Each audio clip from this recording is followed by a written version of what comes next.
So we're at the quarter-final stages here. The winner of this encounter will therefore guarantee themselves a medal, at least a bronze. There are 2 bronze medals in table tennis in each of the categories. So making it to a semi-final assures you of one of those 2 bronze medals. On table 2, women's singles class 1 and 2 quarterfinals. Representing Germany, Jana Spiegel. So Jana Spiegel, 21 years of age, up against the #1 seed from the Republic of Korea. And here she is now. Republic of Korea, Real talent, Seo Yun, and someone who has done it so many times before. She's the Rio and Tokyo silver medalist. She's also been a singles world champion from back in 2018, as well as being the Asian Para Games champion from last year. So it's no small task for Jana Spiegel. Well, the French are in good voice, in good colour.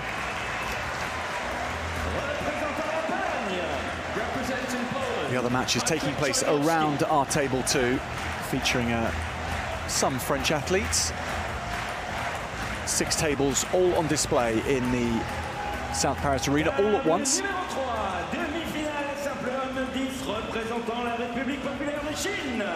On table 3, men's singles 10 semi-finals. Representing the People's Republic of China, Lian Hao.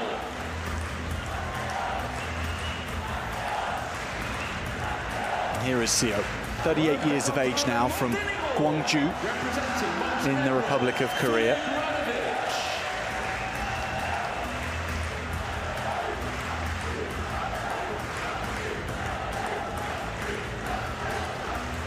And Spiegel from Stuttgart in Germany. 21, just 21, finished 9th in doubles. Umpires for table 2, representing Singapore, Amanda Paysan Leon, and from Lebanon, Ahmad Mehreb. Umpires for and now table for Jana 3, from Spiegel, France, time to go. And from Malaysia, Diana Abdullah. Time to take on Umpires for table 4, from Great Britain, Tom the favourite. Purcell, and from Czechia, Karina Vazanova.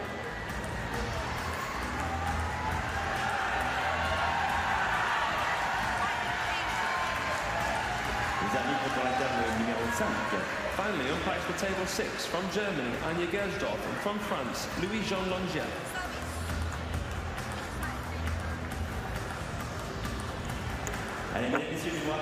Seo to serve after winning the toss then.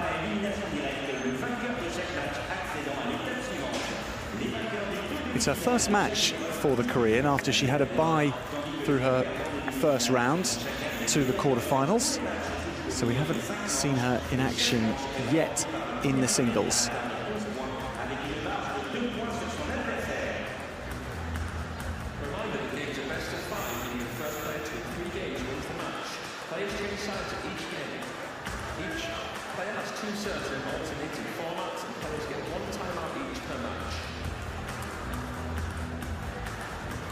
Jana Spiegel finished in 9th position in her doubles entries here.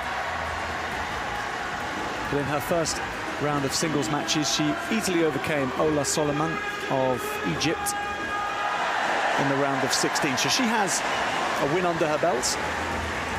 Amanda Paysan Leon of Singapore. The chair umpire assisted by Lebanon's Ahmad Mehreb.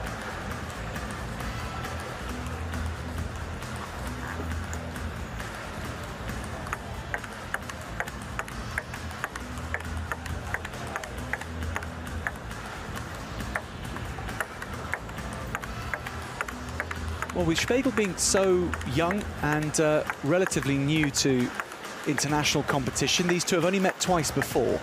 Both matches taking place earlier this year, and on both occasions, Seo won the contest. But the good news for Spiegel is that she's at least got experience, close-up experience, first-hand experience of what her opponent's like, and she's got a database to look at now and to plan a strategy to try and counter the two-time Paralympic silver medalist.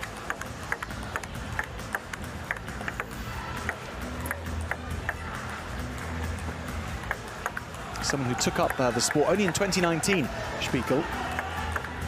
When she was younger, she played handball before switching to wheelchair basketball as a result of her impairments.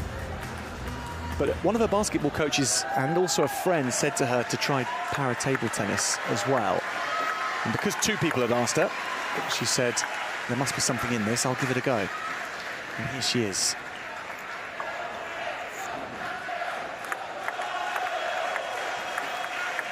For Siu, she took up the sport in 2006 when her father suggested she try it to aid her rehabilitation.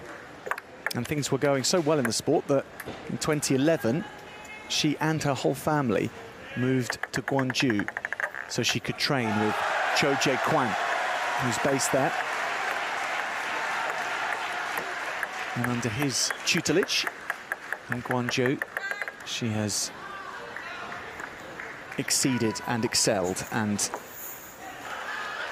twice gone close to becoming a Paralympic champion, but not a gold medalist in those two previous campaigns in Rio and Tokyo.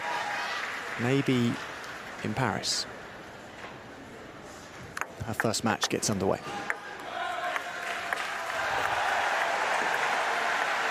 But a really difficult encounter against Spiegel because of how little, or how relatively short time she's been on the scene for.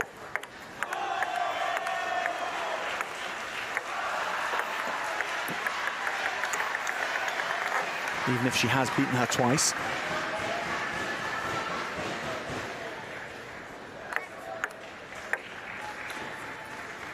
Well, for those new to wheelchair table tennis, one of the key points to note is that on serve, the ball will have to leave the table and go over the baseline. It can't go off the sides on the serve. So you can work an angle from the serve as long as it does exit the table off the back. So within that constraint, you've got to try and be creative. That's a lovely serve from the Korean.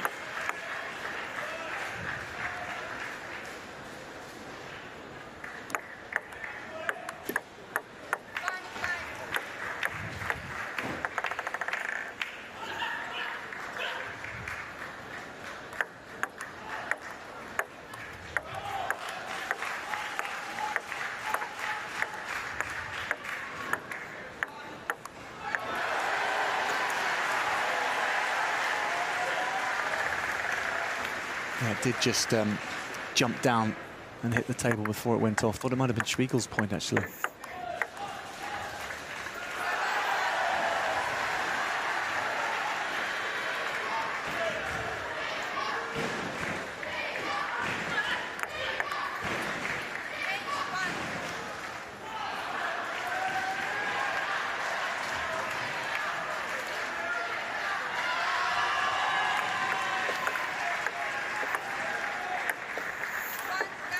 Yeah, the lob comes in from Siu, and that's well executed.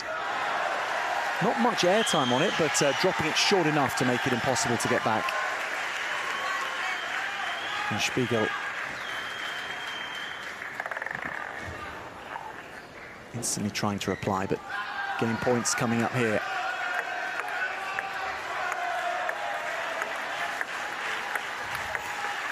And finished with a flourish. Seo Su-yeon gets her first game in Paris 2024 in the singles competition. And she's done that with the minimum of fuss. 11-1 to the Korean #1 seed.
Away from the table, Jana Spiegel is a medical engineering student. She's combining that pursuit with pursuing table tennis.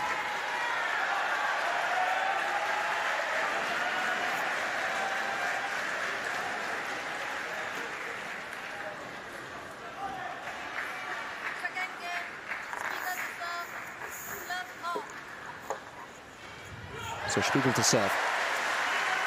Second game. And she's facing someone who has not just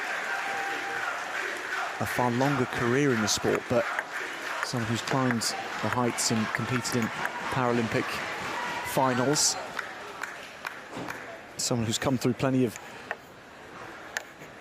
close encounters as well, knows her way around tricky situations in the sport, within a point, within a game. So Spiegel's got to diffuse all that as well.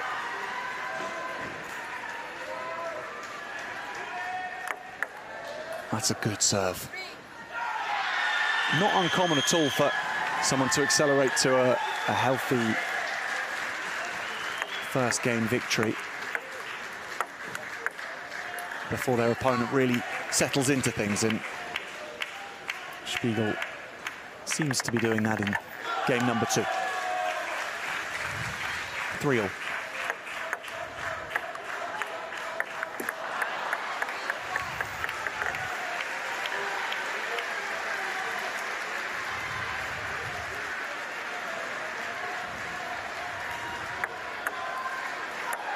Went for the lob, and I think it just went short of the net. But spying the opportunity is half the task.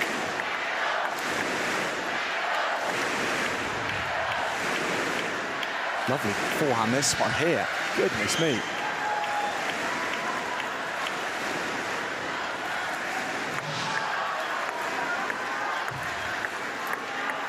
Certainly settled now, hasn't she? What a turnaround from game 1 for the German.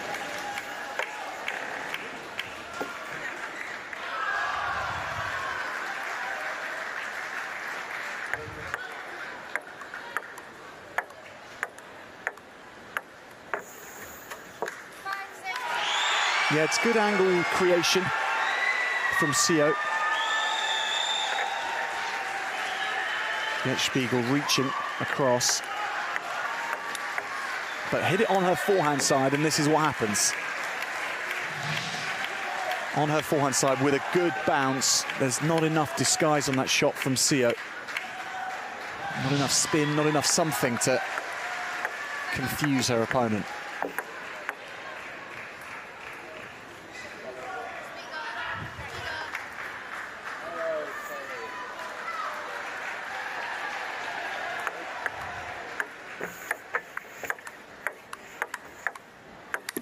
That's good movement from Siu as well within the point. Just made sure she had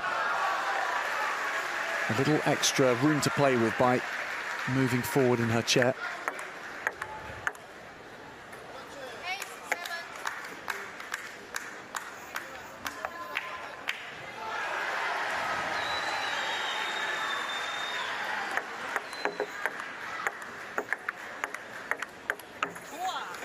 Keeping on the backhand side, Siu, which is sensible, given what we've seen from Spiegel's forehand so far.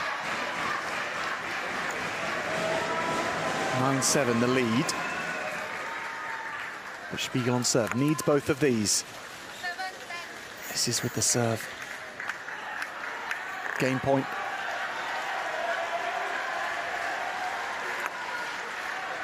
And the serve again, so just a couple of butterflies at the end of game number 2 sees Spiegel just concede it. Really much better performance within the game from Jana Spiegel. But Siu Su-yeon wins game number 2.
Pointing the way to the table and pointing the way through to the semi-finals at the moment.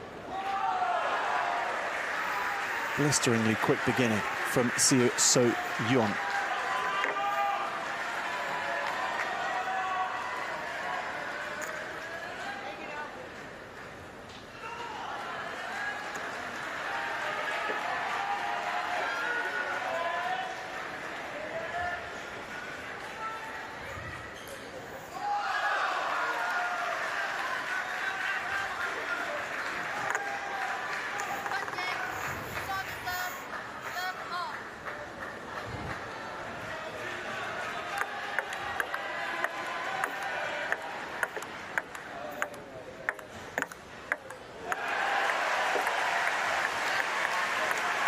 Playing it safely, just going through the numbers of a rally, knocking it through almost like it's in the warm-up, just to see what Spiegel might do with it.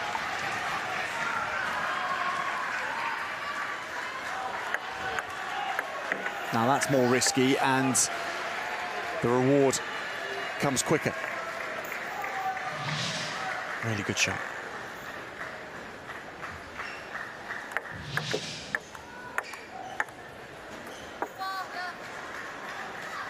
Spiegel can't really afford even 1 point more to give to her opponent at this stage in the game. Can't let a 5-point gap develop. But it's forced on her. That's dismissive. Really advanced contact point. That hand has come so far forward to flick the shot away.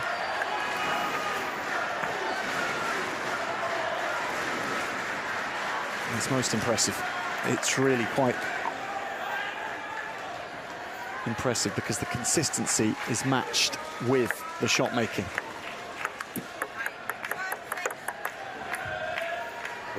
Yeah, until that point, of course.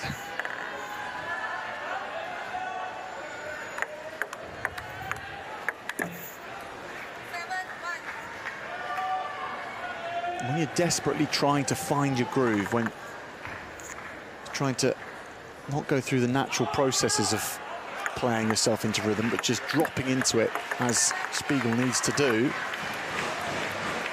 more errors can come.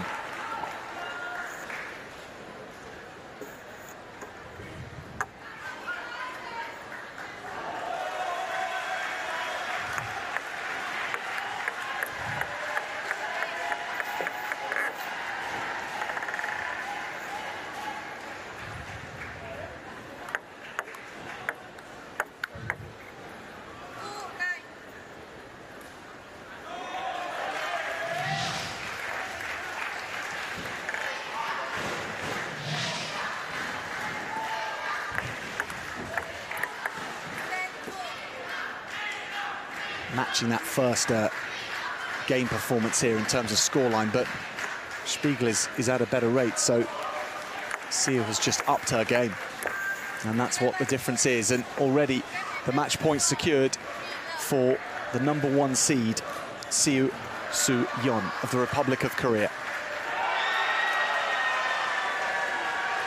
Straight games for the Korean.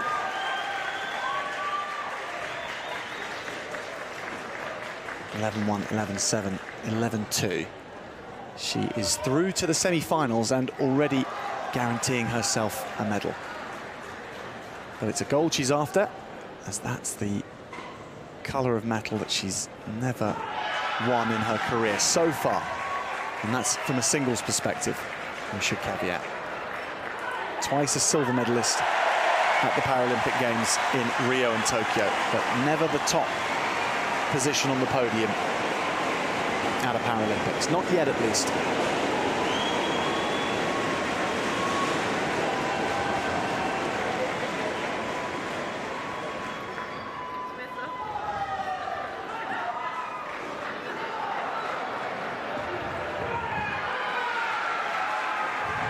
So Jana Spiegel completes her entries at these Paralympic Games, her first ever Paralympic Games, competing in doubles and in singles.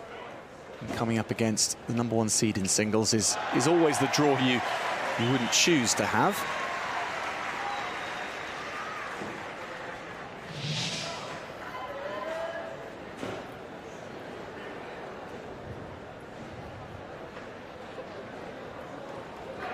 But nonetheless, her first games conducted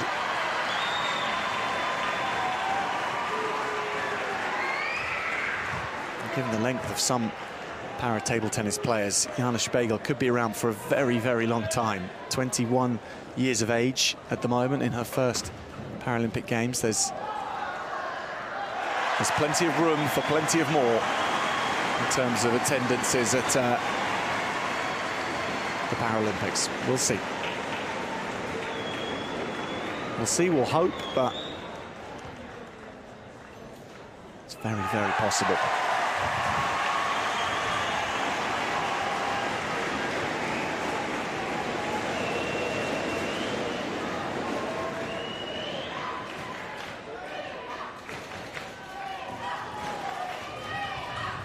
So 33 points, plays 10 over the course of 3 games. Spiegel's unable to really get behind her serve at all, whereas Sia was doing just that. So Sia through to the semi-finals in women's singles. Botswana Serena or Liu of China will be the person she faces.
table 1, je vous rappelle et je vous remercie de désactiver les flashs de vos appareils photo. No flash, please, no flash.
Quarterfinals action beginning in the men's Class 1 category.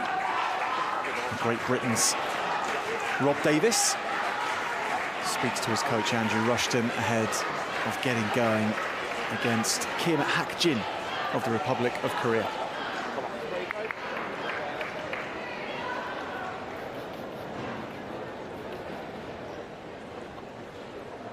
And there is Kim starting his campaign here. He had a bye through the first round of action. So this is his first singles encounter at Paris 2024.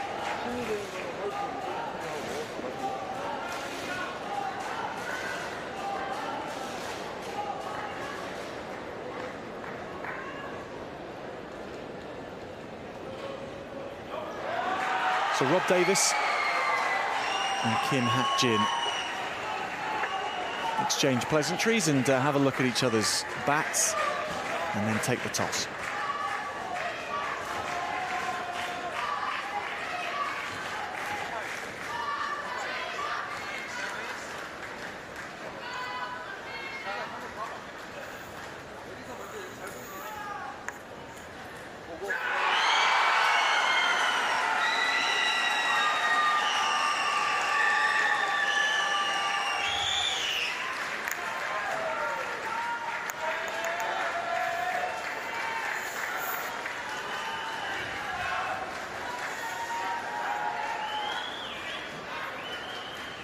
It's a return to the Paralympic Games singles action for the champion from back in Rio in Rob Davis.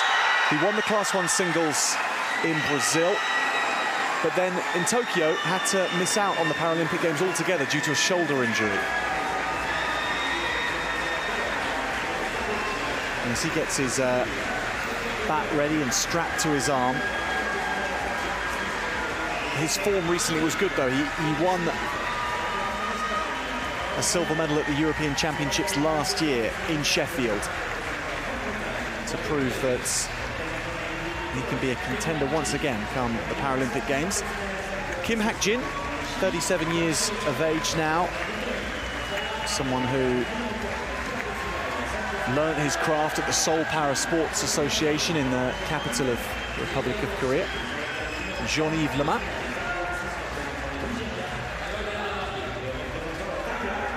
With his fellow French umpire Donatien de Houteklok.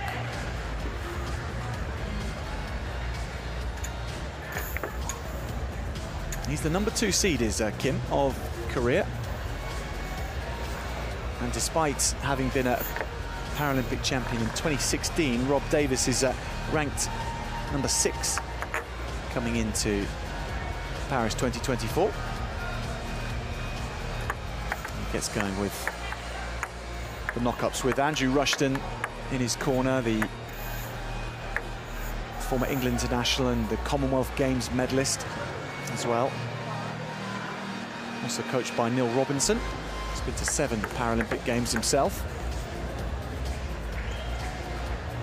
This is number 3 for Rob Davis. Kim Hak-jin.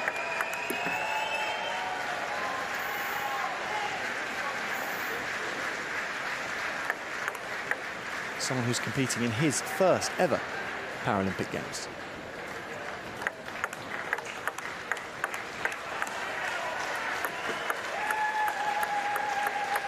So this is the Class 1 for table tennis. There are 11 categories, 11 classifications at Paris 2024 in para table tennis. But Class 1 is for wheelchair players with movement affected to a high degree in the trunk and the legs, and to a moderate level in the shoulders and arms. Some players will choose to put their brakes on their wheelchair as well whilst they are at the table, so they stay in position. Some have brakes that will allow them to go back and forward. Andrew Rushton in shot. So Rob Davis with it right now. A little bit of back and forwards movement that he wants to be able to utilise in the chair whilst at the table.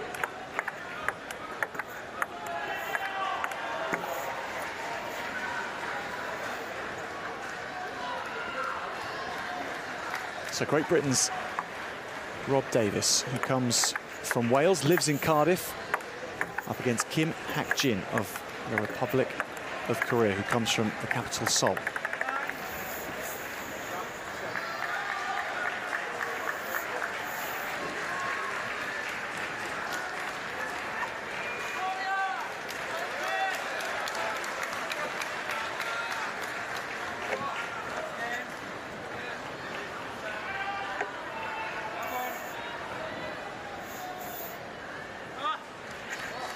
So the men's Class 1 quarter-final begins.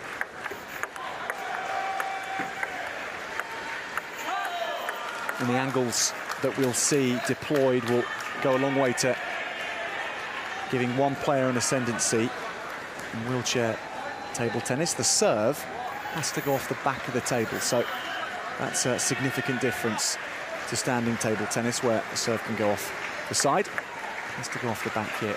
After that, anything goes.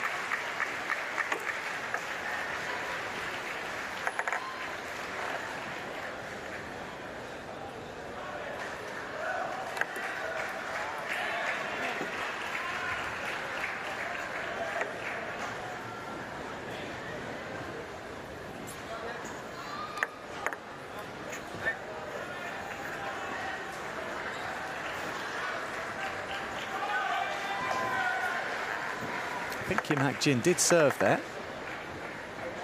He's going to be asked to retake it.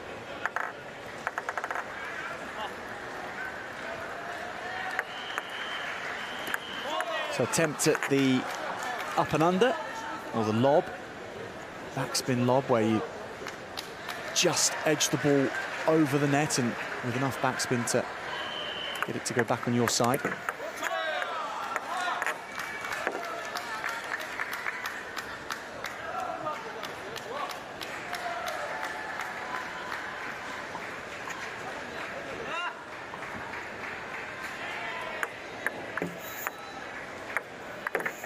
Gets it much better that time, and Kim Hak-jin was there but couldn't affect the return shot. So the first successful lob shot of this quarterfinal. We'll see plenty more attempts of that. Just like then, although that was a low shot, more of a spinned side spin shot with less height. Same effect though, effectively just leaving it out of reach of your opponent.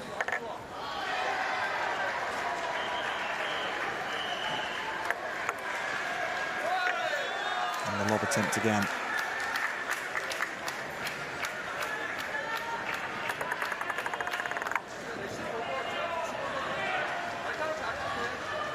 Sign of a confident player to be going in for lobs right from the off.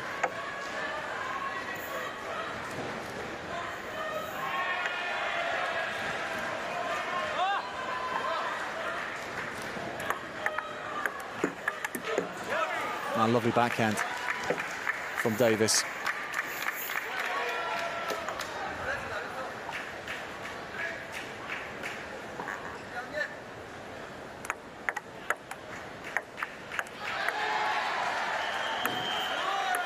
That's well done.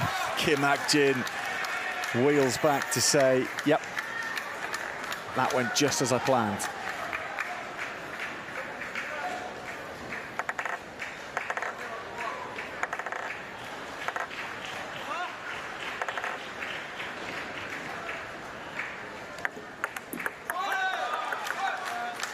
Two good serves from Kim.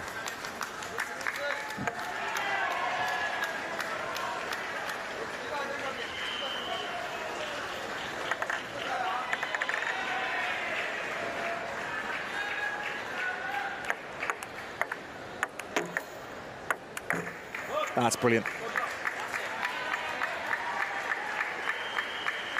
Had to win that point twice over, though. The initial shot was good, but the return equal to it, so they had to come again. That's absolutely terrific from Davis. The serve from the backhand as well, after having flicked it up, and then the third ball attack, spot on.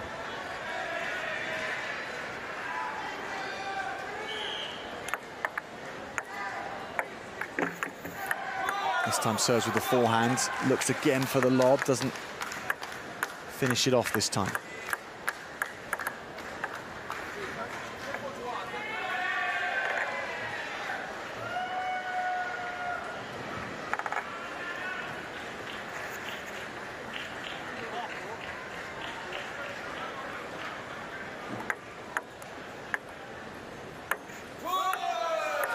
He's seeing it well, he's weighting it even better.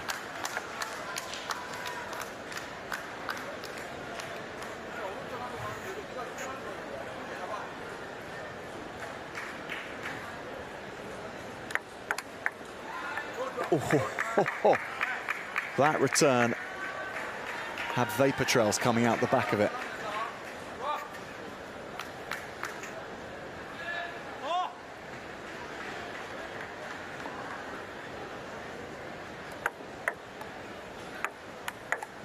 Yeah, it was neither one thing nor the other, the return from Kim, so it was knocked away well. 8-9.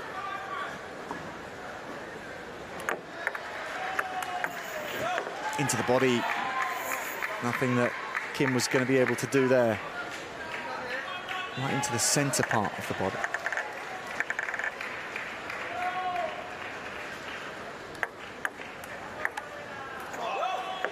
Backhand slice shot. It's point after point for Davis. He's hitting the front for game point. Andrew Rushton mulls things over.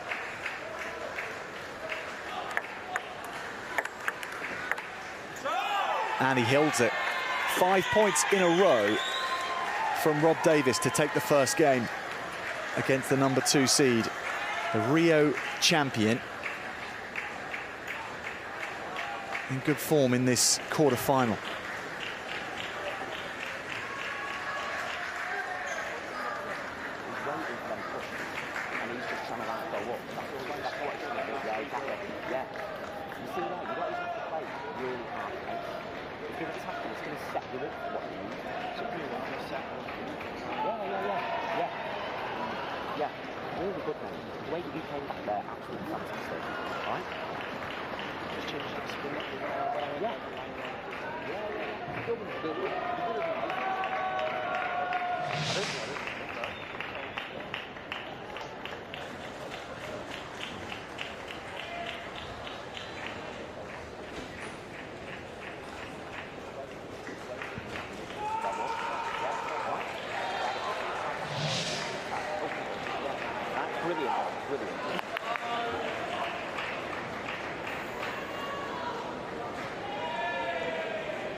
Kim Hak-jin, away from the table, works as a lecturer for the injury prevention program at Korea's National Rehabilitation Center. That's in Seoul as well. So that's what he spends his time doing when he's not practicing table tennis.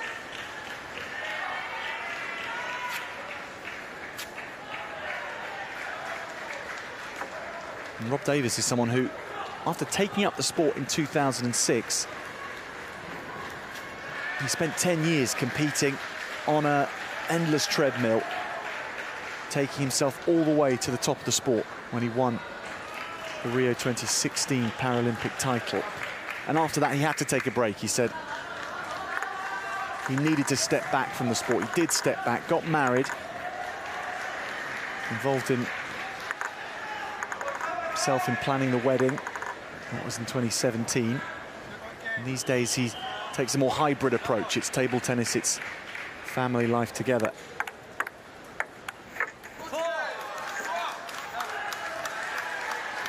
But that 10-year period took him from picking the sport up after his injury, after he broke his neck whilst playing rugby. And 10 years later,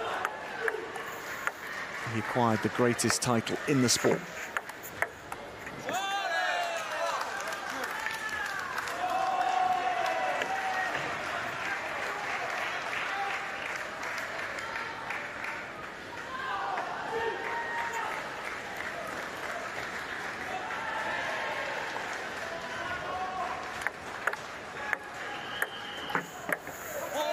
That's a good shot, isn't it?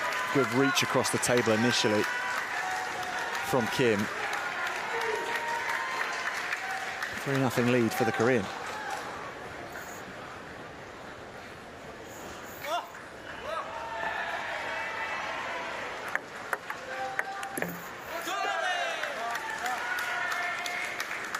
Now look for the exit shot for the point to Davis.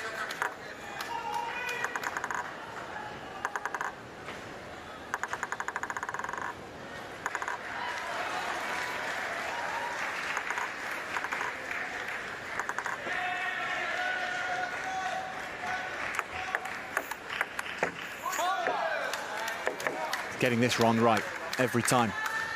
Kim Hak-jin.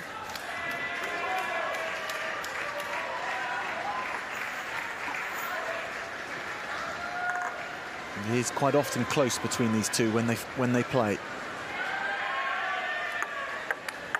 Oh, yeah, that'll do.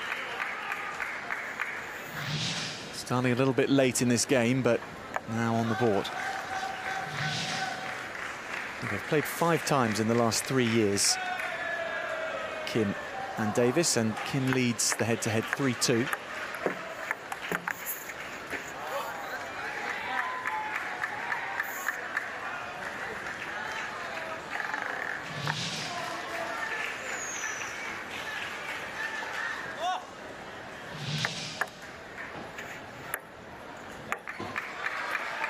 Up and under attempt. That falls short, so Davis on the comeback trail again.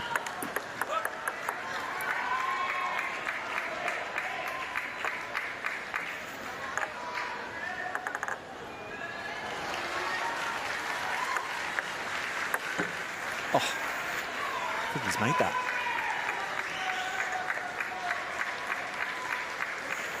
He has made that.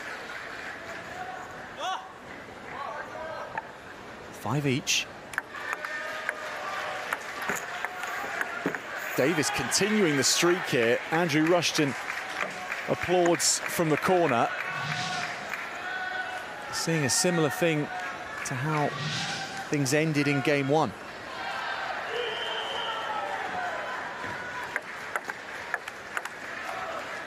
Backhand serve, the spin there is excellent.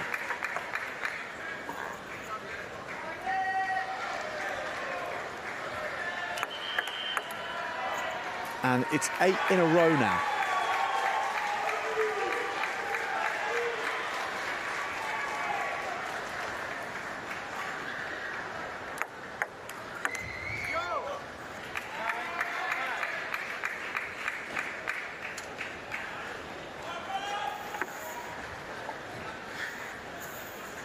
Make that 9 for Rob Davis.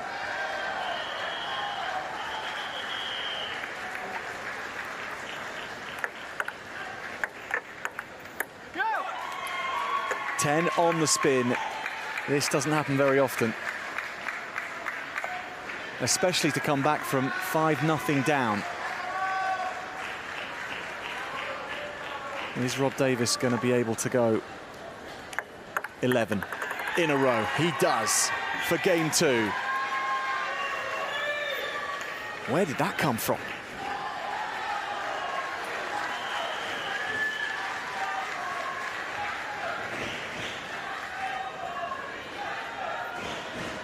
A game of perfection once he got going.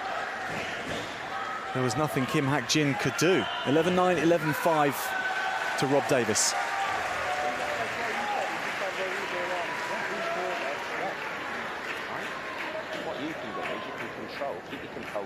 Keep that consistency. Yeah, you spin.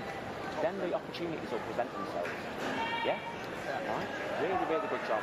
Really good job. And you did a few there where you had to push and push into your backhand, and then that's set.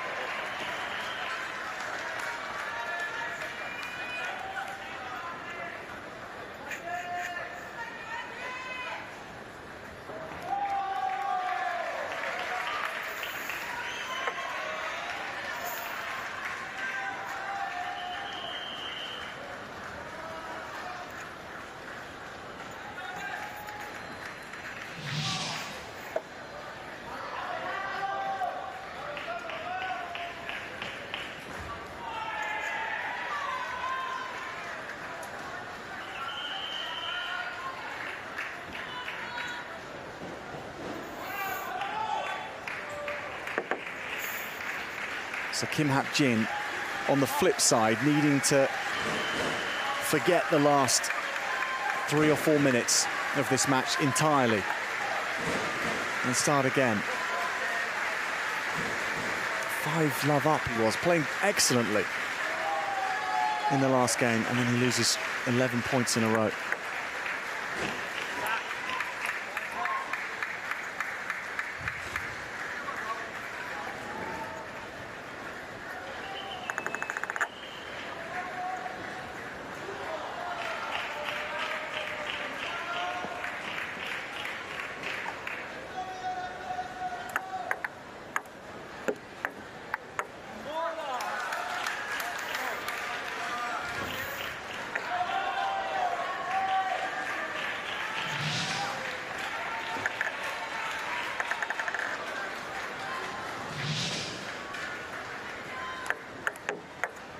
Good serve, but excellent reach back from Davis.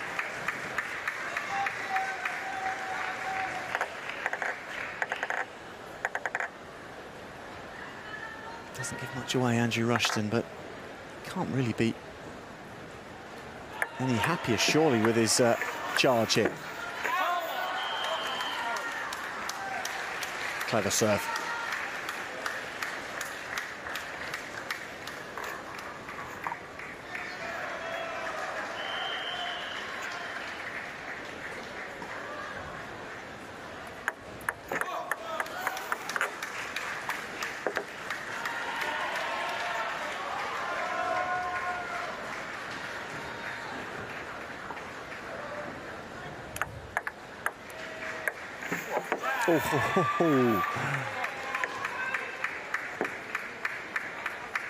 Lofted with angle, dropping away from Kim.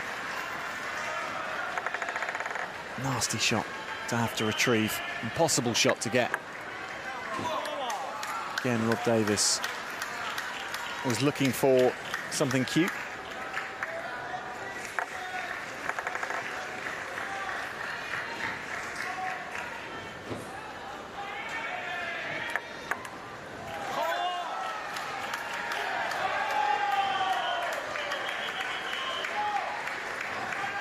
Kim is building the score back up again.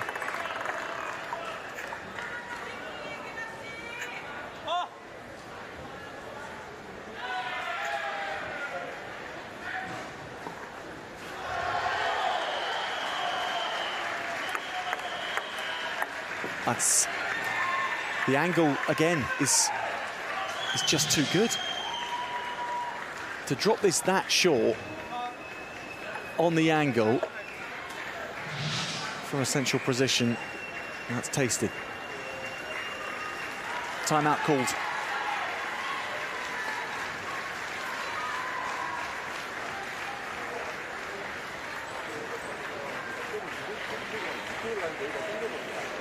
Timeout, yeah, from Kim's corner.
Five 4 to Kim.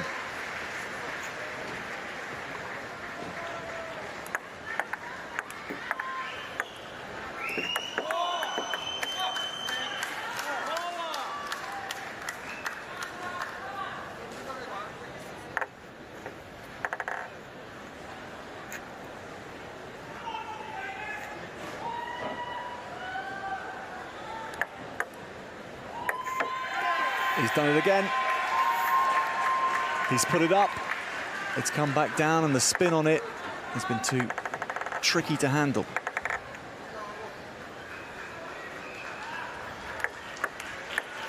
Oh, that is cold from Rob Davis. Sees it early.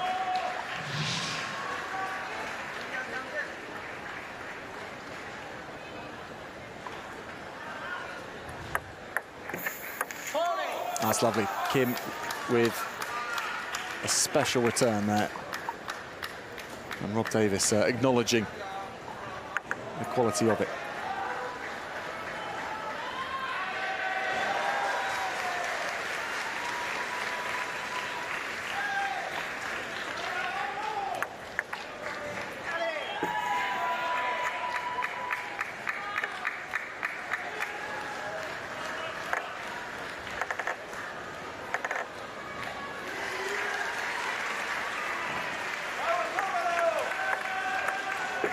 Down the line, but into the forehand of Kim. And that's really nice control. Takes away some of the power in favour of angling that. This is the best position he's been in all match.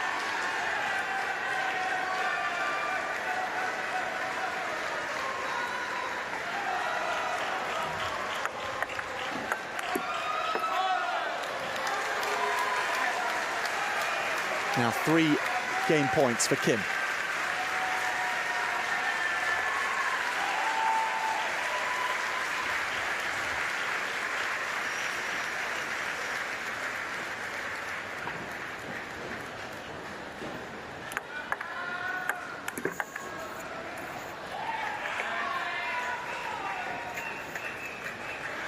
Davis acknowledging the element of luck in that shot, the net clip.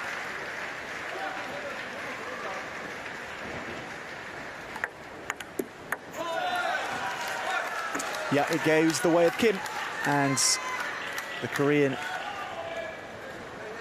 pulls one back, shaking off any psychological effect of losing game 2 in the manner that he did.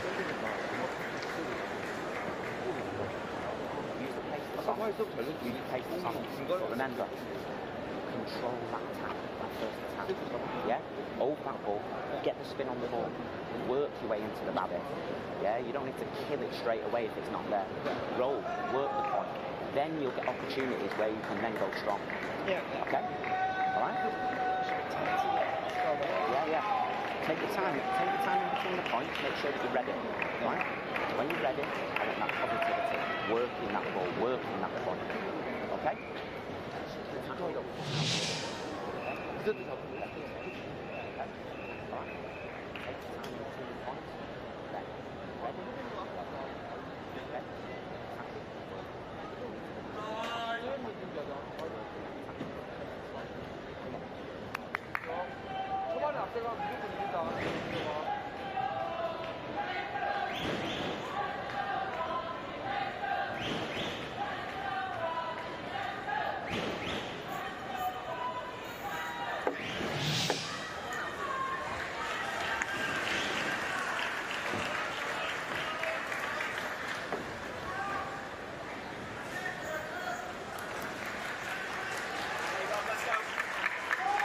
The Welsh flag flying here in Paris for Rob Davis.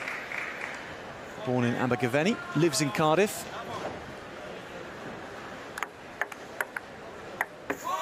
That's a brilliant beginning. Thoughts of Andrew Rushton in the interval, saying take your time between points. Don't rush the attack. Set things up first. Not much you could do on that one, however.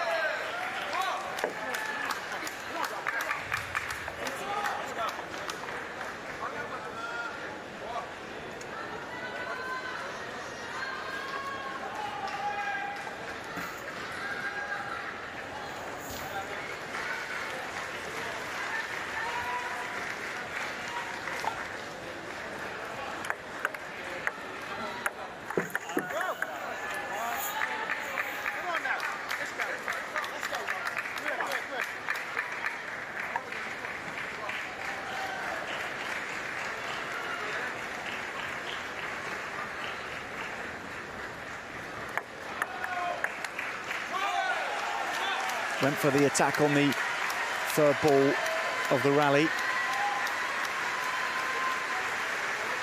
Didn't look to have too much on it. Didn't look to be a deceiving spin.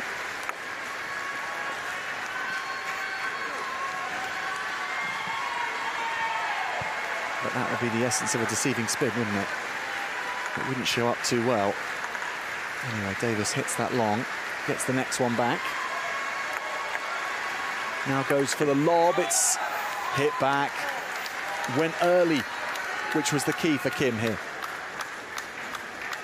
Gets himself forward right away, and then he's on top of it.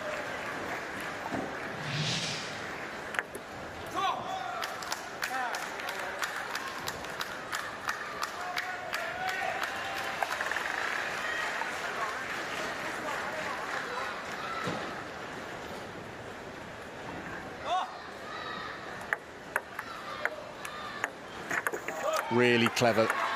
I mean, it was side spin. There was a bit of underspin. It was into the body. Difficult. Goes to the wings, Kim does, and succeeds with that tactic.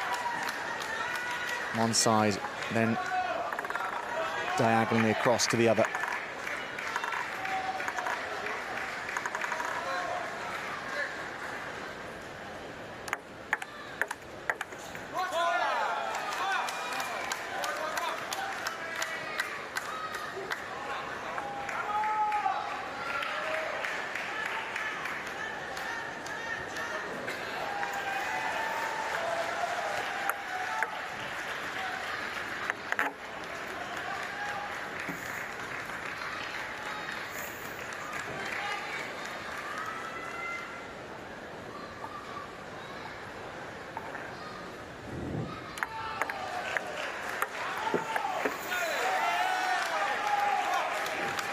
He can do no wrong at the moment.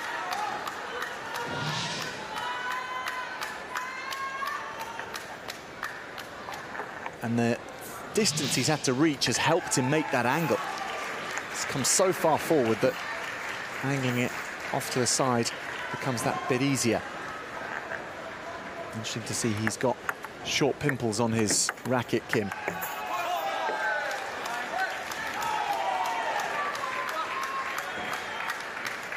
Now, short pimples will help you reverse the spin that's on a ball. So if it comes at you with top spin and you hit it with your short pimple side, it will go back flat and with no spin on. It's class. That's pure class from Kim. The initial serve setting the tone and using those short pimples on the black side of the racket. Again, a step ahead, a point ahead, certainly a couple of shots ahead. Kim Hak-jin with game number 4, and we go into a decider, and that was convincing from the Korean. What a turnaround here.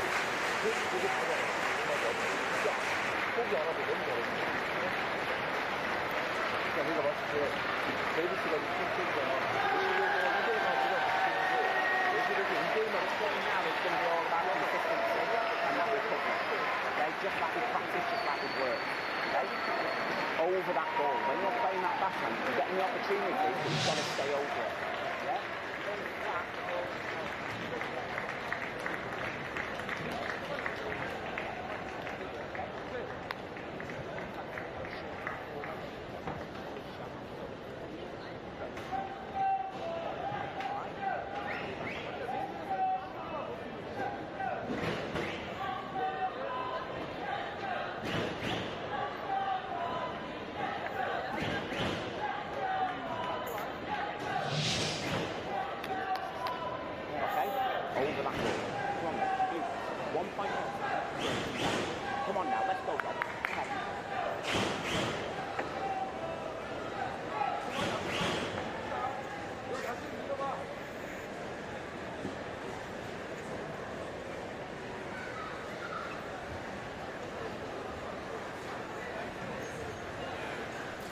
The fifth and deciding game incoming in this quarter-final. Rob Davis of Great Britain and Kim Hak-jin of the Republic of Korea at 2 apiece.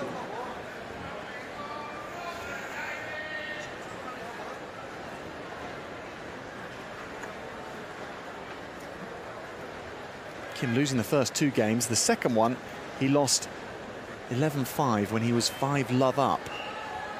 He shook that off really well. And the last game was convincing on his side, 11-3.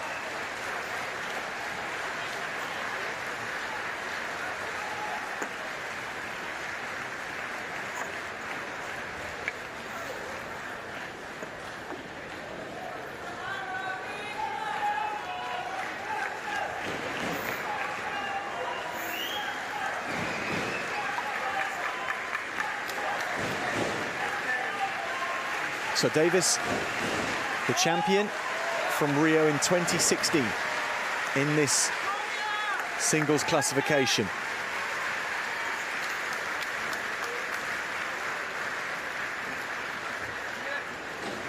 Does throw a serve down, but he's going to be asked to retake it. Kim wasn't ready. We had those in an earlier round with Kim serving when Davis wasn't ready. So 1 each in that regard now when we get going.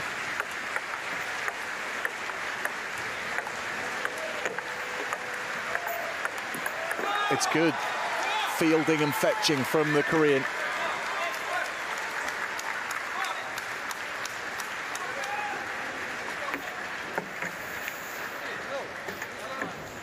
Shooting that arm out on either side.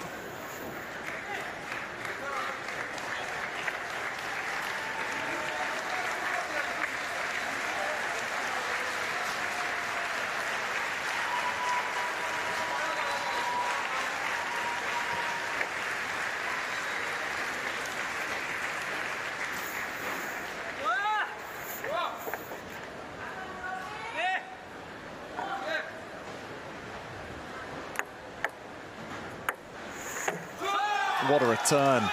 More feel than by design, but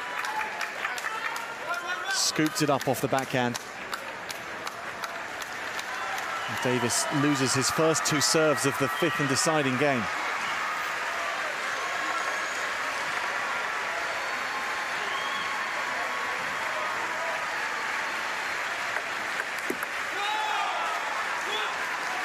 A timeout called by Andrew Rushton and the Great British corner to talk this one through. 3-love down in the 5th game.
He's the number 2 seed in the competition, is Kim, coming into Paris.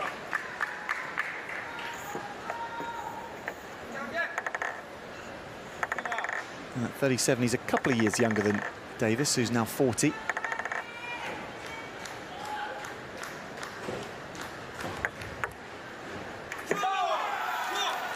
Nice side spin serve.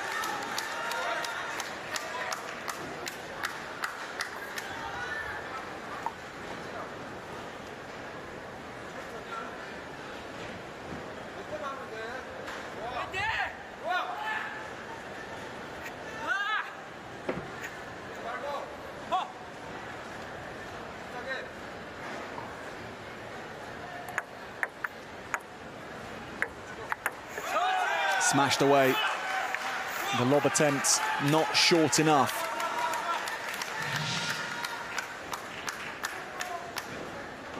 In the middle ground. Easy enough for Kim to put away. 5-love lead for Kim. For Rob Davis fans, they have seen this before in game 2. And at this point, in game 2, Davis won 11 points in a row.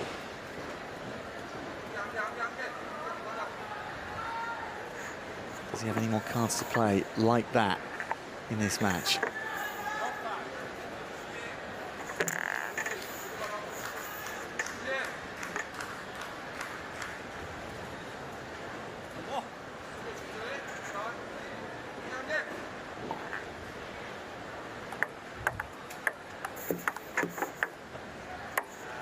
Lofts it up. It goes over. So Davis back in the money.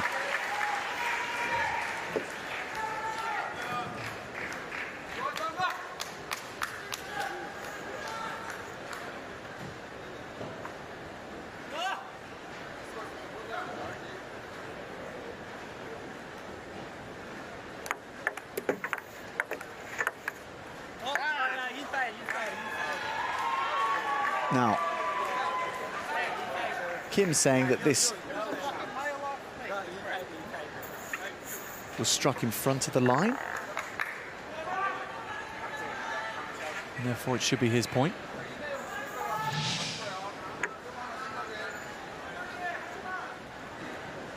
Saying this was going to go in on the line.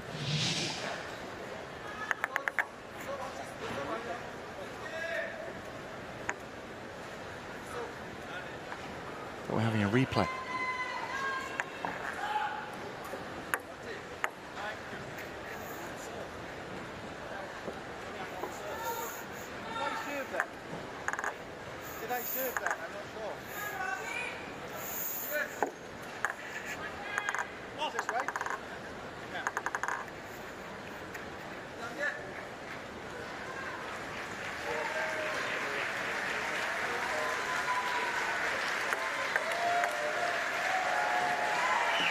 So does Davis begin the comeback in exactly the same fashion, in the same point in the scoreboard right now? 3 in a row.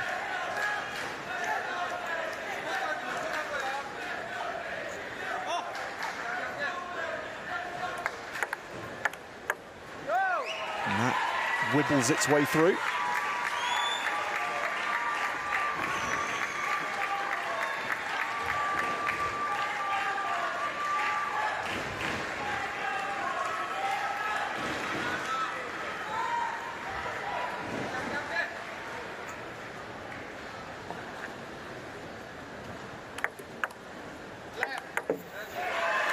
Let was called.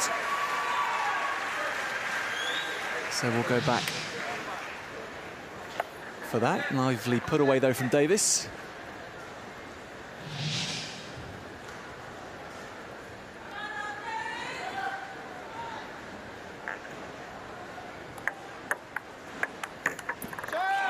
Backhand slice on the serve. Tees himself up.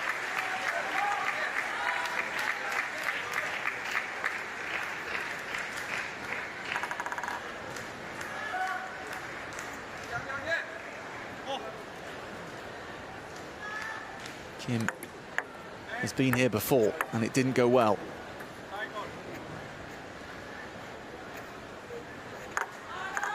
No timeouts remaining for either Kim or Davis. They're going to be left out here, whatever happens. Shot from Kim to win the point. A good backhand flick, very nice.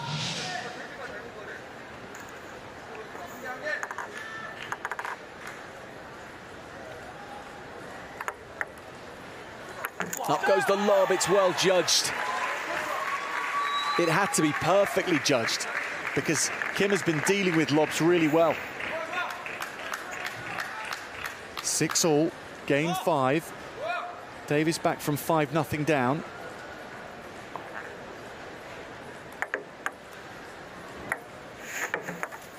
Good get.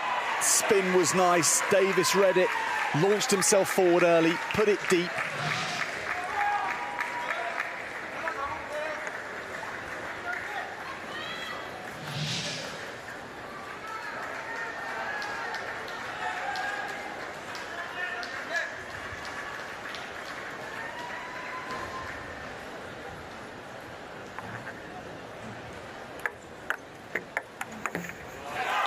Into the body, smashing it home. Even if that had come back, it would have come back with not very much on it. So he's playing the percentages well, making a shot difficult rather than going for an out-and-out winner. That's a stretch that's gone well too.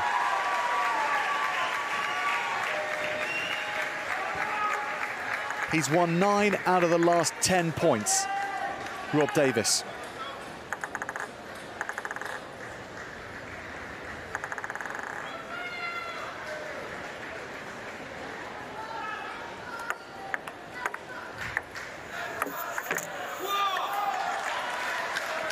Kim at that point stops the slew of Davis points.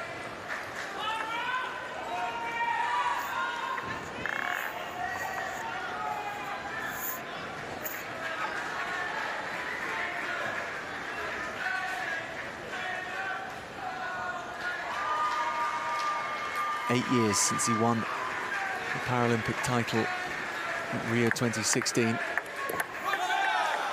Plenty has happened since then. He's looking again for a place in the semi-finals. That would guarantee yourself a medal for either of these two. If they make the semis, it's bronze or better. Guaranteed. 9-8. And that brings up 2 match points against Kim Hak-jin.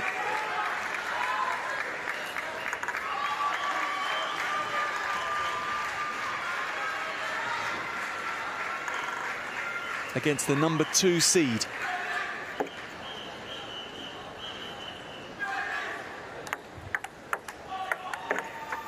He's done it. Rob Davis at a Paralympic Games once again. The champion in Rio. He had to miss out on Tokyo through injury. He's back in Paris. It's been a long 8 years away from the singles class at a Paralympic Games, but he's still got the class. 40 years of age now. And there were plenty of hallmarks of the form of old there. And Kim Hak-jin played brilliantly in so many parts in this match as well. Some astonishing turnarounds in games. Game 2, when he came back from 5-0 down, and in Game 5 as well, when he came back from 5-0 down. Rob Davis through to the semi-finals, a medal guaranteed for the Briton.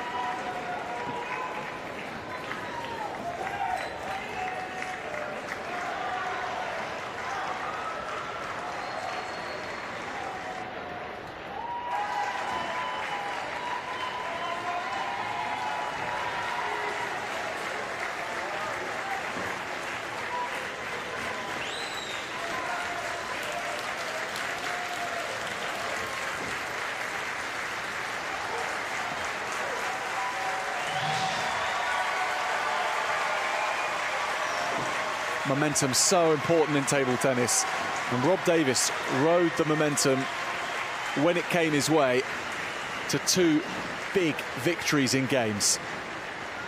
Game 2 and Game 5.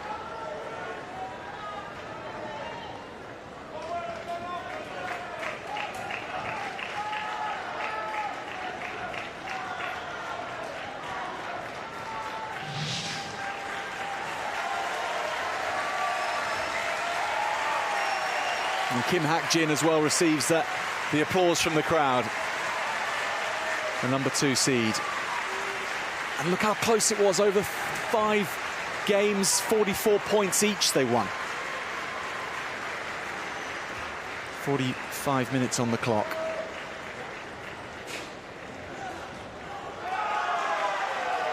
So Rob Davis through to the semi-finals in men's singles Class 1.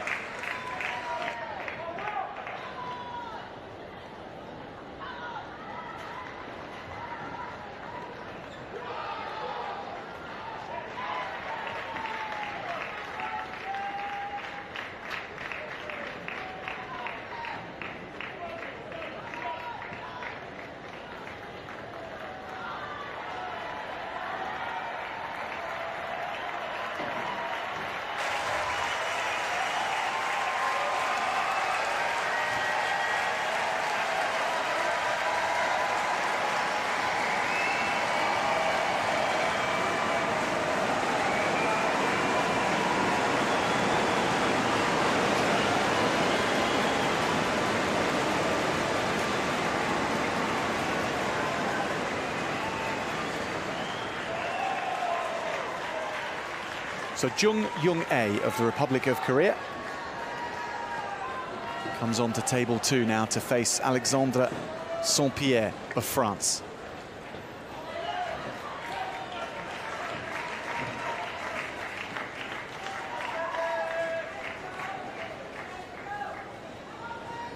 There is Saint-Pierre, 26-year-old, who hails from Rouen, a city to the northwest of Paris, between Paris and the coast, if you were to drive in that approximate northwest direction, you'd come across her home city.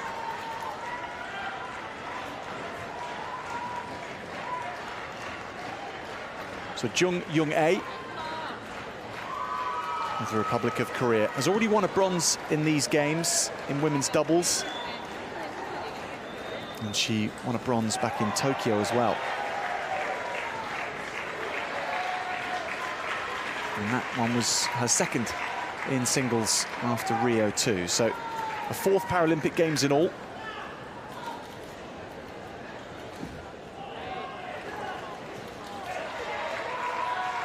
Well, Saint-Pierre competed in both women's doubles and mixed doubles. She was 5th in women's doubles, 6th in the mixed.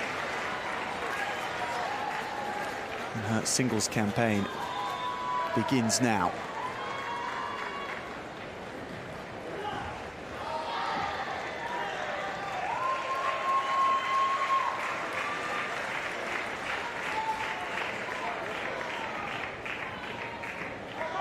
She's the world champion from 2 years ago. Saint-Pierre, at a really young age, 24, to win that.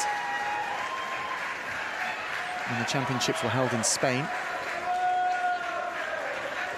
So a lot achieved already in her career.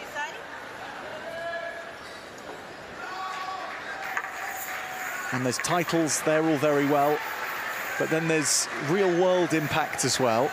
And she even has a sports hall named after her in San Sebastian de Morson.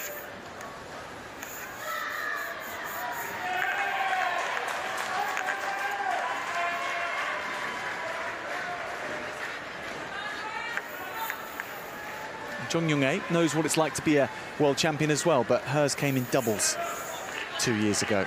This woman's came in singles. Big difference in age, almost 20 years between the pair.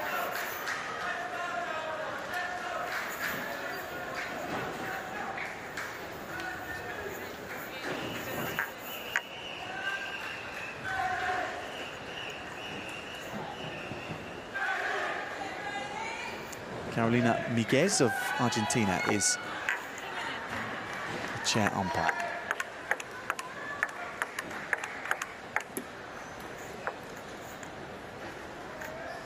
And Roman Klajka of Czechia is the assistant.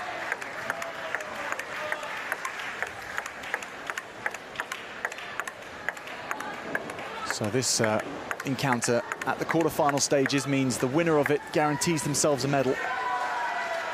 It'll be bronze or better for either Saint-Pierre or Jung Young.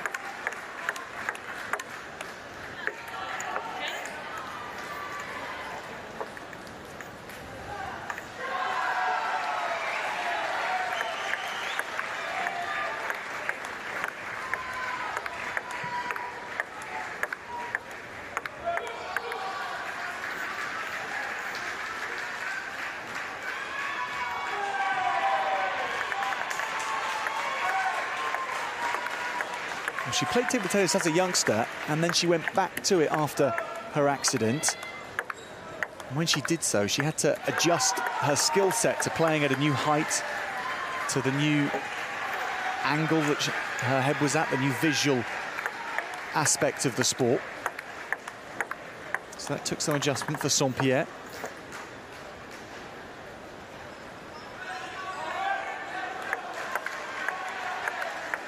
And these two have met 8 times in the last 3 years. They know each other well. Saint-Pierre has won 5 of those matches, and Jung has won 3.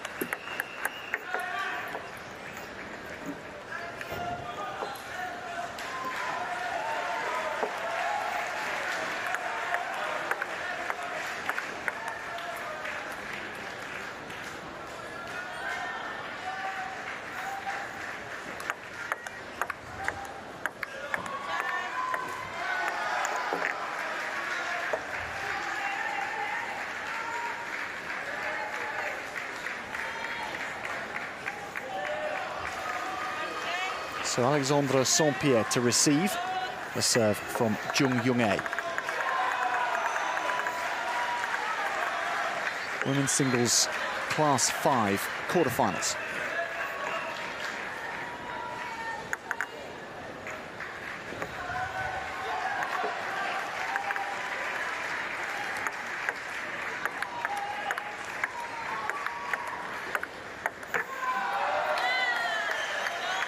Really good backhand angles found by Jung.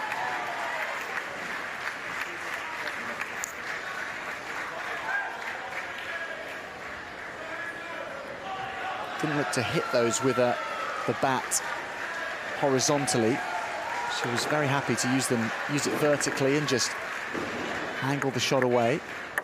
She's got pimples on the black side of her bat, and that reverses spin.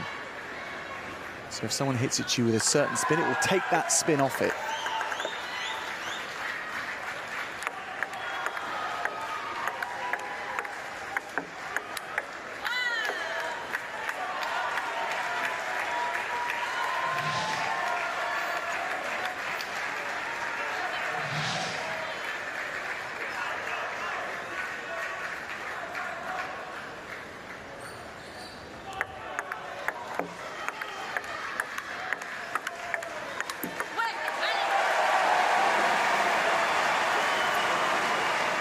First point for Saint-Pierre.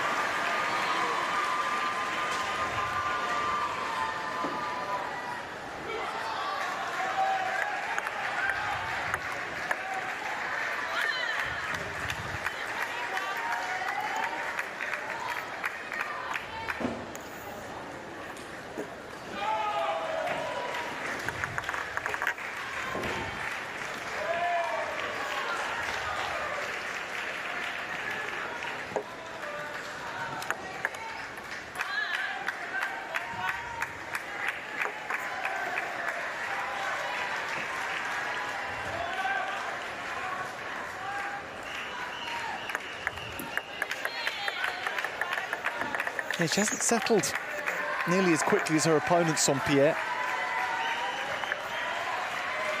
5-1 for the Korean at the first towel break. Saint-Pierre making a bulk of those points easy for her opponent.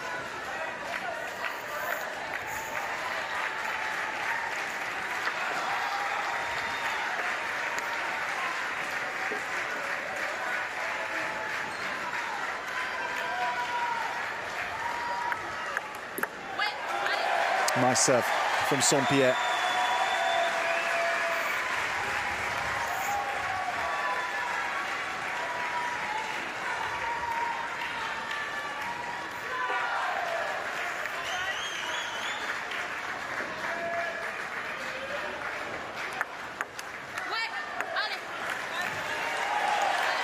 And she takes 2 points out of her 2 serves.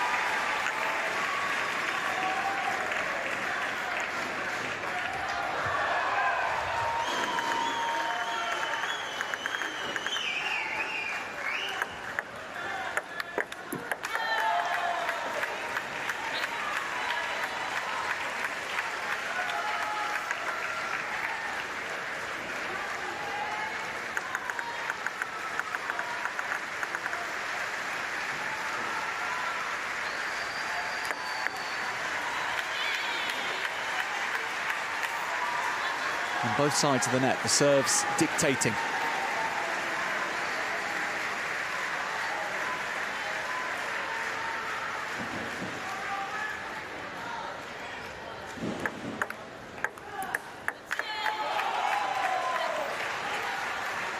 But Saint-Pierre may have left herself too much to do in game 1.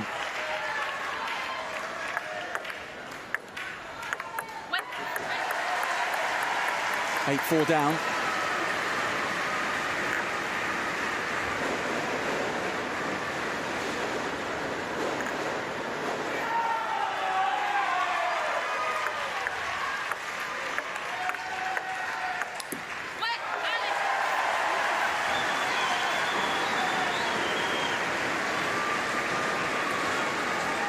It's another very, very well-attended session at the South Paris Arena in table tennis.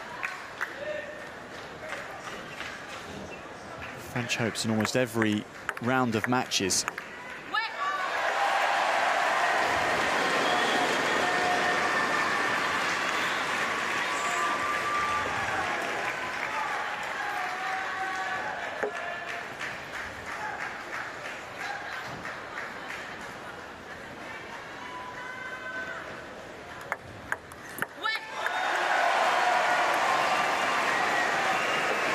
Three points in a row now. Actually 4. 5 makes things all level. Saint-Pierre with the last serve of this set.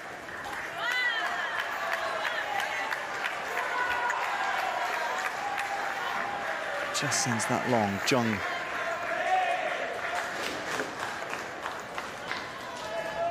With a great opportunity to serve game 1 out now with 2 serves.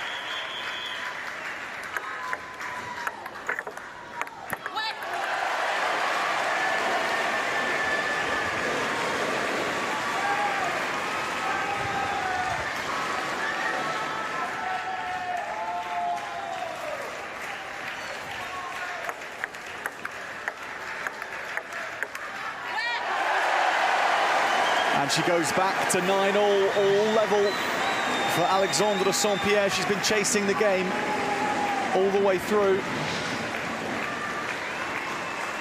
As we have another towel break, here she is.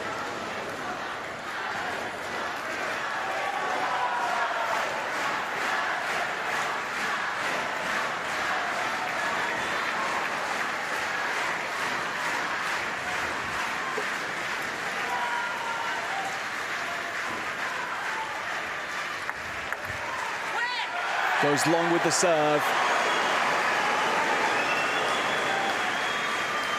And now game point to the Frenchwoman.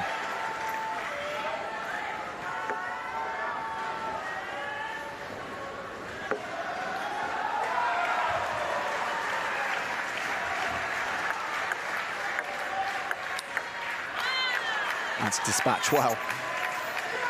Really is from Jung.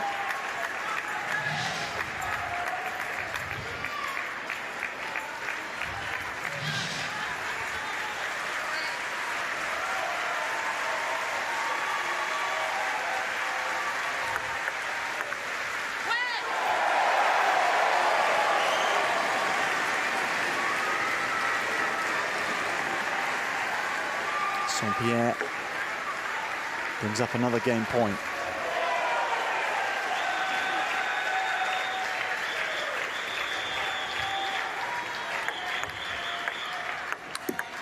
No mistake this time. Alexandre Saint-Pierre gets the first game in the quarterfinal.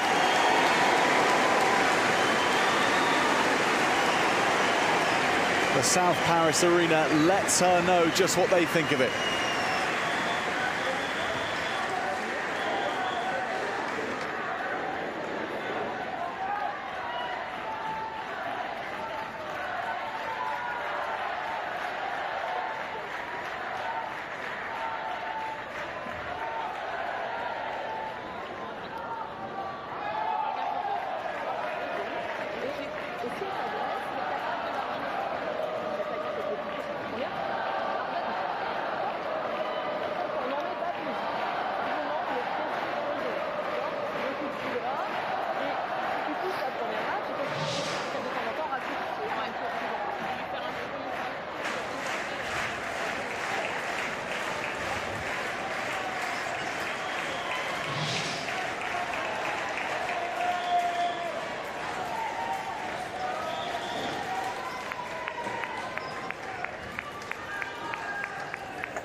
Alexandra Saint-Pierre had a really tough end to the year after picking up the silver medal at the European Championships in Sheffield. She was hospitalised several times through infections.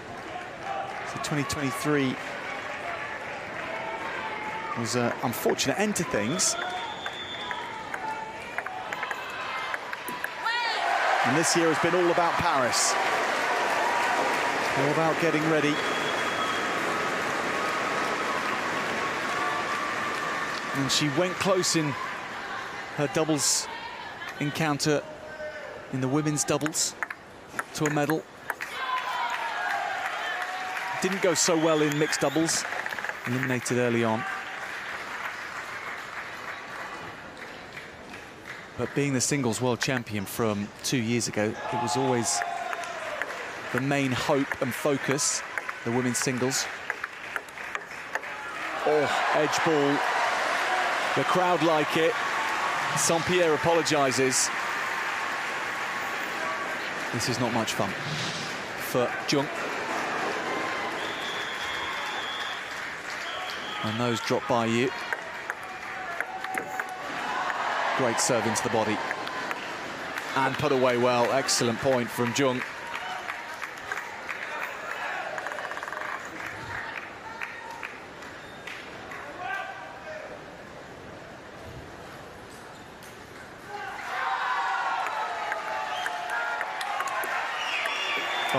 Oh, again, net to edge ball. Big clip of the net, bounces. No chance of getting that one, and the edge was, by that point, irrelevant.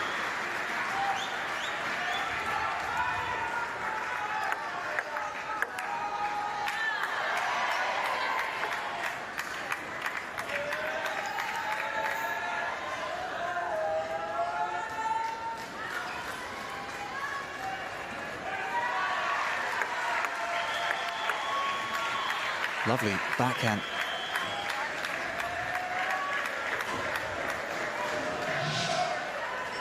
She's got a sack full of great shots, Jung. And that rather balances things out. Instant table tennis karma, it's called. Clip of the net after one from your opponent.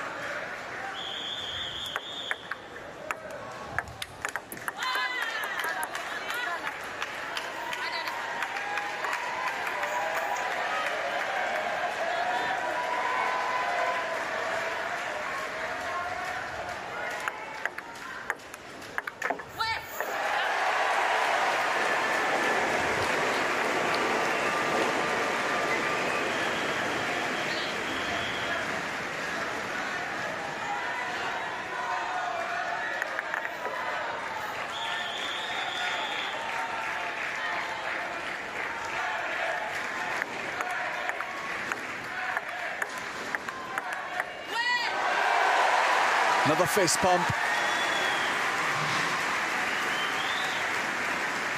Another field of flags flying in the stands.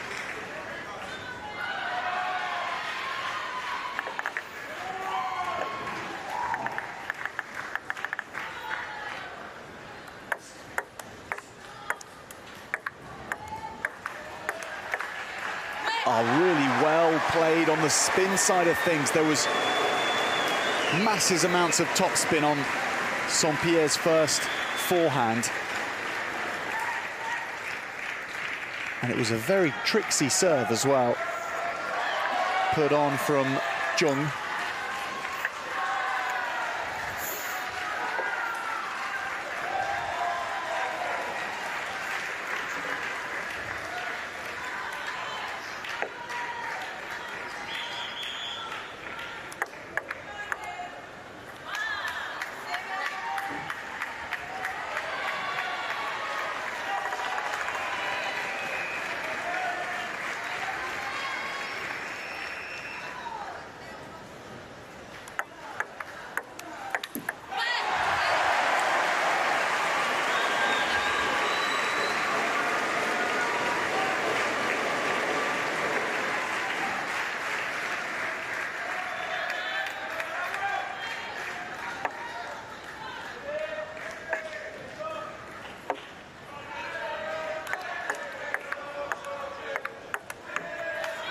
Hitting the lines nicely. Difficult to get to. Down the wings. Difficult to control after getting to, particularly.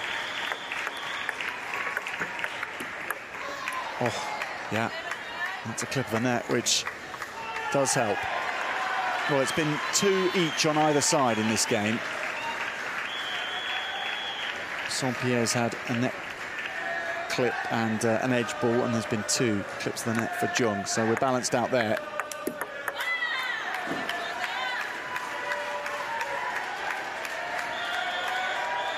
Three game points for Jung.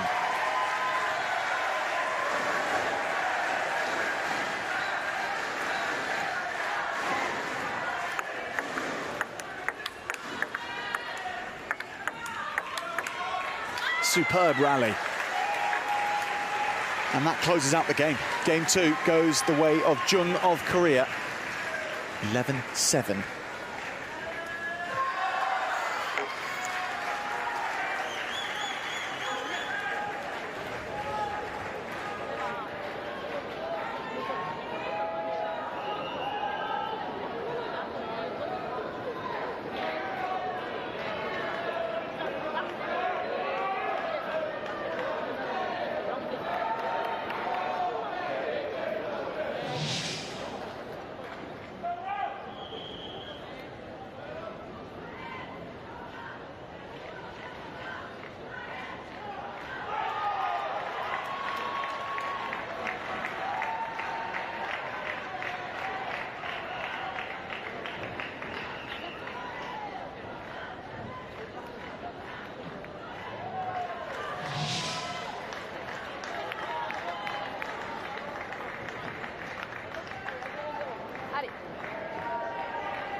Game number 3.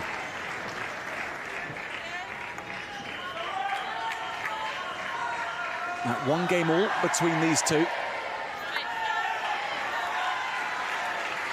We've met so many times in the last 3 years, and we are pretty close on head-to-heads. So no surprise to see things tied up after 2 games.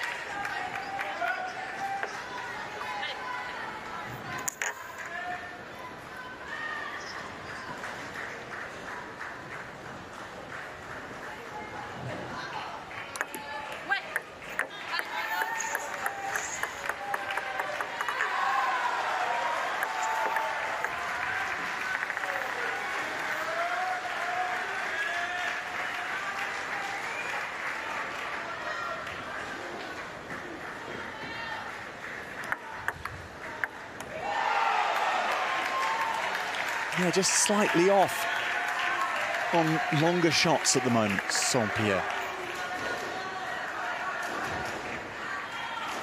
Just not quite getting the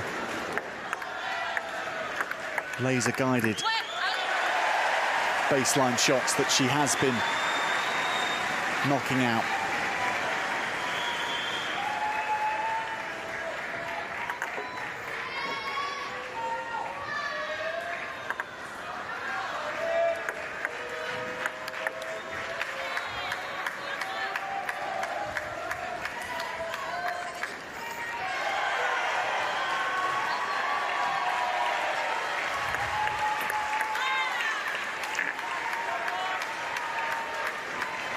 going for the winning shot off the receive,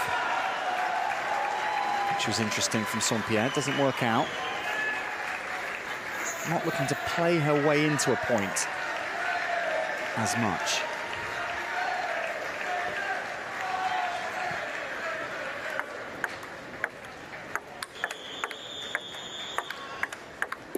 And when she does play herself in, then on that occasion she takes it.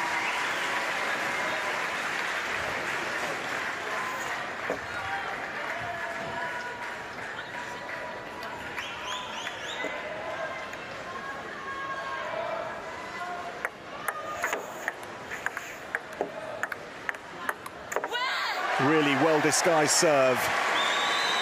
And that sets her up nicely. She dropped it so short, but it wasn't obvious that's where she was going.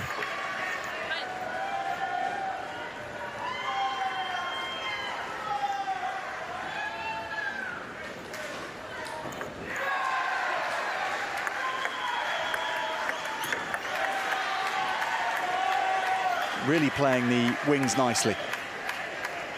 Jung forcing Saint-Pierre to go and stretch for these wider shots.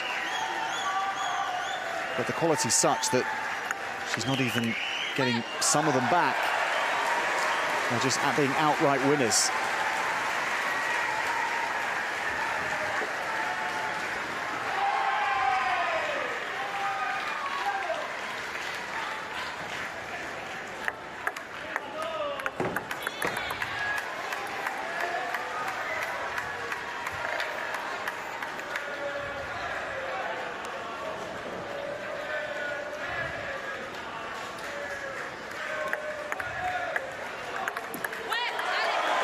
They refuse to be separated on the scoreboard. No one has gone many points up on the other one. They just stay within a hair's breadth of each other.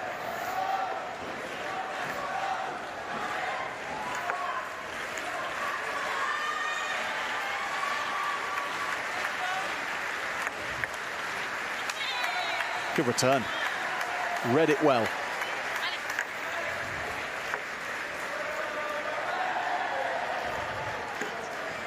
Read it well, but missaw that. Not taking the point. Now that is an unreturnable shot. Look at the backspin here and the side spin, and she actually mishits it a bit, I think. Doesn't want it to cut it that fine, but she cuts it as fine as she needs to.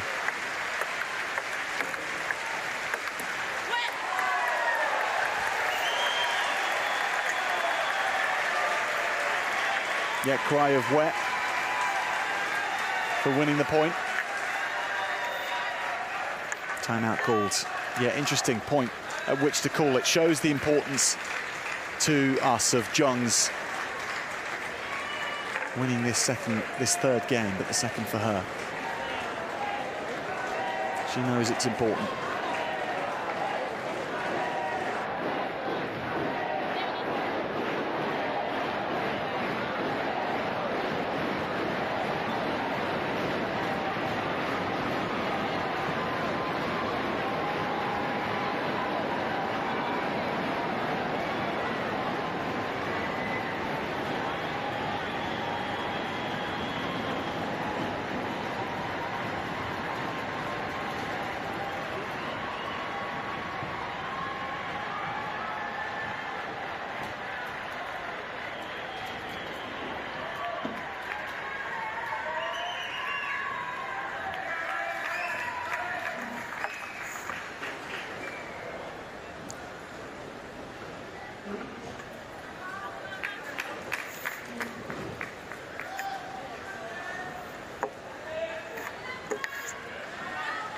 So Jung Young-ae trailing Alexandra Saint-Pierre by 1 in game 3.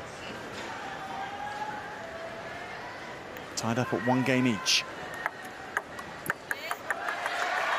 And Saint-Pierre goes 2 ahead.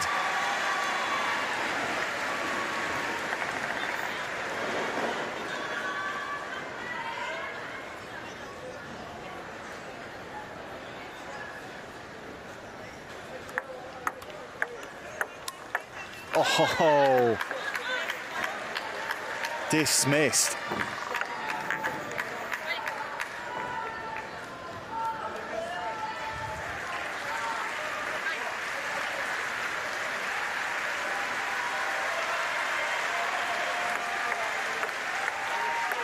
That's a lovely backhand from Saint-Pierre. Felt like she was going to go over the top and go down the other wing. She curls it back into the left.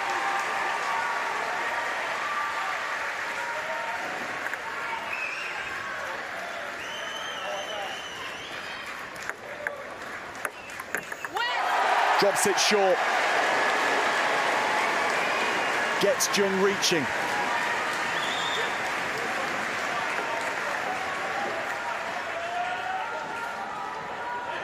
Two game points.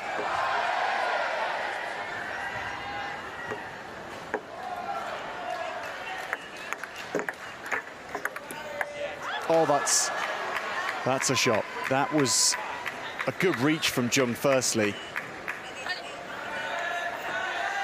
The clip of the net helped her too.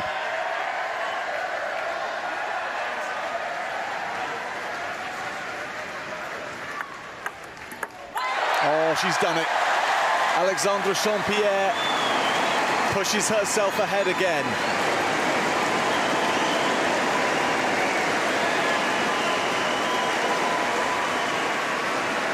The noise in this place when France win a game, win a match, even win a point, it circulates around. It's very loud indeed. And Saint-Pierre, I dare say, will never have played in an atmosphere like it. She was here in doubles, of course, but they came 9th and they came 5th in her mixed doubles and women's doubles entries. And besides, that's split between two people. Here it's all about you in the singles. And the 26-year-old is taking it well, it must be said.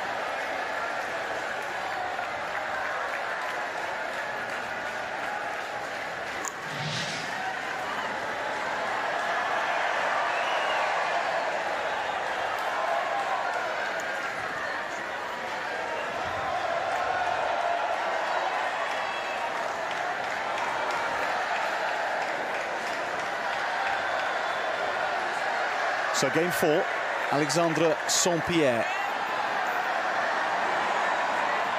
gets ready to serve. Quarter-final stages in women's Class 5 singles. Saint-Pierre, the world champion from 2 years ago.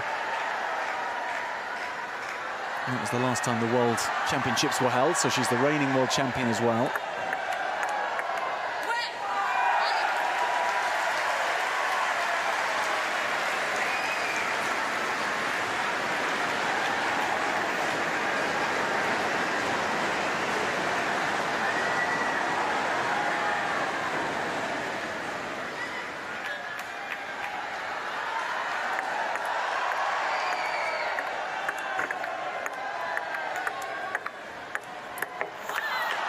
Really well played from Jung. She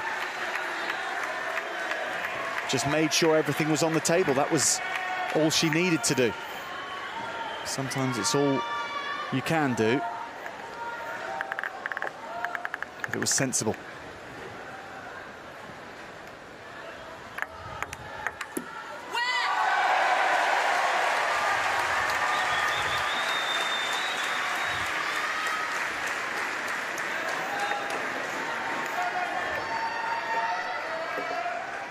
Chance to have a really good lead at the first towel break for Saint-Pierre. Towel breaks every 6 points, so these next 2 points coming in. Or a chance for Jung to level up the match.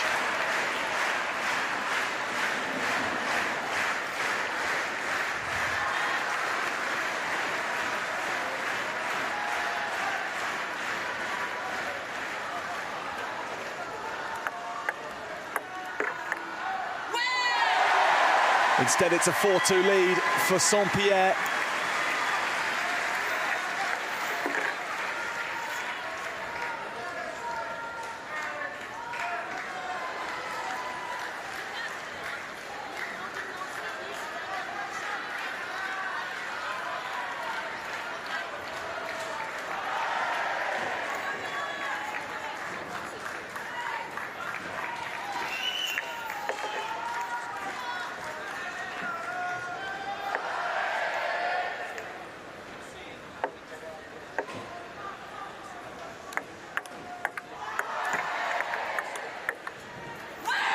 superb reach from Saint-Pierre to keep that point alive.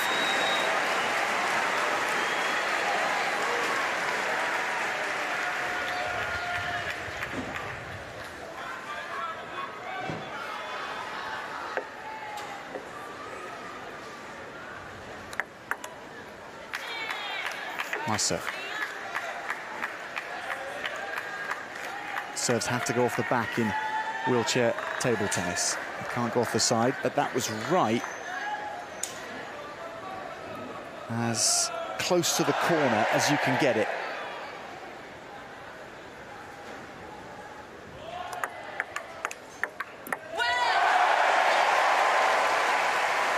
Saint-Pierre getting a lot of change out of shots into the body rather than bending them away at the moment. They're going in on Jung, trying to jam her up. I'm sure she can't execute a stroke where she has some distance between her body and the ball. And that's the ideal scenario where you can hit a full stroke. It's right into the body, like that one. When she can hit a full forehand like that, she's really dangerous. The mechanics allow for a much more accurate, much more powerful shot when the ball bounces away from the body. If it's in tight, there's not much you can do about it. Again, too far away, and it was dismissed.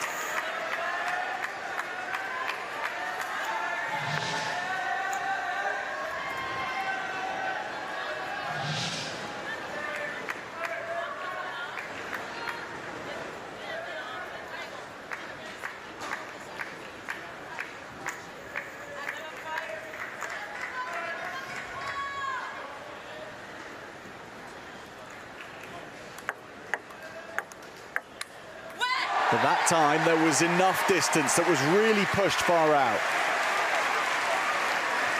Into the body is good. Out to the extremity of the wing is good. But if you hit that middle ground, then she'll get picked off.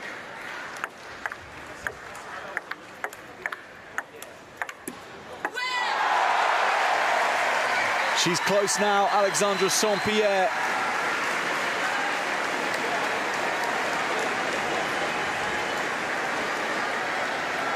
They know what this means. Medals on the way for France, guaranteed, if Saint-Pierre can seal this fourth game.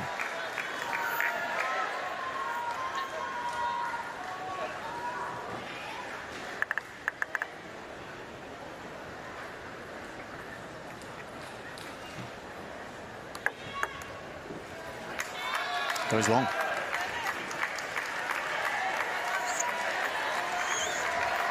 As she's shown, Jung, she's very, very capable of quickly clawing back a lead. She's got 2 of the 4 she needs to level this up. Make that 3 of the 4. Saint-Pierre just not quite as convincing as she was a few minutes before. Timeout called. And the discussion here is about these next 2 points. Not a general discussion about what's going well, what's not. It's about how to see this through.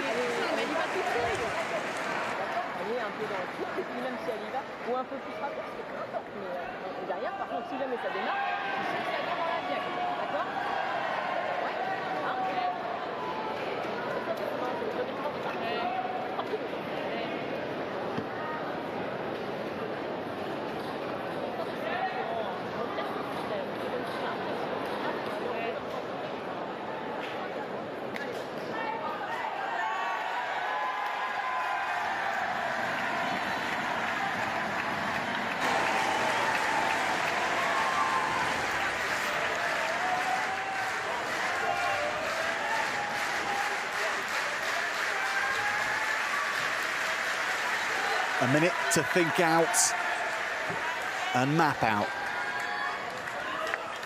what could just be 2 points. Saint-Pierre to serve. And she loses that first point, so we're 9 each. Jung Young-ae. It's going to take her time here again because we're at 18 all, so we're allowed a towel break.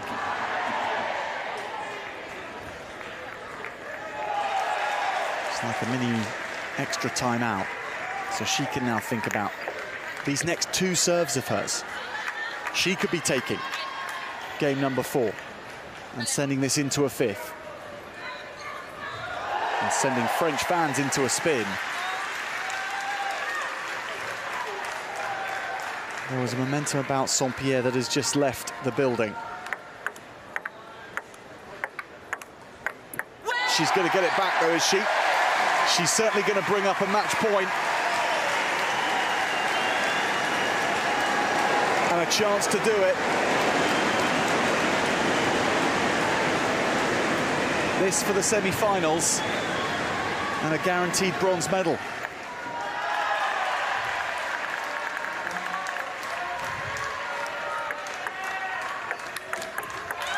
It's a really strong forehand. Her forehand has been the key weapon today for Jung. And it's given another chance to shine. 10 each. 1 serve each now.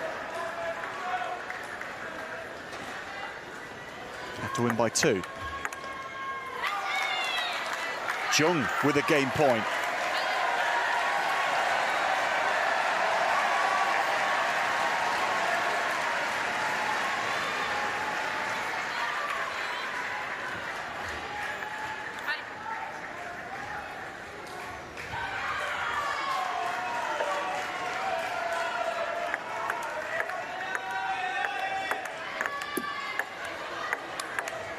Oh, she's done it.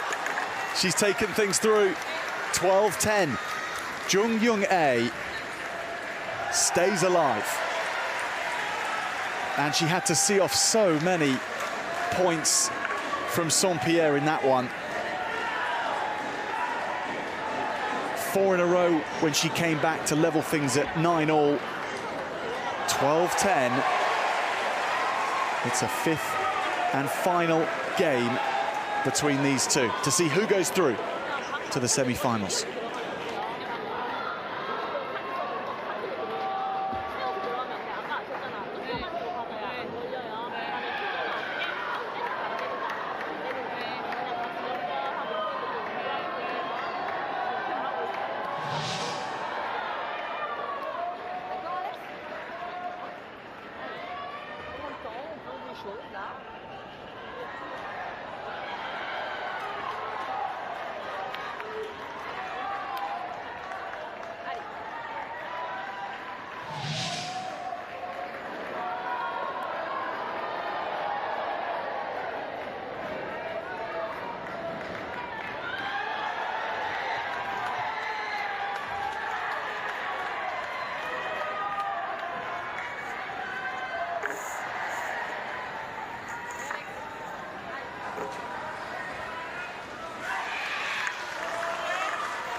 Game number 5.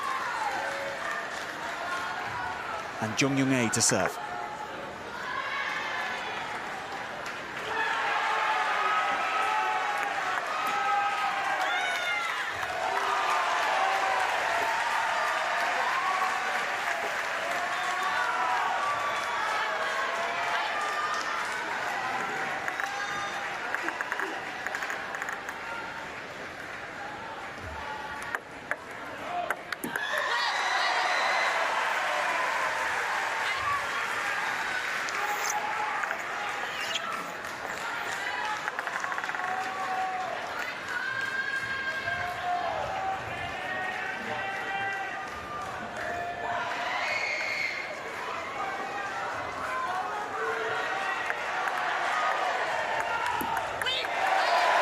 Yeah, that was close enough to the body to make it an awkward shot for Jung.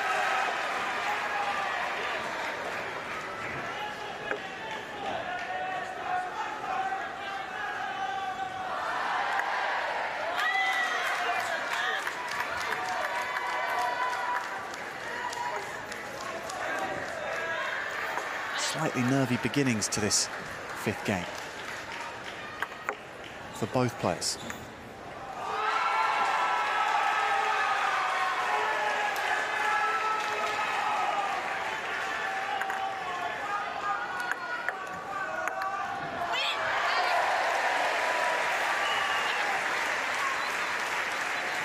Tends to wear her emotions, Alexandra St-Pierre, whilst her opponent is known for not doing so. Her nickname is Poker Face, is Jung Young-ae, because she doesn't give anything away.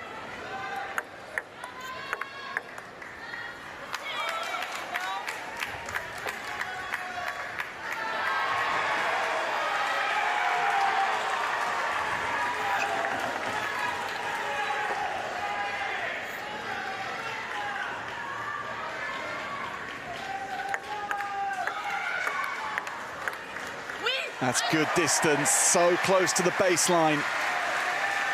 And Jung Young-ae is right up against the table. So she's cutting down the thinking time. It's risky, but when it works, it gives you that advantage. Oh, that's put away so well. The net lifts it up for her. And from there, it was good night. Really good forehand flick. 2-all, 4-all. Still nothing to choose, is there? Now, where did that went long, yeah.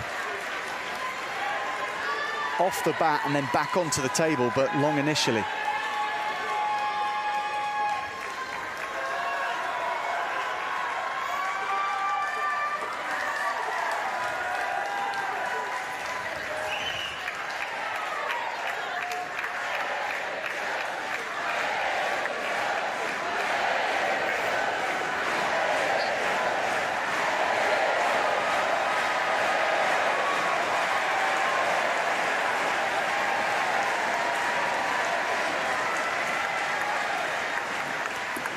Oh, predicting the forehand shot, but it went down into the body. Had to rearrange things at the last minute and didn't quite. 6-4, Jung Young-ae in the lead. And now with a 3-point gap.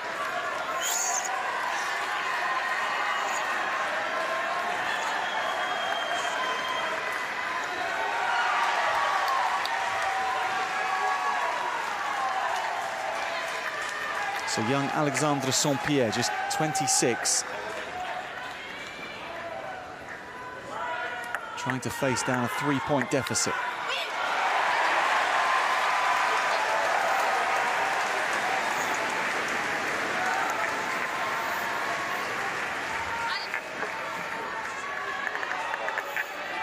She's particularly young by comparison to her opponent, the 45-year-old Jung Young-ae, with extensive amount of experience on top of what her opponent has.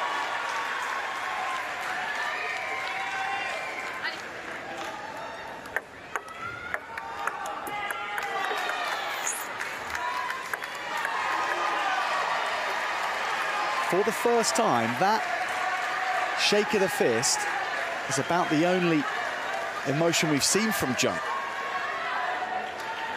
So that's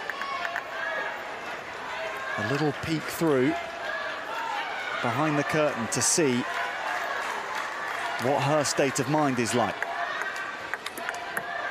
Oh, it was such a good backhand from St-Pierre, and yet well read again by Jung. 9-5, 4 points ahead.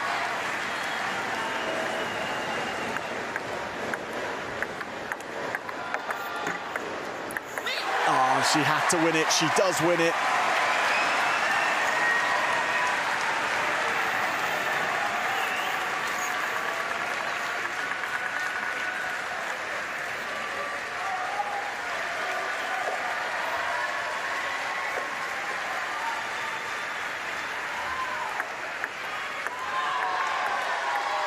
It's every point a must-win now.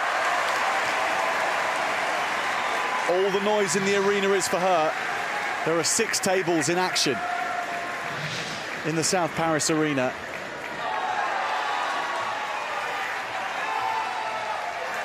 But everything we're hearing and seeing is focused on this game.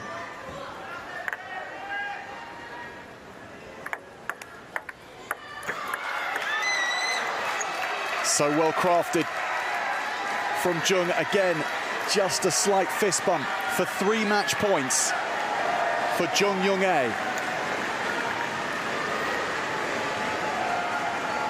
To guarantee herself a bronze medal or better.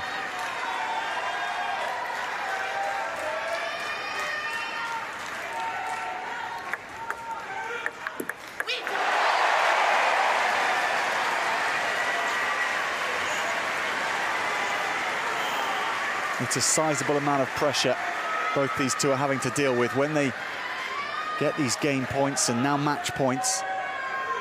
That has to be mastered first to allow the table tennis just to be played. And Jung Young-ae sees the first of those match points fall by the wayside. 2 serves coming up for Saint-Pierre.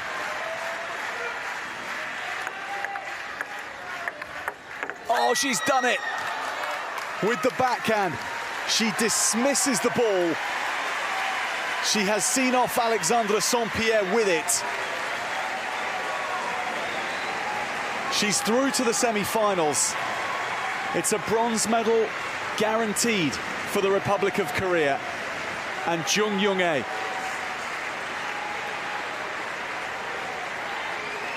And all the while she was ice cold out here.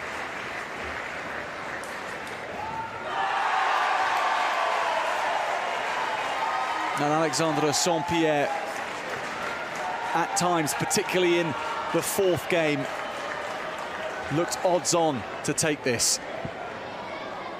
But it's Jung Young-ae and her composure and her forehand particularly. Those two together, a winning combination.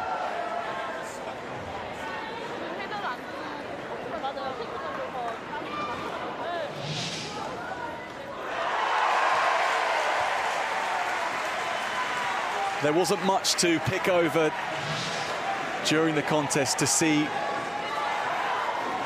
what internally she might have been thinking. Only towards the very end did she start to visibly show the excitement, the possibility of getting through to the semi-finals, but she did it.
And so we have the men's singles Class 1 quarter-final.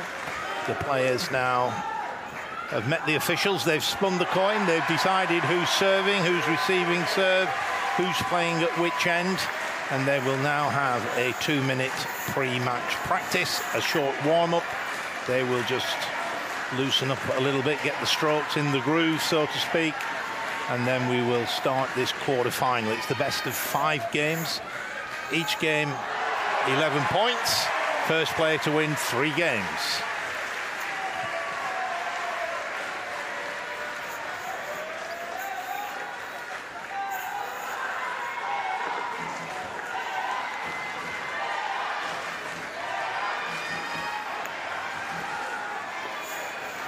And so Fernandez having the bat strapped to his hand, which is allowed with people who need a stronger grip. And indeed, Tom Matthews, having had he was strapping his racket in, I'm pretty sure. Yeah, there he goes, doing exactly that. Tom Matthews, 32 years of age, ranked at number 5 in the world. Here we have our umpire from Tunisia. And our assistant umpire from France.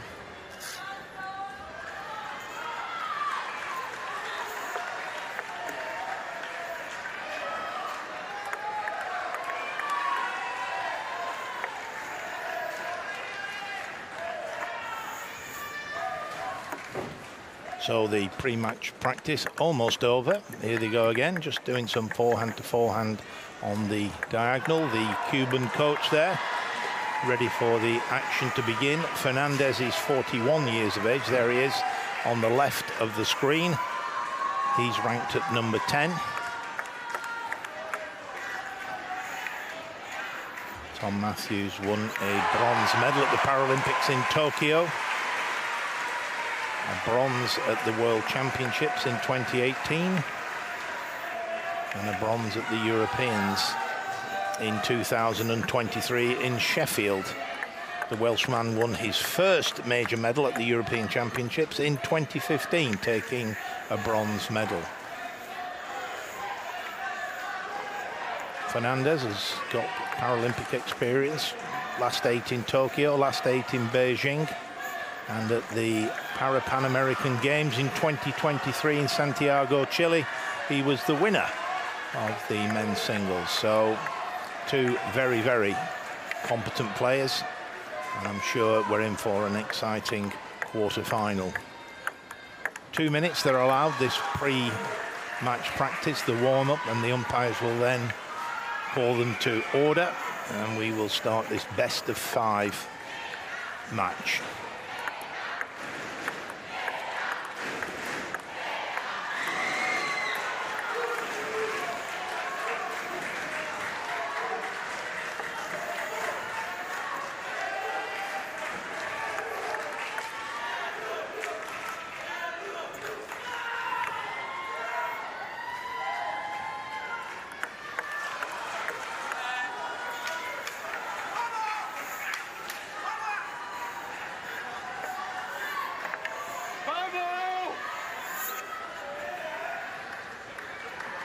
So we're now ready to start.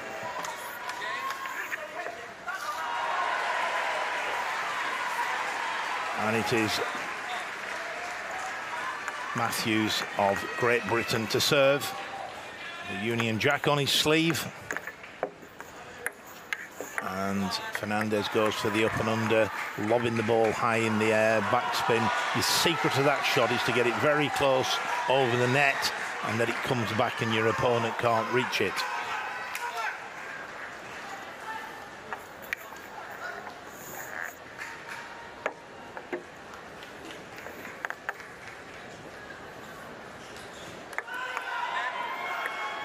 Let's service. The ball just caught the top of the net.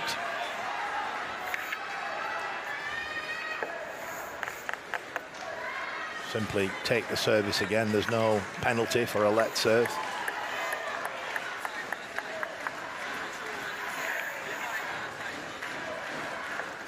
Interesting there, the umpire's just gently warning Fernandez that he has to make sure the ball is behind the baseline when he hits it. Cuban coach getting very excited.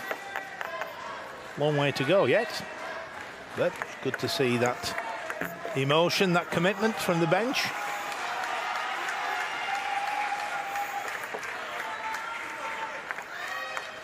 Matthews now with his second serve.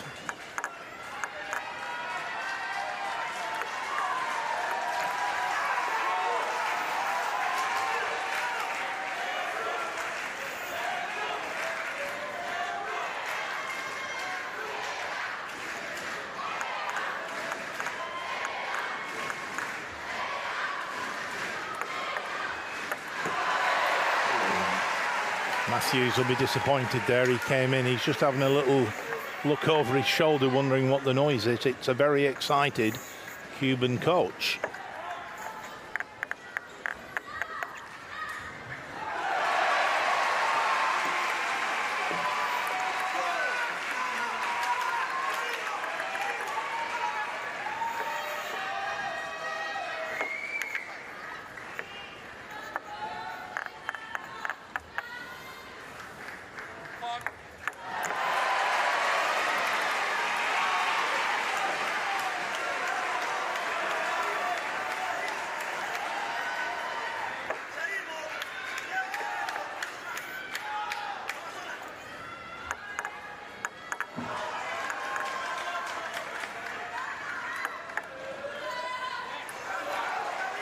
Fernandez going for the up and under, just angled it a little bit too wide. It missed the side of the table.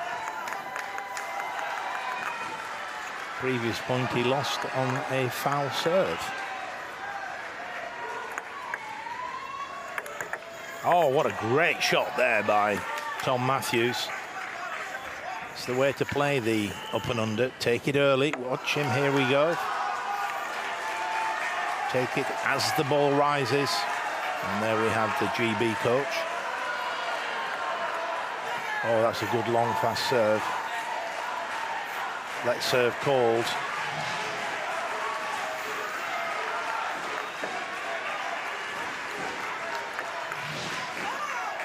The let was off the side of the table. You've got to serve within the sidelines. If it bounces and goes off the side, then it's simply a let serve.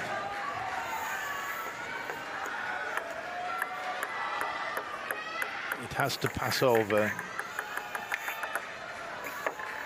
the baseline. It can't go across the sideline.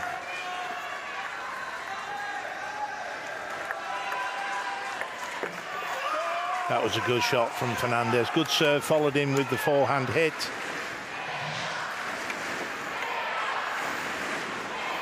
And he hits it into the body.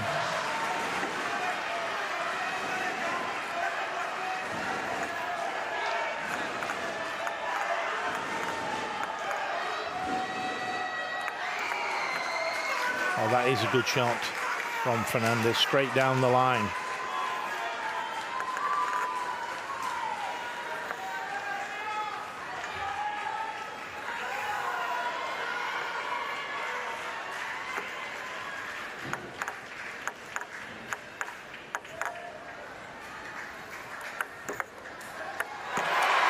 Good shot from Fernandez as well.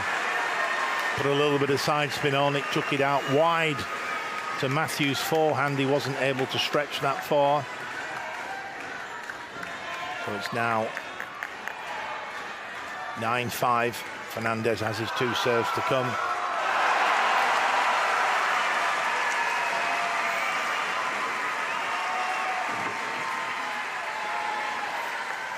So 5 game points now for Cuba. And there it is, the first time of asking. Fernandez takes the first game, 11 points to 5, and the players now make their way back to their respective coaching corners.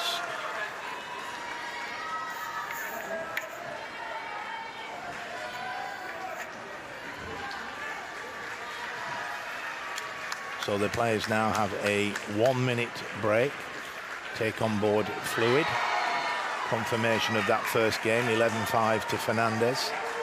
And they also have an opportunity to listen to their coach.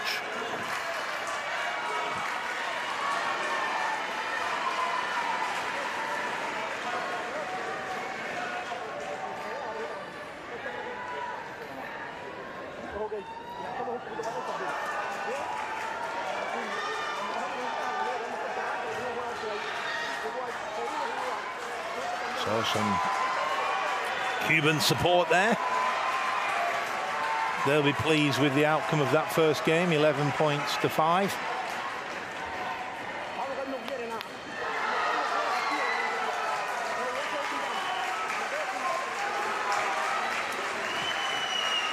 Matthews there receiving advice from Neil Robinson, the great British coach.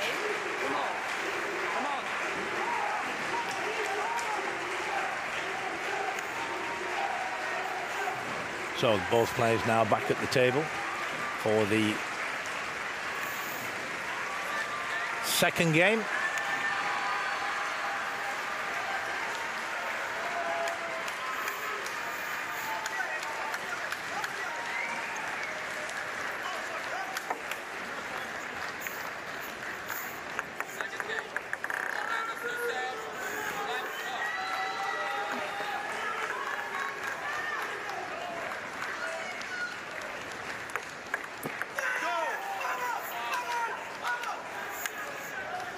Matthews looking to play the forehand topspin on that one. Didn't quite lift it sufficiently. He's certainly doing the long fast serve into Matthews' forehand. Whether that's a tactic that they're going to pursue.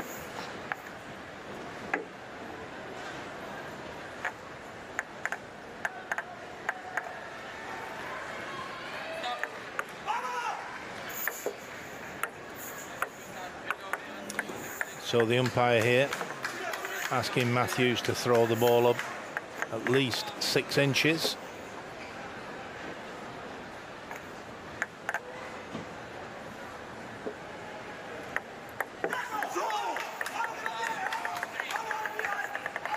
So whether that's distracted Matthews, makes you start thinking about what you're doing a little bit, and of course if you're distracted, you're more likely to make a mistake. That's exactly what Matthews did there.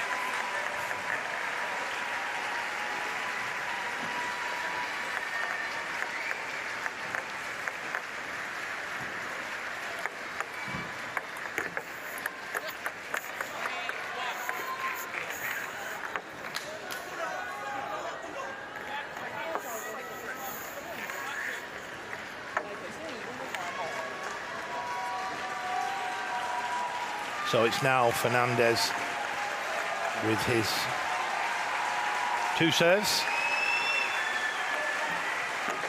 And that was a good up and under. A lot of backspin on the ball, came right underneath it.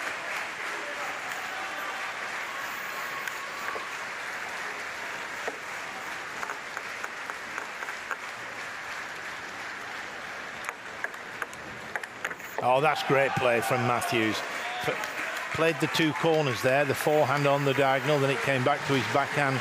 He went wide down the other diagonal, and there's that winner out wide to Fernandez, his backhand. Excellent play.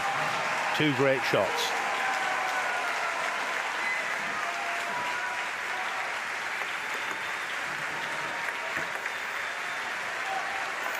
Again, Matthews doing well. That was up and under. The high toss with backspin from Fernandez, but he got to the bounce, guided the ball back sensibly, and went on to win the point. A well-constructed point there from Matthews' point of view.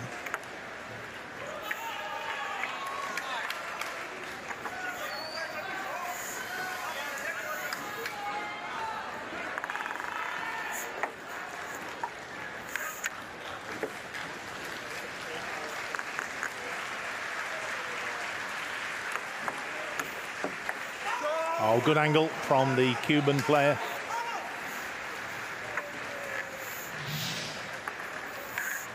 See the angle of his racket. He's putting a little bit of side spin on the ball as well. Takes it out a little bit wider to the forehand. And a good serve followed in by a strong topspin. Service and a third ball attack. Serve, and there's that third ball attack. Again into the body, aiming for the shoulder. It's that awkward position for the... Tried to just use the side spin there. He wanted that ball to just bounce over the net. A little bit of side spin.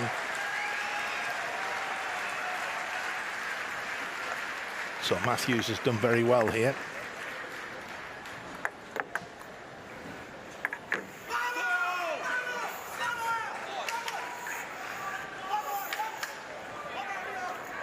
Certainly the most excitable coach that I've seen here at these table tennis matches at the Paralympics.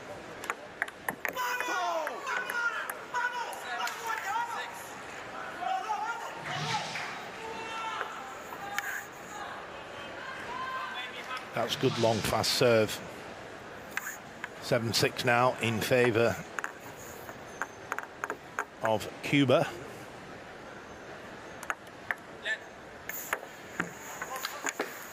Let's serve call. The ball just caught the top of the net.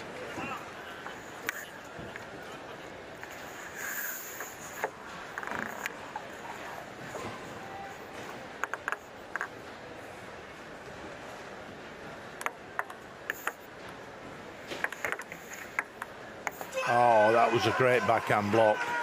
Matthews did well. He leant in, played a great backhand against that high ball. But the reaction from Fernandez was superb, which gives him a 2-point lead. Let's service.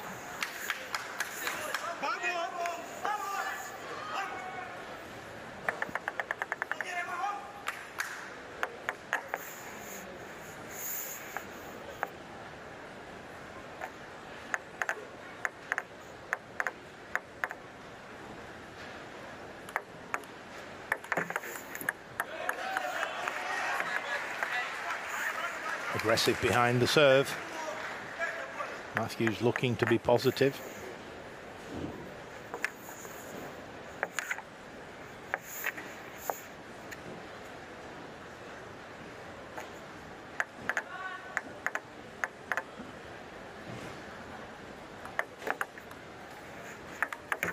Oh, lovely shot. Fernandez going for the up and under backspin, but it's mid-table. Play that shot well, it has to bounce just over the net. Having said that, Matthews dealt with that extremely well.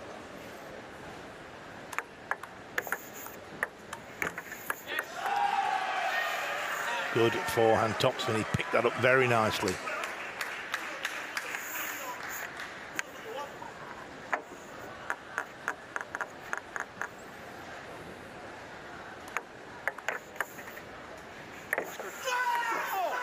Now that's the high toss with backspin played to perfection. It just bounced over the net.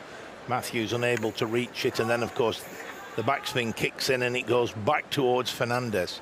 So 9 points apiece. Business end of the second game. Fernandez having won the first.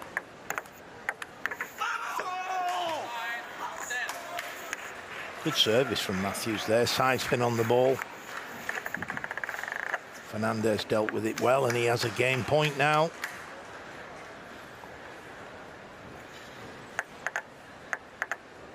This would be for a 2-game advantage. Oh, he's just gone wide. Good placement from Matthews there, down the middle, not really giving him a great angle either way. British coach there, Neil Robinson, looking on.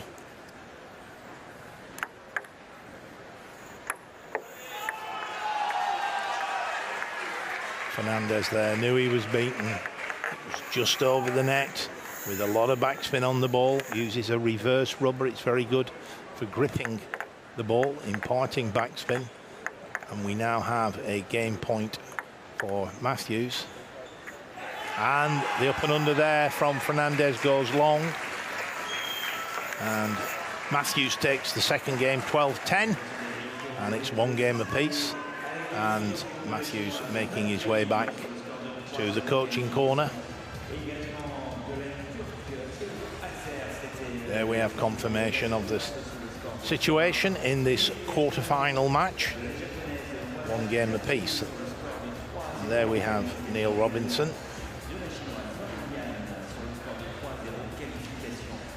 Different style of coaching in the British corner. Neil very calm, collect, thinks things through incredibly well. He played in 7 consecutive Paralympic Games, 1 gold, 4 silver and 2 bronze. So an outstanding player. His career then moved into coaching, and he's done quite a few Paralympics as the British coach. So he will be one of the most experienced people, if not the most experienced person in the hall, when you combine his playing experience with his coaching experience.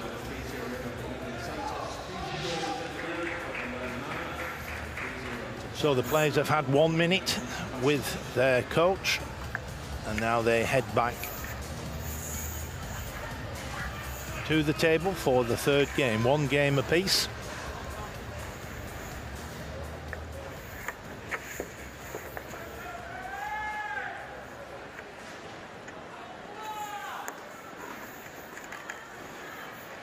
The British team there supporting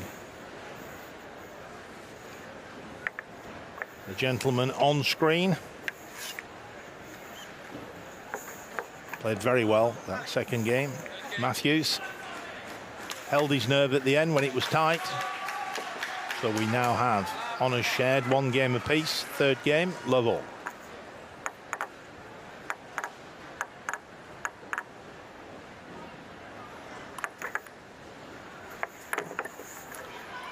Good shot by Fernandez.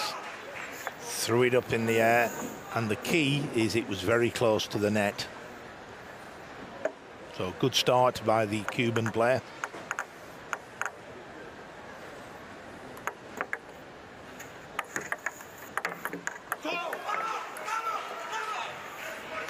The up and under there, not quite as good as the previous one. It was mid-table. Matthews was able to reach it, but Fernandez was able to win the point. Oh, that's a great serve and a great follow-up behind the serve. A third ball attack. There's that forehand attack. It's a good angle.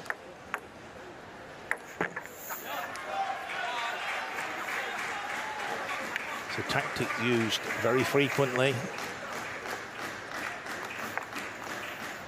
Throwing the ball up in the air, coming under it, so there's backspin on the ball. High in the air, hence the up and under expression.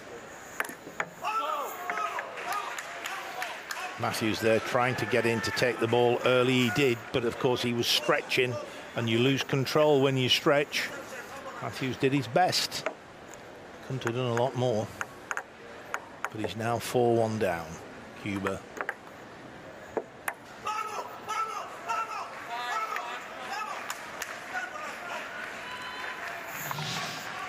Good shot here from the Cuban player. Just look at that, how close that is to the net. That's you don't get those back. And again, that long fast serve to the forehand. Then he follows in with a forehand hit. The follow-in went straight into the body of Tom Matthews. Welshman couldn't get his bat on the ball there. It was well placed from Fernandez.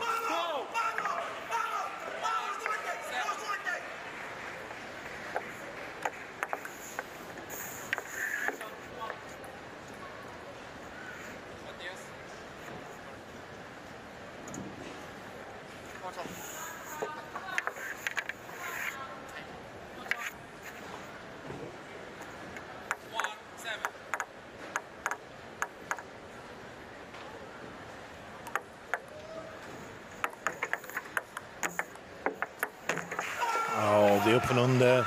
The rally continues, then he uses the side spin with his forehand to send it wide to Matthews' forehand.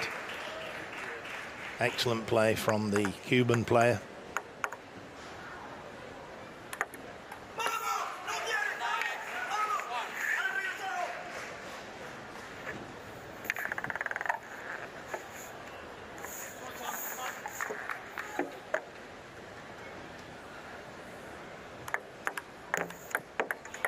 Great return of serve from Matthews, but still Fernandez with a 7-point lead. He's 2 points away from... Oh, what a great return of serve there from Matthews.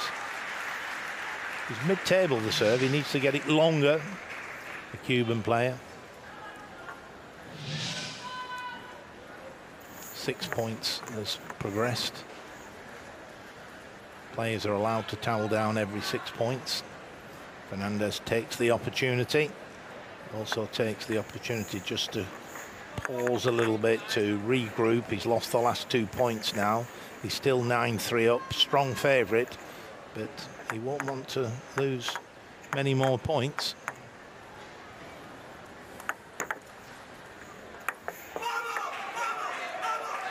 That is a very skillful shot.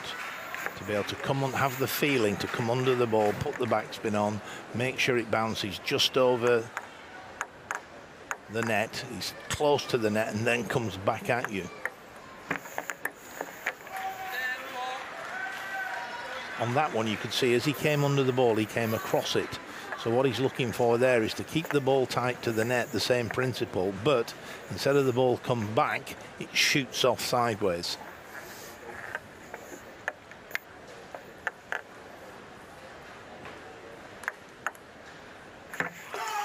So there we have it. The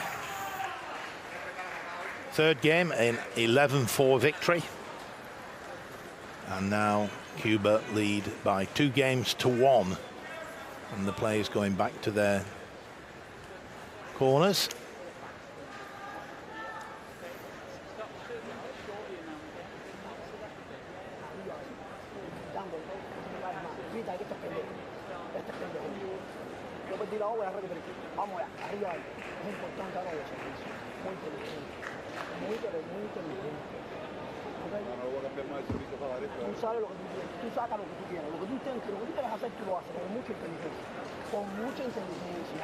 So 1 minute is how long they're allowed. Rehydration. There's some of the British supporters. David Macbeth there, one of the coaches. Andrew Rushton, who was in action earlier with Britain's Will Bailey. Oh, that's a great shot. And that's so close to being a great shot. And there's our very excitable Cuban coach.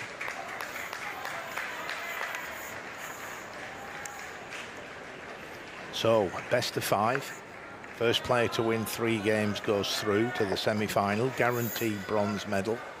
And now Fernandez leads by 2 games to 1. He needs one of the remaining 2 games, and Tom Matthews needs to win them both. It's as simple as that. And it is Fernandez to serve at the start of this 4th game. Oh, what a good return of serve there. Very positive. Attacked it. It came long. The Welshman played a strong topspin. I'm sure that'll be part of the conversation with his coach, Neil Robinson.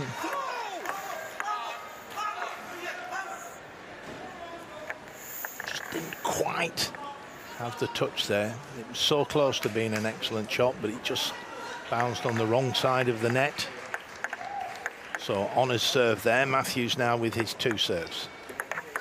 Ooh, that was unlucky from Fernandez. Put a little bit of side spin on. Ball just didn't quite reach the net. Another centimetre and it would have cleared the net, and the outcome of the point would have been a point for him. This time he goes a little bit too long, Fernandez. Matthews is able to come in and hit with the forehand.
I have to say, the Cuban coach is the most excitable coach that I've ever seen. And I've seen a lot of coaches over the years.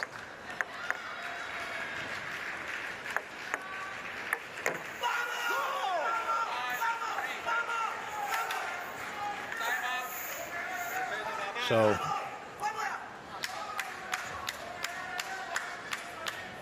Thomas Matthews makes his way around to Neil Robinson. Tell me what you're thinking. Come on. How does it feel? I'm doing the right shot. Just got to connect to it. Yeah. Okay. If you put him back, So each player has a timeout easy for him just to angle that ball. in the match, just on one occasion. It's a 1 minute break. Neil Robinson will have felt that the momentum was just beginning to swing towards Fernandez, and one way to stop that momentum is, of course, to use your 1 minute break. It's a critical moment now for Matthews. He can't afford to lose another game. If he loses another game, he's out. Maybe some short serves, you know, sort of backspin serves in the, but he will go up. So I think that was a very good call by the British coach. Get yourself into this, man. Come on, come on. A very calm, sensible position stated by Robinson, in my humble opinion.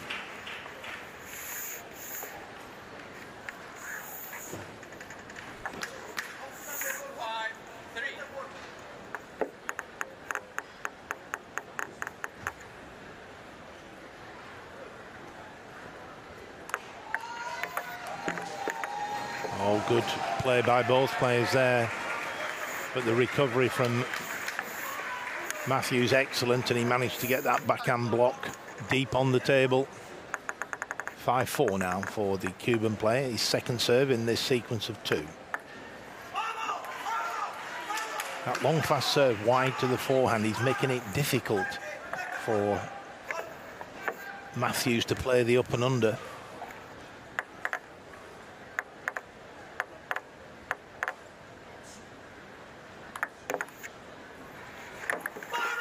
Oh, that was an excellent shot from Fernandez. High skill level to do that.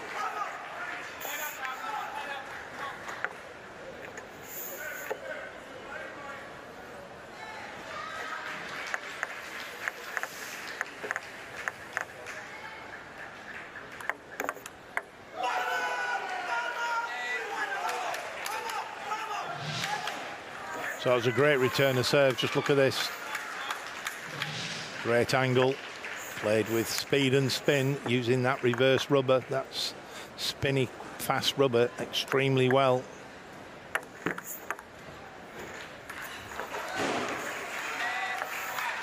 Good rally. Matthews comes out on top.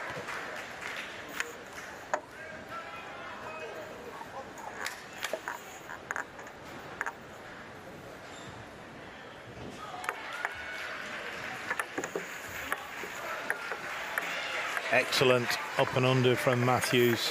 Came under the ball, backspin, the ball came back towards him, having bounced.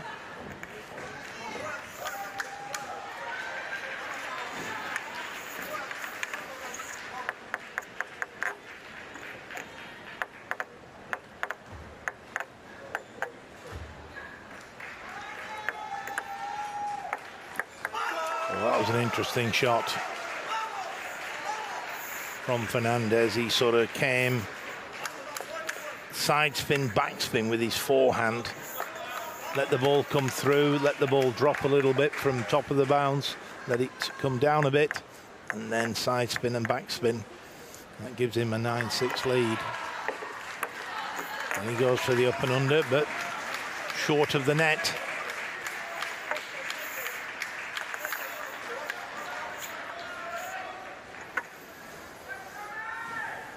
So Fernandez now with two serves.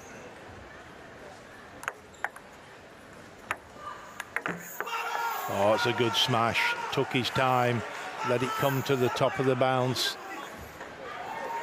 Of course, this is for a guaranteed bronze medal. We don't have a bronze medal playoff. The two losing semi-finalists both get a bronze. So this guarantees him a bronze medal and gives him a chance of going for the gold. So second serve in this sequence of two.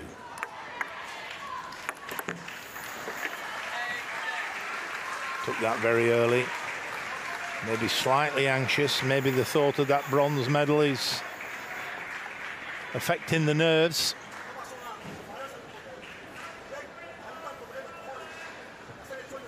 So it's Matthews who's serving at the business end of this fourth game. He still faces 2 match points.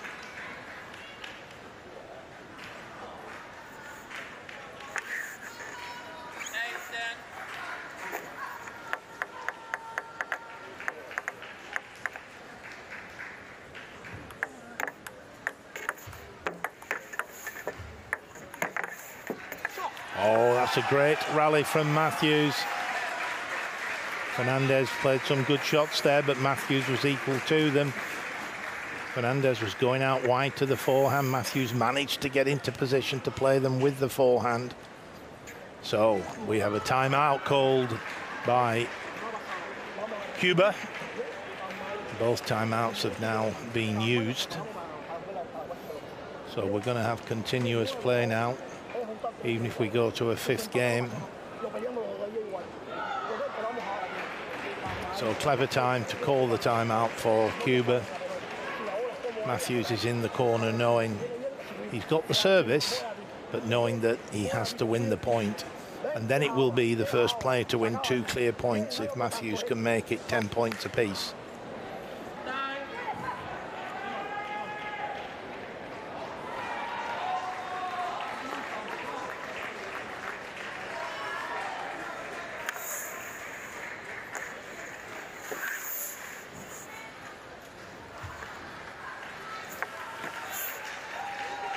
So Matthews with the serve. Fernandez with a match point. It's his 3rd match point. Could it be 3rd time lucky? We're just about to find out.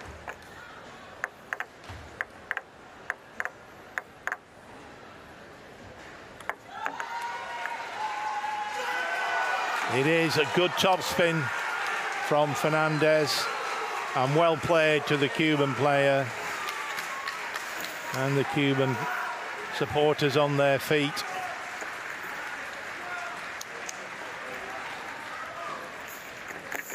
Matthews disappointed, but it was a good game, and the Cuban player played extremely well. He played some very good high balls, the high toss with backspin, the up and unders, as the players call them. Matthews there showing his appreciation to the British support, and there's quite a bit of it in the hall. The Brits have travelled.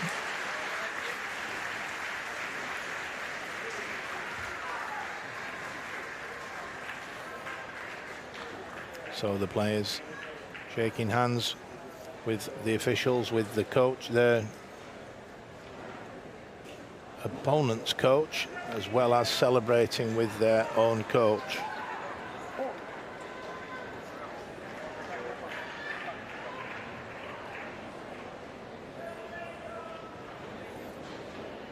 A little bit of emotion there from Fernandez.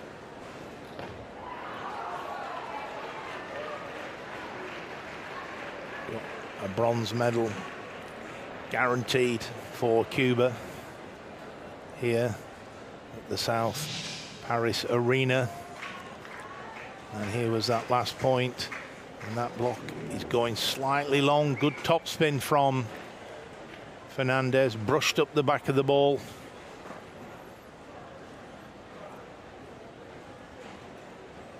And I think he's quite chuffed. And why shouldn't he be?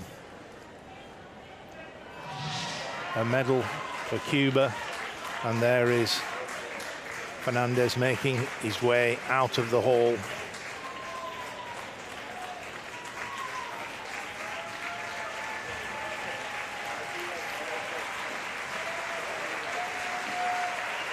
followed closely by Tom Matthews. The crowd applauding both players.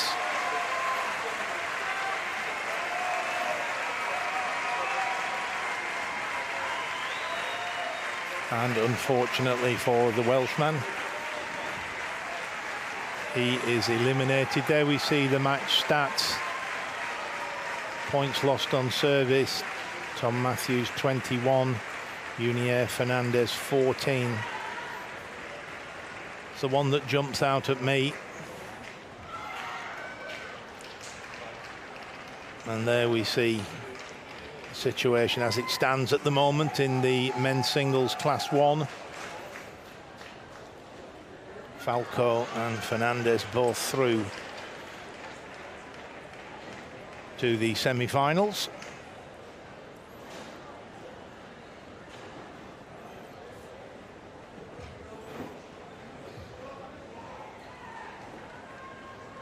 So we now await the players for the next match.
And so here we have the two players for the men's singles Class 1 quarter-final match. Clearly know each other well. Smiles there from the two players. In the blue shirt we have Andrea Borgato from Italy.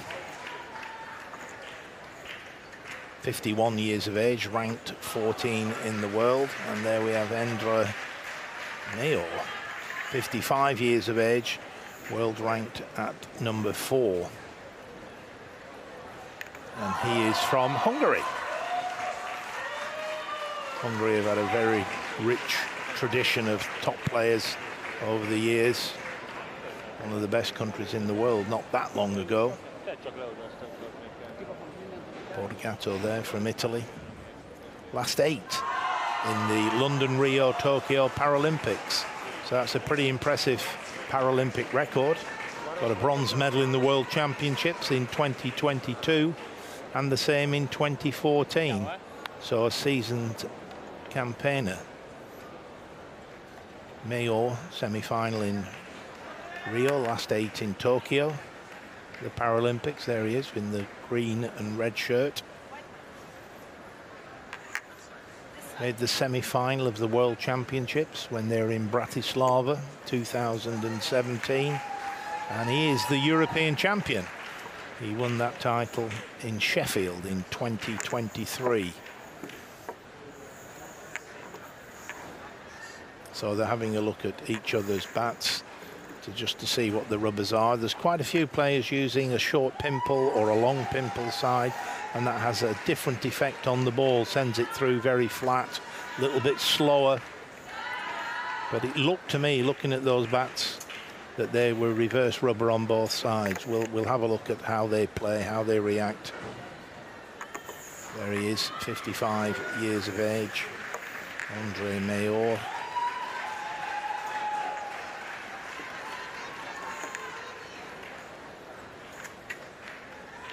The Hungarian coach.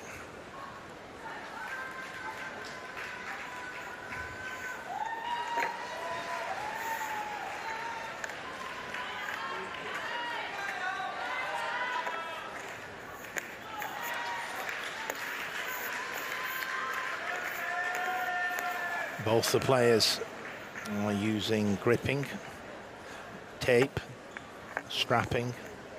Any players with gripping difficulties can use a strap. Our umpire from Germany and the assistant umpire from Singapore.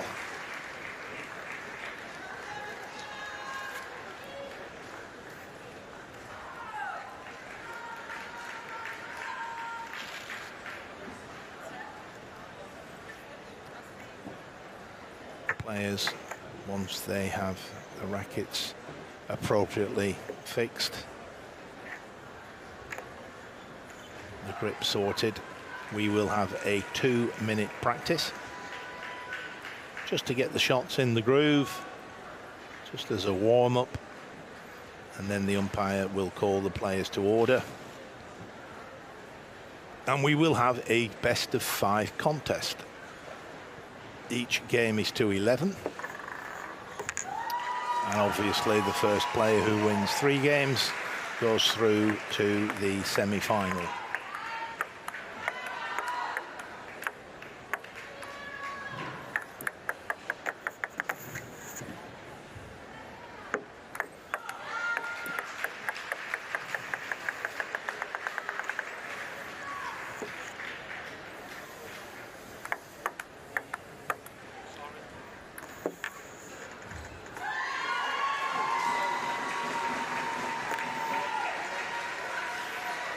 Few backhand to backhands.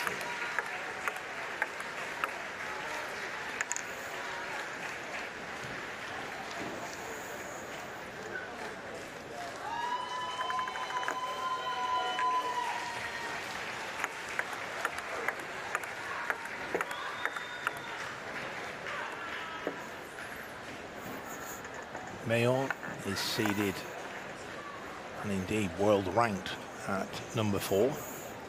And Borgato on the screen there in the blue shirt is seeded at 14. So the Hungarian player, the slight favourite, with a higher ranking at this point in time. But we've seen a few games go against the prediction of the rankings.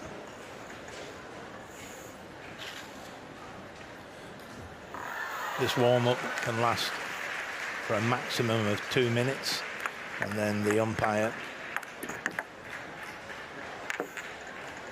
will call them to order.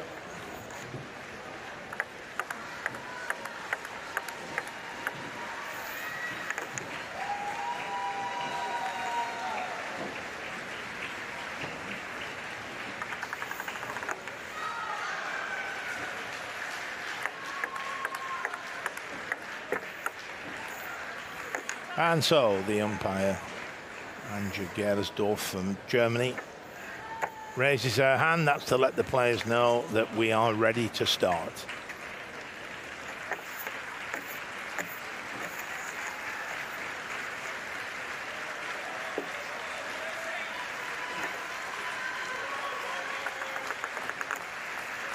Mayor to serve at the start of this first game. Short forehand serve straight down the line. Went long and fast. Maybe this one will be the same, but on the diagonal. There it goes, but he put a little bit of backspin and side spin on that one as well. He's using reverse rubber on the black side there. Good for gripping the ball, putting spin on the ball, getting speed on the ball.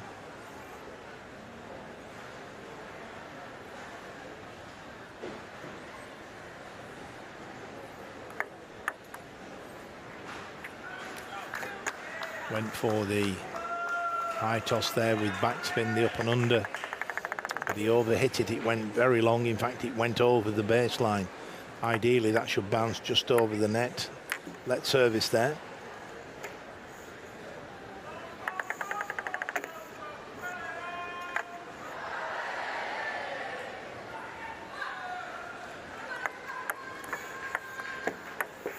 Oh, that's a good side spin from Borgato. See there how Borgato brought his wrist around the outside of the ball. That gives it the side spin. And he does the same this time, albeit with the backhand, but the same principle. Goes around the side of the ball to give it side spin. He's playing the angles extremely well.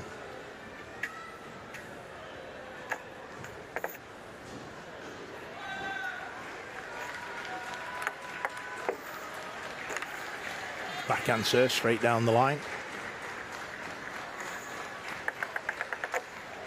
Italy leading 4-2 in this first game.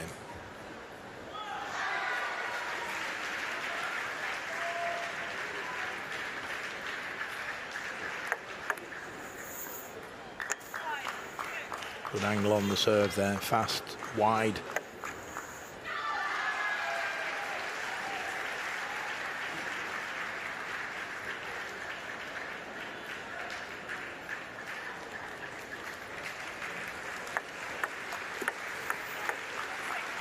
Varying all the time where he's serving, Borgato.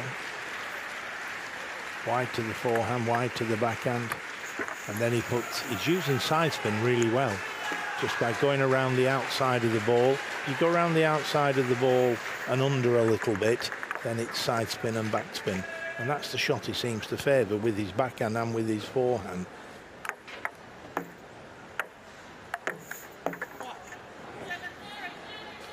Chop smash there from Mayor. Let the ball bounce quite high. Got his bat above the ball, came down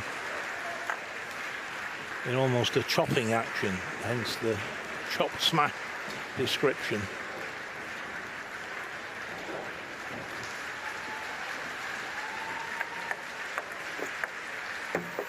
But there's that side spin. Does it ever so well. Italian coach looking on. 8-3 for Italy.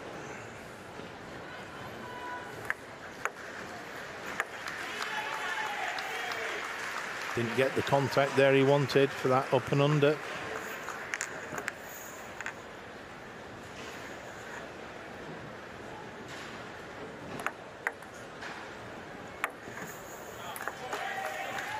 Again, not quite got his timing there. That wasn't the best up and under. It was mid-table. Gave Mayor a chance, but it's now 7 game points for Italy.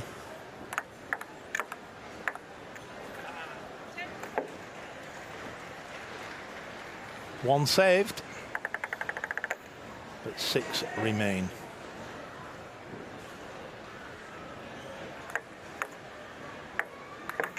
Oh, and a lovely backhand hit from Borgato, and that's first game to Italy by 11 points to 4.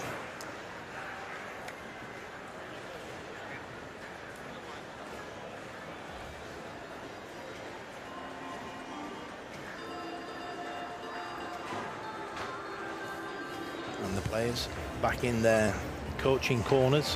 1 minute they have in between each game to take on board some fluid. The Italian coach taking care of that straight away.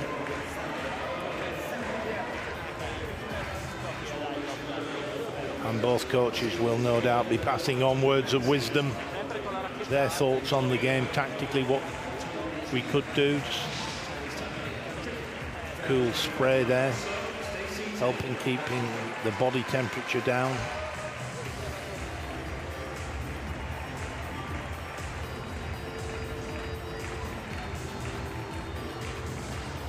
That was that chop smash as he came down, played that one really well. See the side spin on the ball there. And then again, this time with the other side of the bat, but the principle's the same. This is the winning point. There it goes with that backhand hit. So the players now back at the table.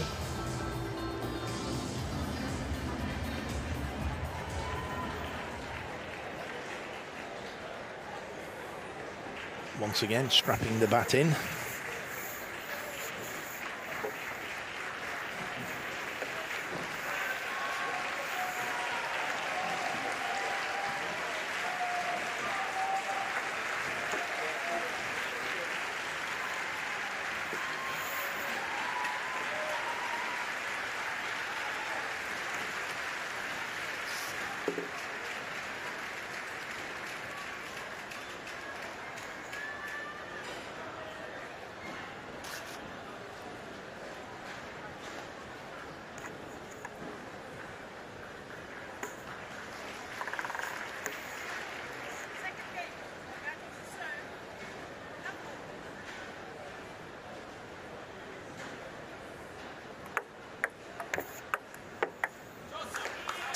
Good angle, good start by Italy there.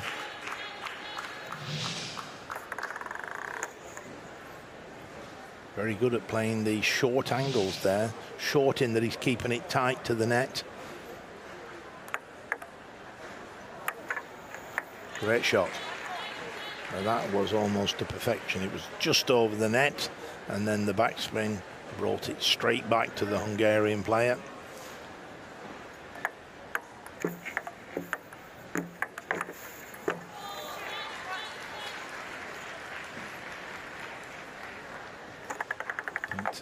Quite get the angle he would have liked, the Italian player, and Mayo from Hungary able to get in with the forehand hit, and that backhand just a fraction too wide. So it's a good start by Hungary.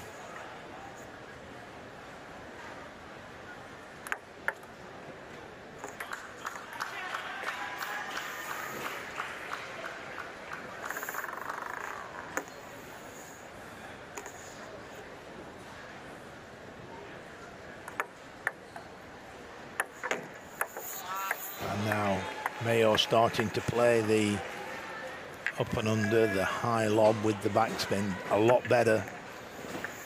Just feeling the ball a little bit better. See the reverse rubber there on the red side.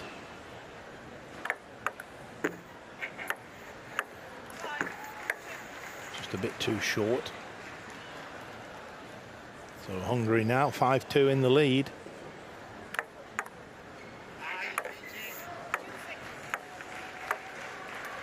A little bit disappointed with himself. Borgato, he's tried that shot a few times. Lost the last 2 points attempting it.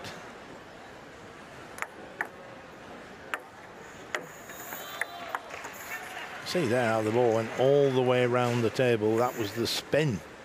Nobody touched it. There's a lot of spin flying out there.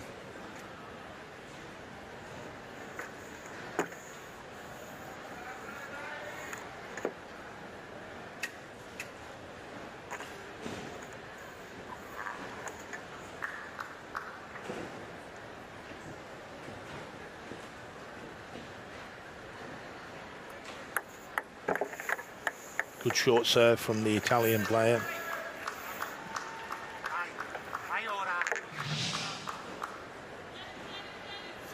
See the backspin there, how he cut underneath the ball.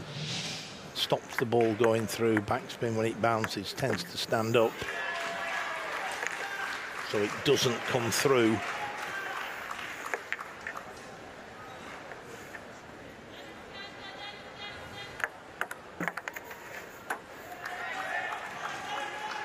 So the Italian player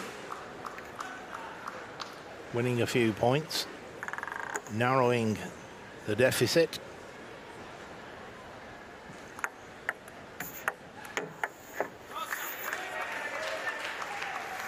Good angle, and the lead now for the Hungarian player there on the screen is down to 1 point.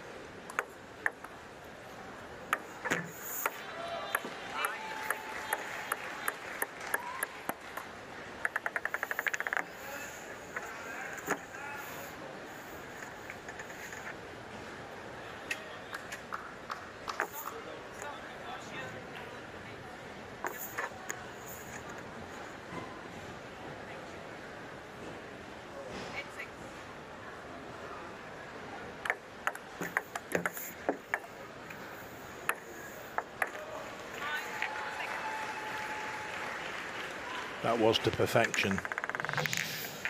See that there? There's that high lob. Just watch where that bounces. Perfect. Just over the net, and look how it comes back. Again, the umpire just giving a warning to the Hungarian player. You've got to throw the ball up 6 inches.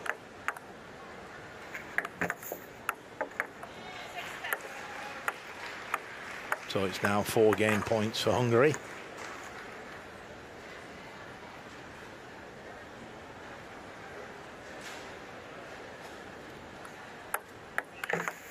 Oh, good shot. Managed to get into that bounce of the ball. Leaning over the table, managed to take it top of the bounce. Excellent backhand hit, and that is an 11-6 victory for Mayo from Hungary, and this quarter-final match now is 1 game apiece.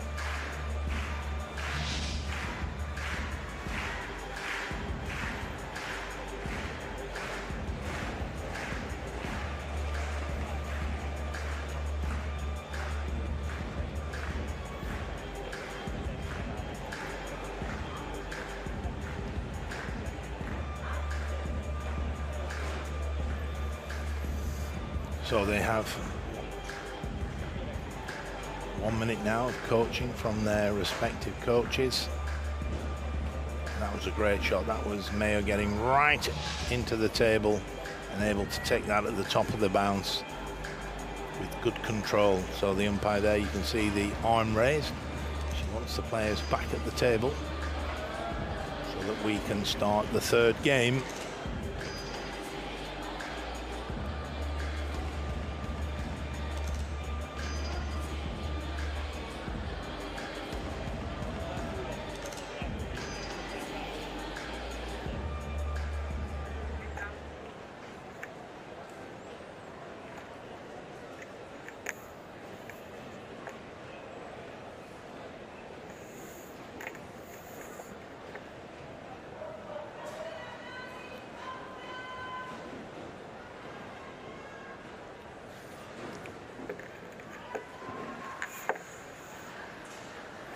So now we are ready to start the 3rd game.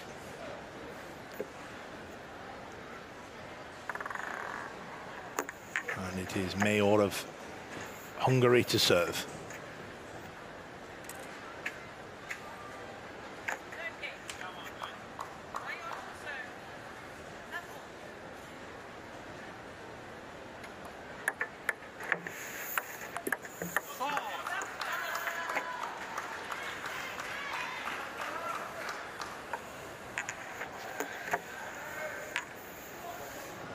So first point to Italy.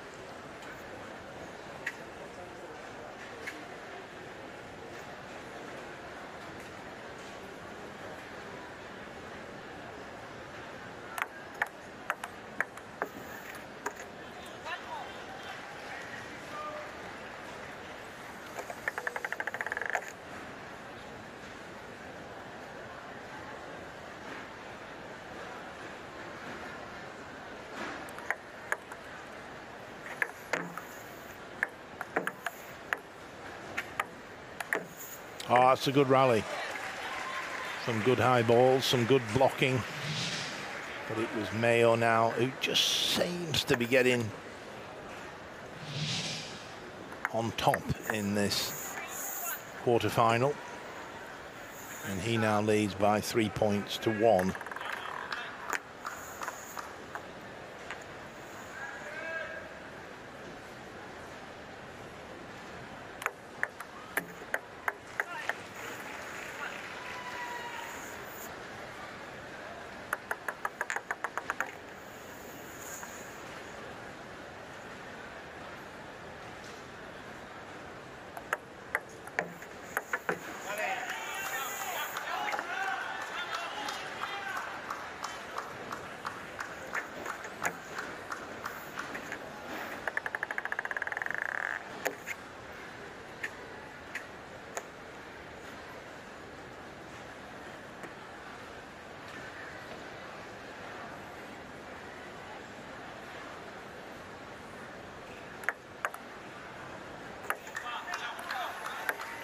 Mayo there trying to get the up and under, just didn't quite get the connection between bat and ball.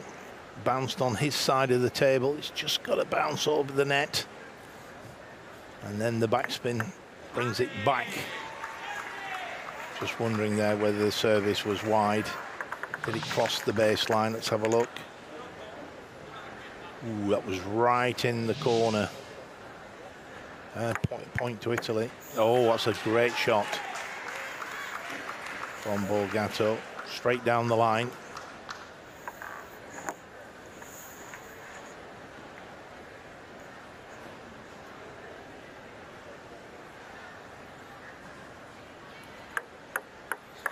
Trying the short backspin serve.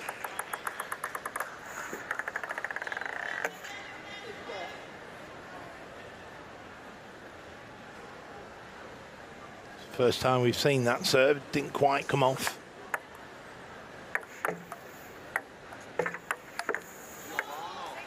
Great shot from Mayo there.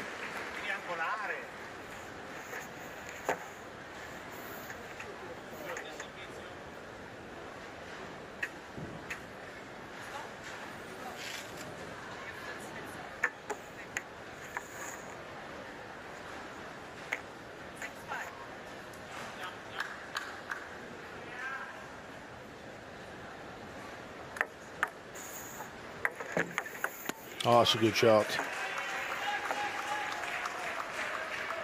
Took it off the bounce.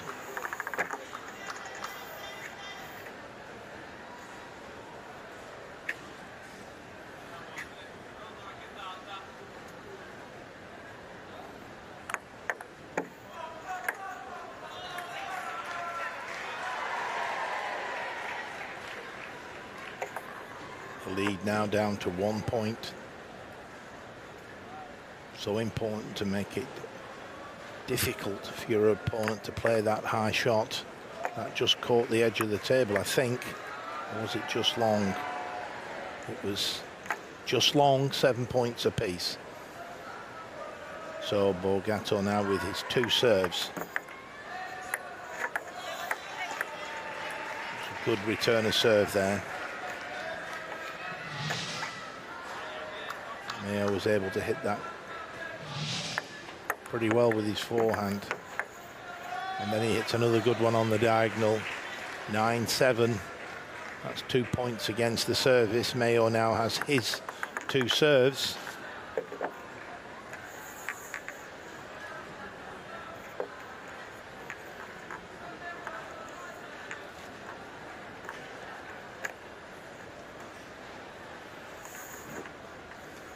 Very calm player. Nothing seems to perturb him. Oh, he was a bit fortunate there. That caught the top of the net, but nevertheless, he took the attacking shot on and gives him 3 game points.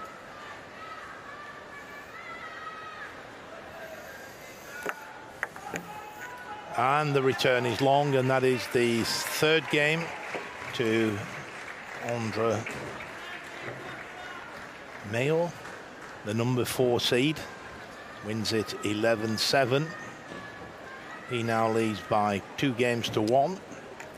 And he needs to win 1 of the remaining 2 games. There we have confirmation of the situation in this men's singles Class 1 quarter-final.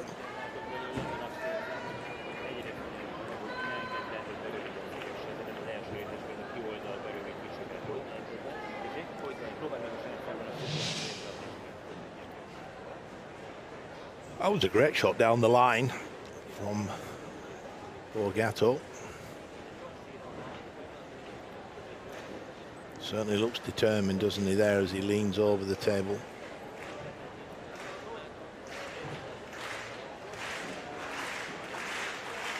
Forehand to forehand rally.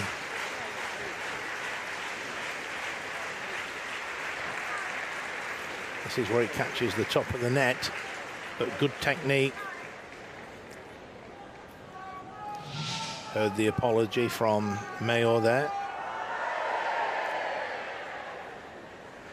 So the players now making their way out for the fourth game. It's Hungary who lead by 2-1.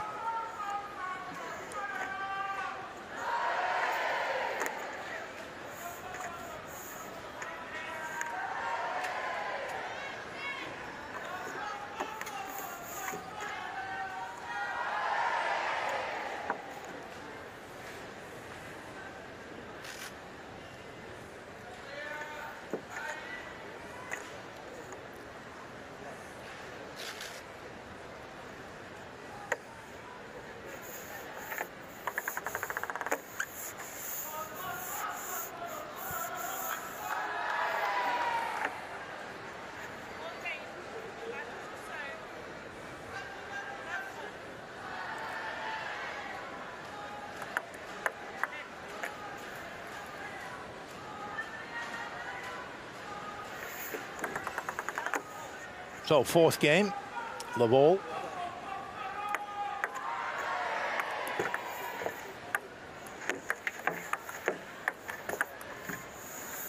We just caught the top of the net again. That was a good rally from both players.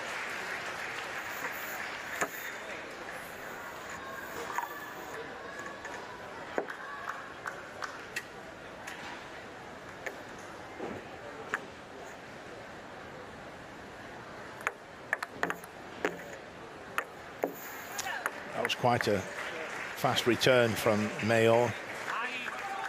Borgato tried to do in the up and under, but the ball was coming to him at pace, therefore it's a lot more difficult. Oh, that's a good shot. Forehand topspin down the middle of the table from Mayo. Timeout called by Italy. Of course, this is a must-win game for Borgato. So the Italian coach just feeling this game could be slipping away, 2-1 down, and the Hungarians made a great start taking the first 3 points. So let's stop that momentum. Let's use our timeout. You only get 1 timeout per player. Often it's used to break momentum. Player wins 3-4 points on the run. The danger is they can keep going, so use our timeout in that situation is pretty common. A common reason for using your one and only timeout in a match.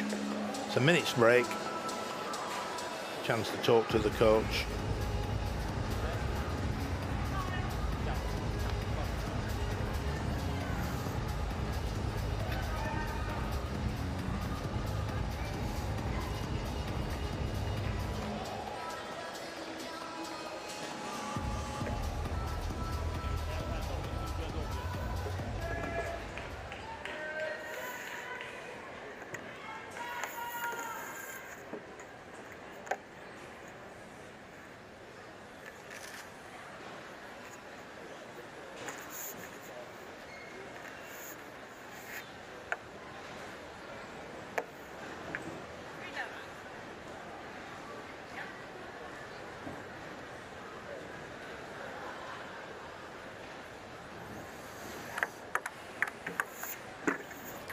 Good angle, good pace on the ball from Mayo there. That's a 4-0 lead now. Good start by the Hungarian player. Very positive. Putting the Italian player under pressure, just playing it that little bit quicker. Well, that was a good short serve, good variation from Borgato.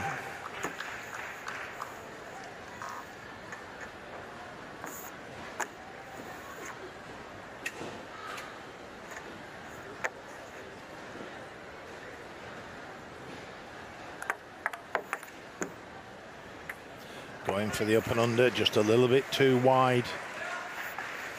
Still looking very calm, the Hungarian player. Coach too. No one getting too excited at this point in time. Still a fair way to go. Chateau there going for the forehand down the line. It's only just missed. It was a good idea. You see there as he shadow played, he wondered whether he should have gone on the diagonal. Oh, that's a lovely shot. Thick edge, I think. Let's have a look at that on the replay. Does it catch the edge? Yeah, just it's a thick edge. It just deviated slightly. Oh, good shot.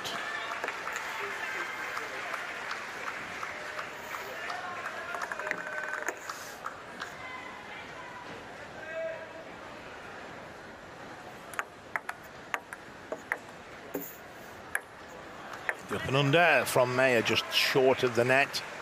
And so it's 2 consecutive points for Italy. Doesn't look too worried, the Hungarian player. It's 3 consecutive points.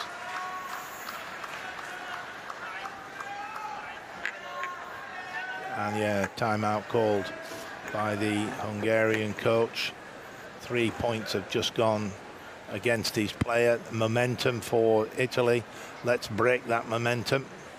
Let's call the timeout, which is exactly what they've done. And both players now back to their coaches. From now on, the game will be continuous. We've had both timeouts used. 1 minute, as I said before.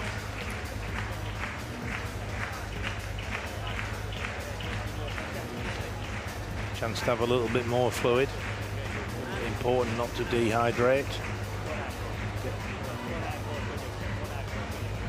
So Mayo going back to the table. As it's their timeout, the Italian player will have to come back to the table as well, even though there's a few seconds left on the clock.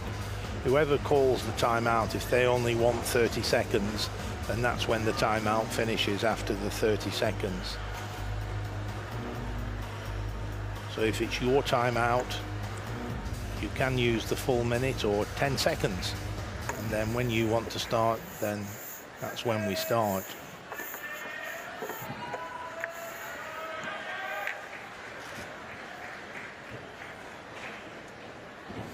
So both players now back at the table, just getting comfortable, just getting their balance sorted in the chair. 7-4. Hungary in the lead. Hungary with 1 more serve to go in this sequence of 2.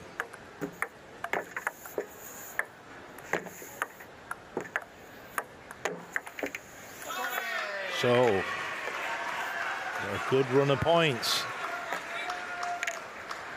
for the Italian player. He's got his serves to come now. He can take 2 serves. Gripping has come loose for Mayo. So he's just having it adjusted.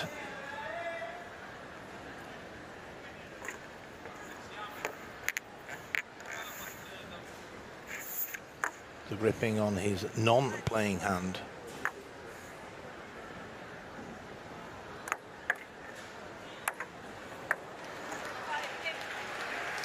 So 4 or 5 points on the run for Italy.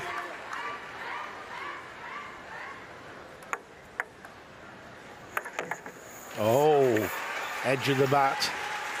A wry smile on both faces. Just watch this one there. You see, it came off the side of his bat. I think you can say that's a little bit fortunate.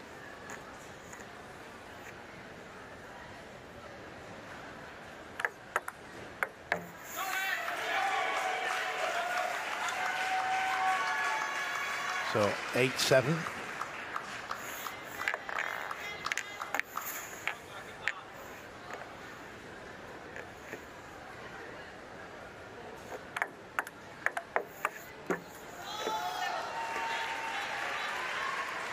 So now Hungary just 2 points away from a place in the semi-final.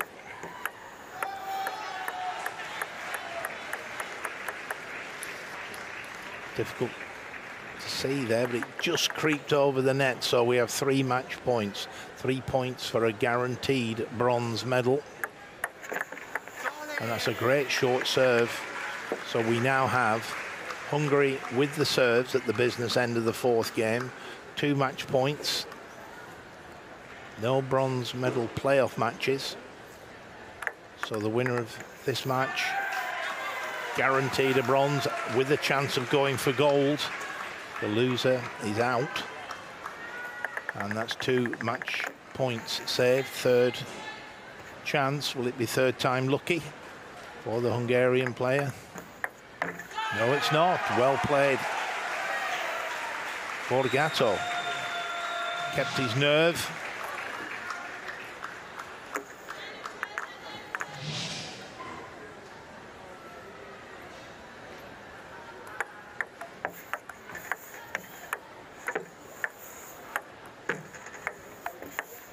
Oh, that's a lovely shot from the Hungarian. He plays that shot very well. It's sort of a chopping action coming down on the ball. Got to get your bat up high, get your bat above the height of the ball.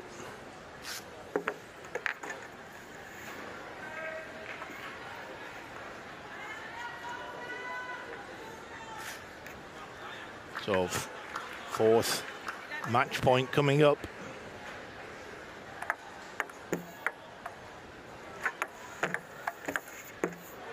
And there it is. It's a win for Hungary by 12 points to 10.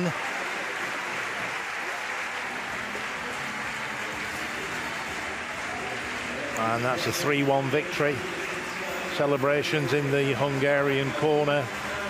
Consolation in the Italian corner. But Borgato fought all the way. Came back very well in that 4th game. He was well down, but he won some big points, got it to 10-all, anybody's game at 10 points apiece. He's the first player to win 2 clear points. That's how close it was.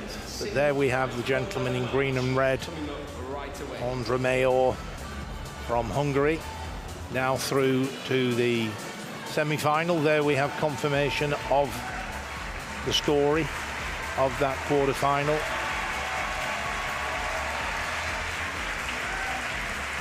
Borgato thanking the Italian supporters for getting behind him.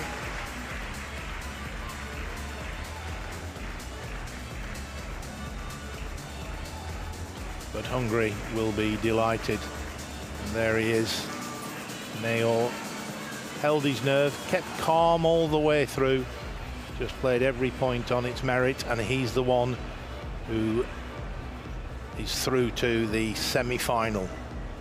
Guaranteed bronze. Well done, Hungary.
And there the stats, and it was very much in favour of the Hungarian player. And there we have the situation as it stands. Falco, Davis and now Mayor through to the semi-finals. Everything to look forward to as the players leave the arena to the applause of a significant number of spectators who are still here supporting the various players.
Match pour la médaille d'or, simple homme 5. Merci d'accueillir les athlètes dans l'aire de jeu.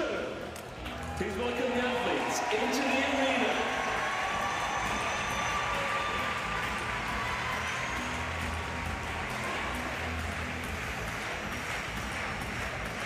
Représentant la Norvège. Representing Norway, Tommy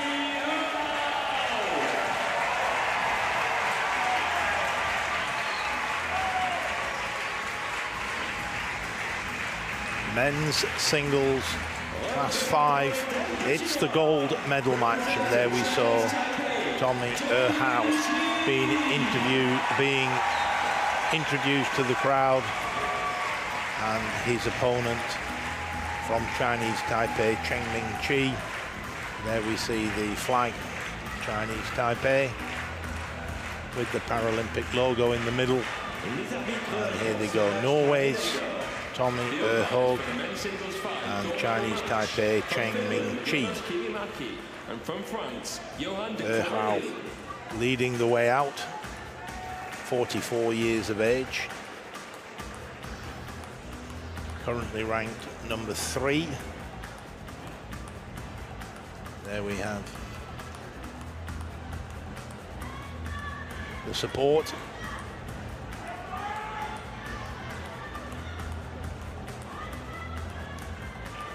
Cheng is 45 years of age, made the last 8 in the Paralympics in Tokyo and Rio.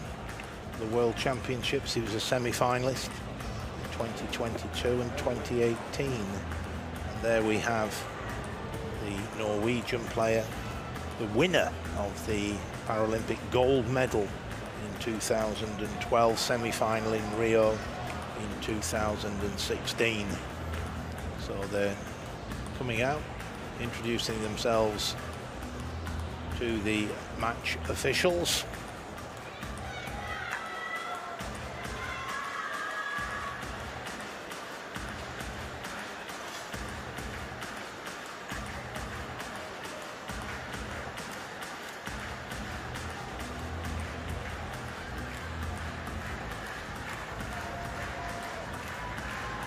Former Paralympic champion Erhao, winner of the World Championships as far back as 2002, so over 20 years ago. A very experienced campaigner, 2 times world champion, won it in 2006 and a bronze medal 2018, so he's been at the top of the game for many years.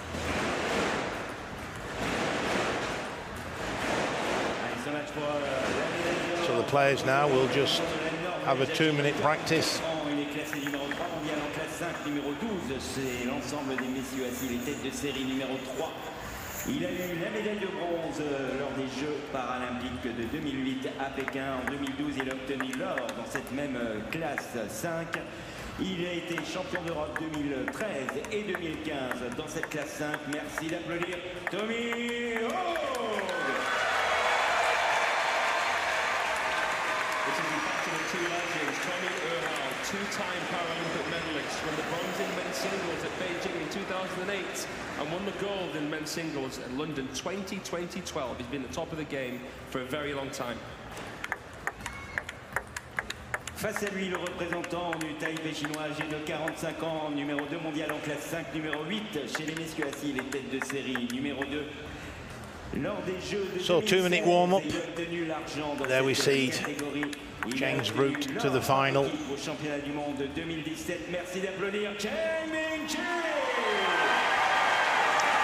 coach from Chinese Taipei. There we have our umpire in charge of affairs from France. The top seed Valentin Baus of Germany was defeated by Ali Ozturk. And there the assistant umpire also also from France, an all-French affair in terms of the 2 officials doing a great job here at the Paralympic table tennis event.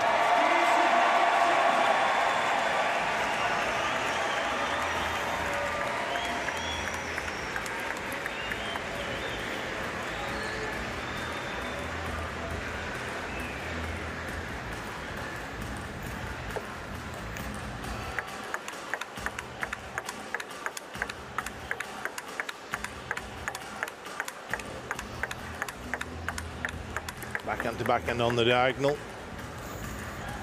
That was going at a fair pace, even though it's only the knock-up. So the umpire calling the players to order. The 2-minute warm-up is now complete. So we will start this men's singles class 5 final. It's the gold medal match. And it is Cheng to serve. Just caught the top of the net, well spotted by the umpire. No penalty for a let serve, you simply take the service again.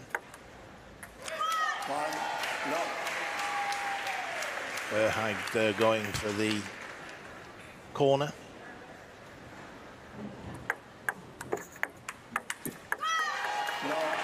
And he flicks one into the body, varying his return of service. But it's a good start by Cheng, taking the first 2 points. Going for the backhand serve. Sent that fairly long. Comes underneath the ball.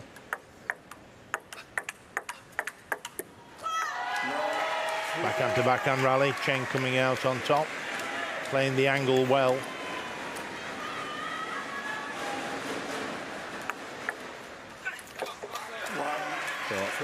Verhaeg off the mark there. Cheng going for slightly too wide an angle. Wide to the backhand, but certainly Verhaeg moving around the table well. A little bit fortunate there, the Norwegian player. That just caught the top of the net, deviated the trajectory of the ball.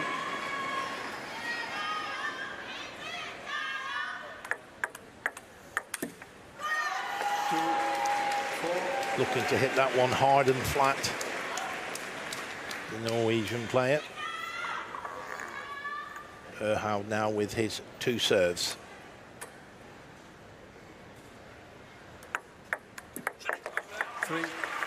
Came underneath the ball there, a little bit of backspin on the ball, a little bit more than Cheng thought.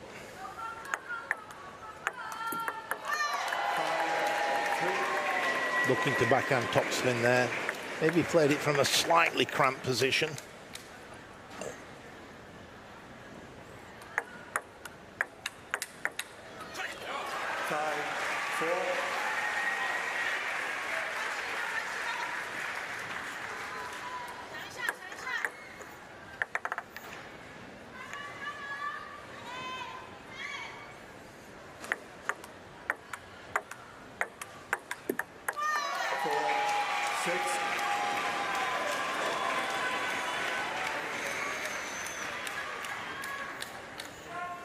Cheng playing quite a few balls into the body down the middle of the table.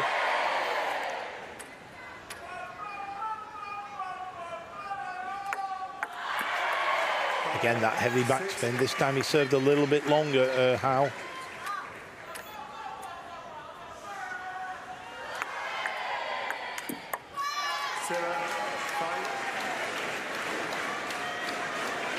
Verhaeg, they're doing the right thing for me. Serving, looking to follow in behind the service. Okay, he missed, but I think if he carries on doing that, it will be long-term a winning tactic.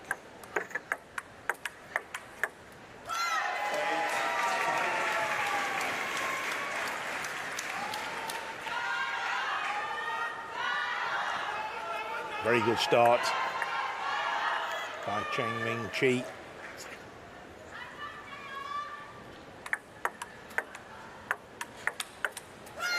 Great counter topspin from Cheng.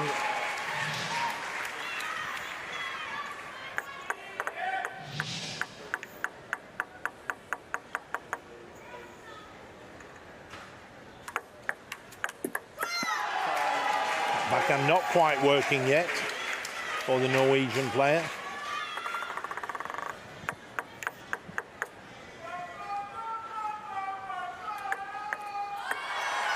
And that was a super angle, and it is the first game to Cheng.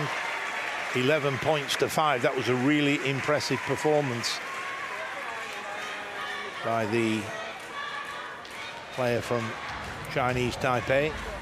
The players now go back to their corners. There we see confirmation, 11-5, the first game.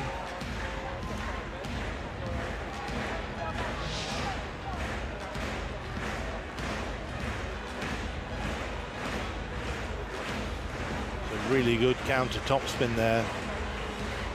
And that angle is... Hag was drifting over to the backhand side, thinking the ball was coming down there, looking to cover quite a bit of the table with his forehand.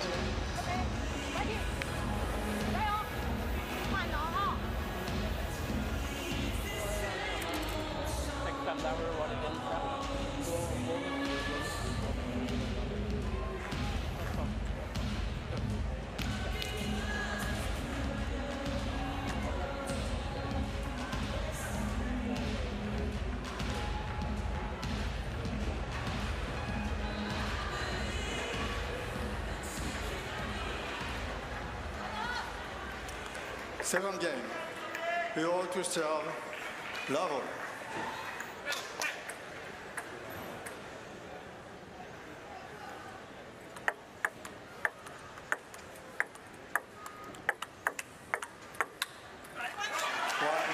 Cheng just missing the hit down the line. Worth pointing out that Cheng is actually ranked number 2 in the world in the Class 5 ranking list. Tommy Erhaug is ranked at number 3, so there's one place separates these two.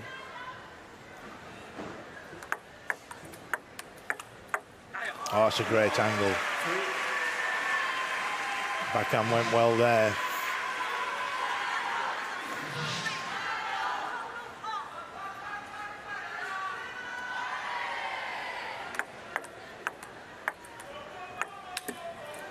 Backspin there from the Norwegian player.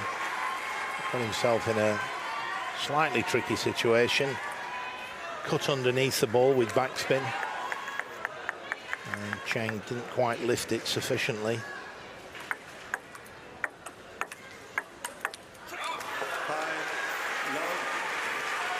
That's a great start by the Norwegian. The backhand topspins, forehand topspins, now going well.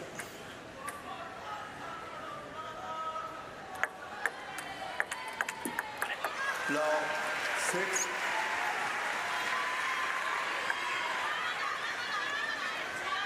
So it's interesting, missed a few backhands in the first game, so easy to say, well, hang on, it's not going for me. I'll start to play a little bit safe on the backhand, but no. Low, 6. Tommy Erhaug keeps going for that backhand topspin, and now it's going extremely well.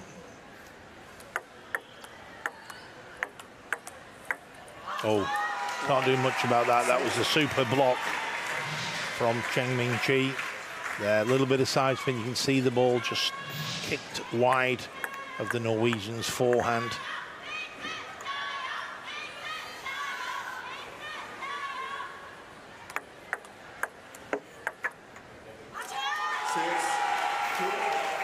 Cheng did well there. That was a good return of serve from Erhaug. Wide to Cheng's backhand, but he got across there with ease. 6, 3. Missed the backhand on that occasion, but he's got to keep going for it. Because if he keeps going for it and it starts to go on, it's a winning tactics. He's got to take the game. Heavy backspin on the service. 7-3 lead. Good point to win that. Just clawing his way back into it, Cheng. But now 4 points adrift.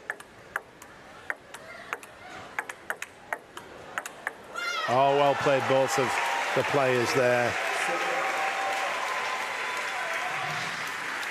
Cheng there, look at that one. Takes that early. Gets his bat on top of the ball. That was a super top spin.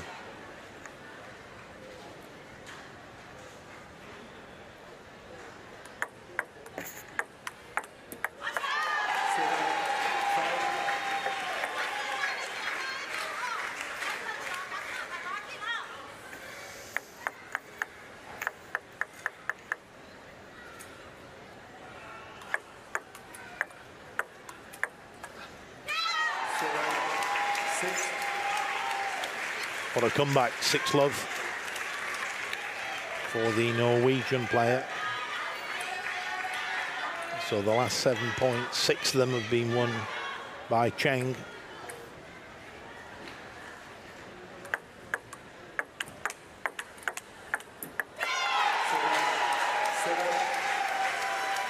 Sort of scenario where if I'm the coach, I'm debating a timeout. That's 7 out of the last 8 points going for Chinese Taipei. That's certainly the momentum very much with Cheng at the moment. 7, 8. But he's staying calm. The Norwegian coach backing his player.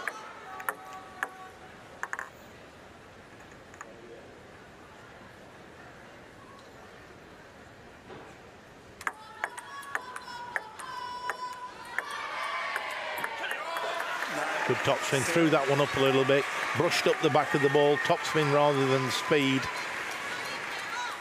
And it is now 9-7.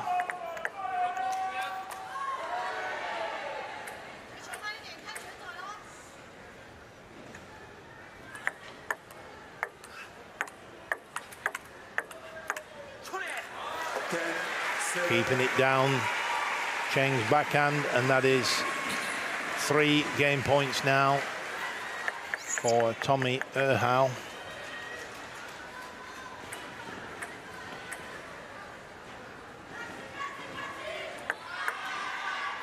And the push off the side of the table, and well done. Erhau held his nerve.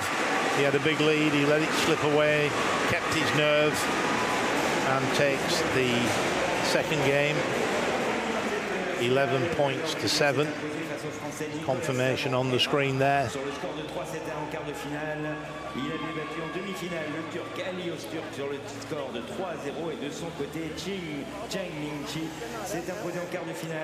Rehydration and advice taking place in the Norwegian corner. Bit of energy drink and followed by some water. Doesn't look very scientific as they're gulping it down in the corner, but I can assure you it is. They'll know exactly how much of the 2 different drinks that they need.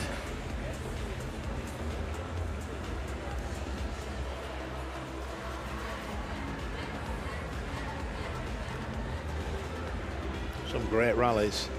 Both players taking the ball early, both players looking to get in with topspin early in the rally, to dominate, to play positive. Time. So making their way back to the table for the 3rd game. First 2 games have been fast and ferocious, and it's 1 game apiece.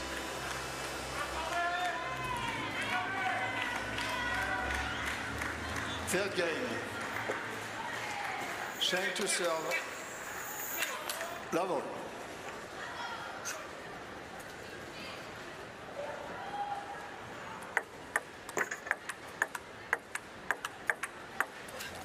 Oh, it's a great block. This really is a great game. Both players playing world-class table tennis, world-class topspin, side spin strokes, and very good control from both players.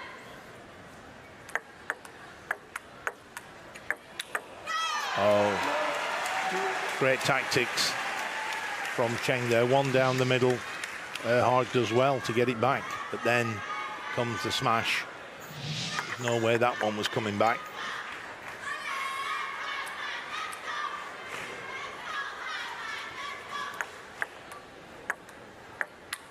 Oh, that was a good shot. He hit that rather than topspin it. Most players would play a topspin there, but watch how he goes straight through the ball. Not a lot of topspin on that. That went fast and flat.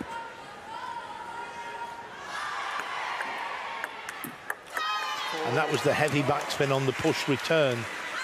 Norwegian player not able to lift that heavy backspin, or certainly underestimated the amount of backspin that was on the ball.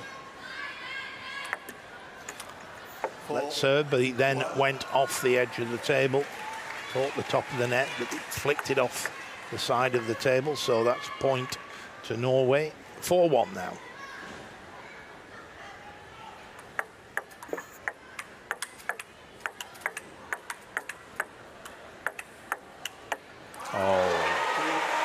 Wonderful play from both players. Great control, great containing from Cheng, and relentless topspins from the Norwegian player. Thick edge, hence the apology for a little bit of good fortune. But well done to both of them. He'll be disappointed with that one. How he set it up well with the backhand topspin. 5-2 now. Second serve in this sequence of 2 coming up.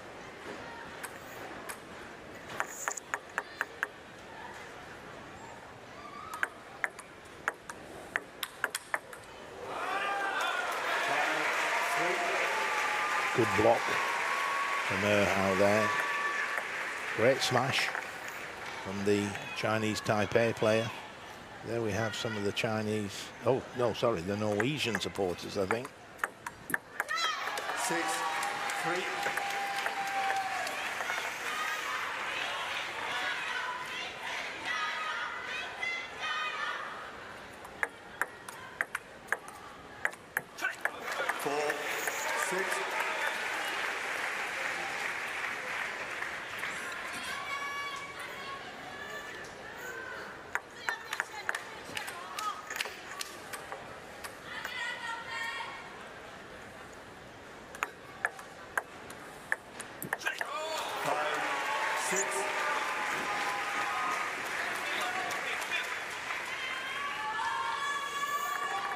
Good backspin there from both players, coming underneath the ball. Ball fizzing with backspin. 6-6.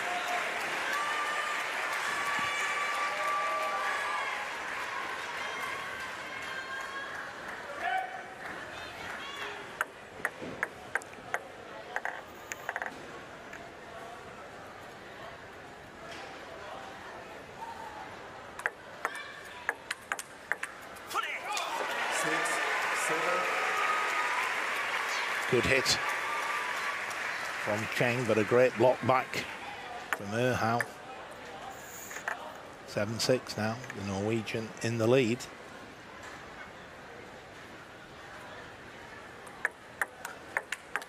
Oh, it's a good flick from How, but what a topspin from Cheng.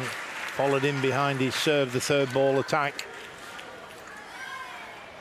First ball being the serve, the return, and then the third ball is the attacking shot. Third ball attack, that's often referred to as. 7-8. Angled it out wide to the backhand, then into the body. And so Cheng now with a 1-point lead, 8-7. How with his second serve in this sequence of 2. Oh, and he serves off. That's 9-7. not helpful. So now Cheng 9-7, and his 2 serves to come.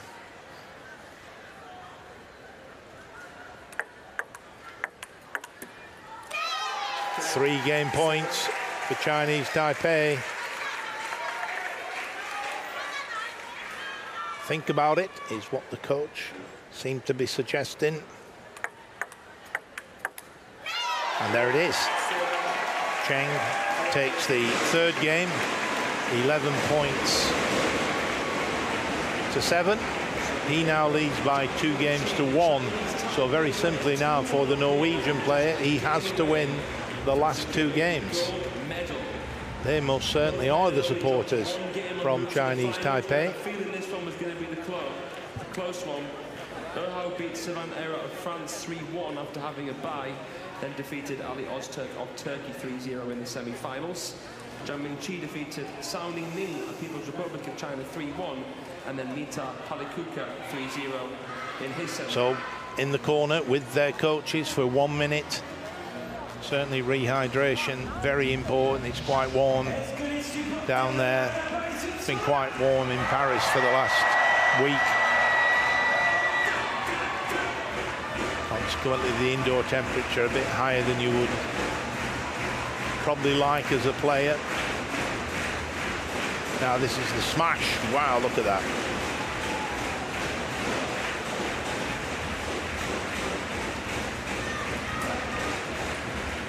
was the point to win the third game, to the delight of the coach from Chinese Taipei.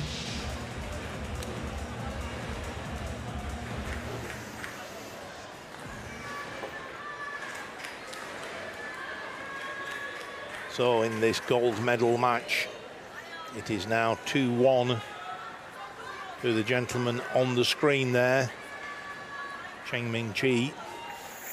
He is the number 2 in the world on the Class 5 world ranking list, and there's the number 3 in the world. So it's number 2 versus number 3.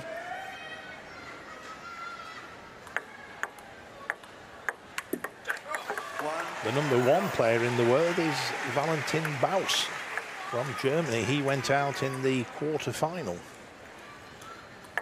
to one of the Turkish players.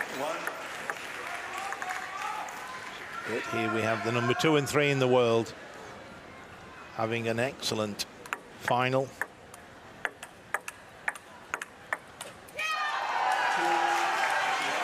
Good blocking there by Cheng Ming-chi.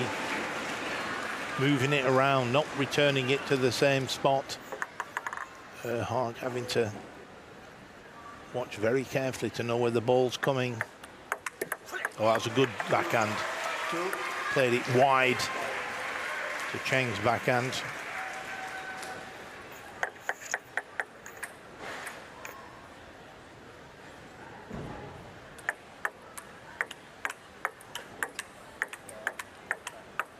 Oh, it's a wonderful backhand, stretching slightly, but he managed to keep the control, and there it is, right into the corner. And now Norway with a 3-2 lead, second serve in this sequence of 2 coming up. Oh, how about that? Good forehand topspin, then 2 backhands, one to one corner and then the next one to the opposite corner, spraying the ball around the table. 3 points apiece. Cheng now with his 2 serves.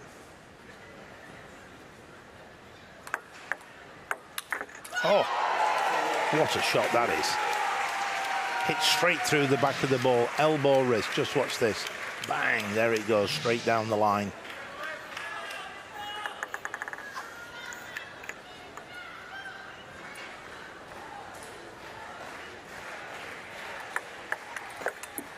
It's a great flick on the diagonal.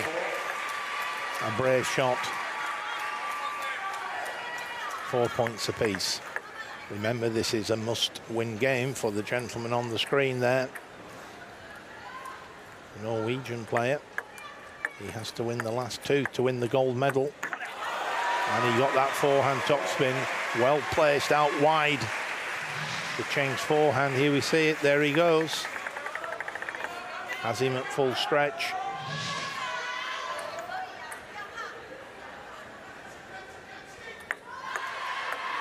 Oh, but how about that for being cool and calm? Push return, but just gave it a little bit of side spin, came around the outside of the ball to make the angle even more difficult for Tommy Erhag.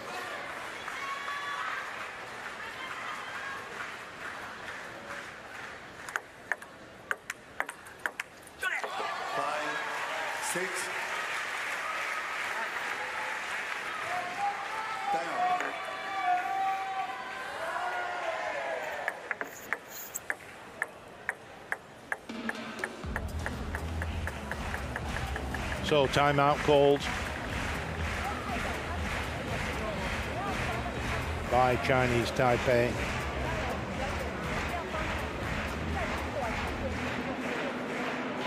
Interesting timeout call. I wouldn't say the momentum's with anybody at this point in time. Obviously, the coach from Chinese Taipei has a very good reason for calling the timeout. Maybe she feels Cheng is just not quite focusing on the right tactics. She wants a quick chat to him. It's a 1 minute break. Each player has 1 timeout in the final. It's a 1 minute break. And so Norway have a timeout up their sleeve if needed. that is now 1 minute up. The umpire calling the players back to the table. There you can see him. And here they come. And it is Norway who lead 6-5.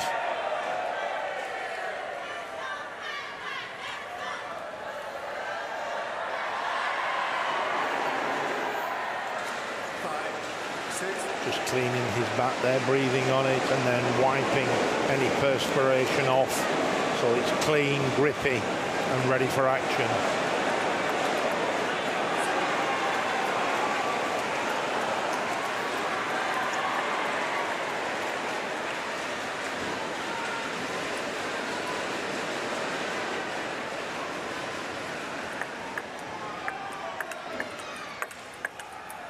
Oh, two good blocks from Cheng, both down the line. The backhand block down the line, then the forehand block down the line. Most people would have expected those blocks to come on the diagonal, but once again he's keeping Tommy Erhau guessing.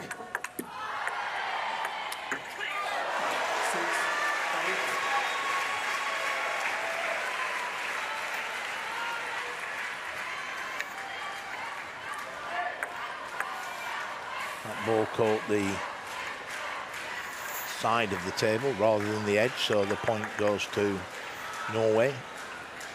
No complaints whatsoever from Cheng. He knew that was the right decision.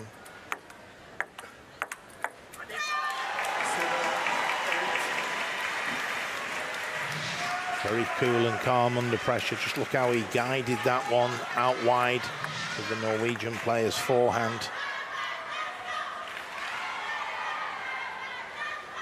So second serve coming up. And good spin from the Norwegian player.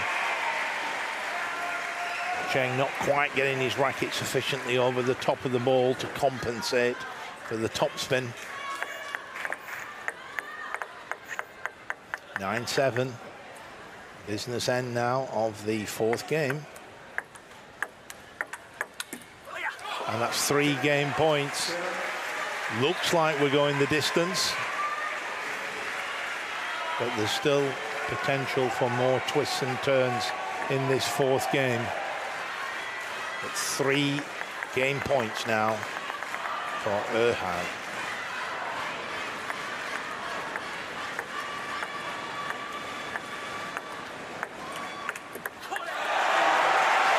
Good topspin down the line to win the fourth game. 11 points to 7, and this final now, this gold medal match, is poised at 2 games apiece, and we will be shortly starting the 5th and final. There we have confirmation of the situation. The Norwegian flag flies. Will it fly high? We'll have to wait and see. Smiles all round at the moment. 2-1 down. Tommy Erhau, he's now pulled it back. 2 games apiece, and we will very shortly, following the 1 minute in the corner with the coaches, where it's the final opportunity to give advice. We will not be returning to the coaching corner again, with the exception of Norway potentially could use their timeout. Chinese Taipei have already used their timeout. Time. So here comes the top spin. Time, please.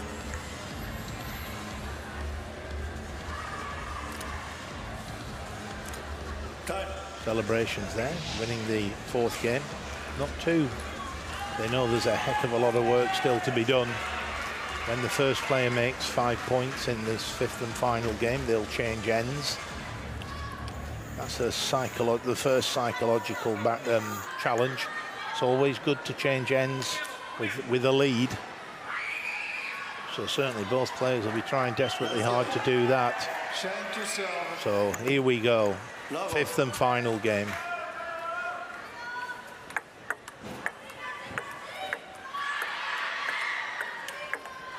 It's a great forehand from Erhau into the body of Cheng.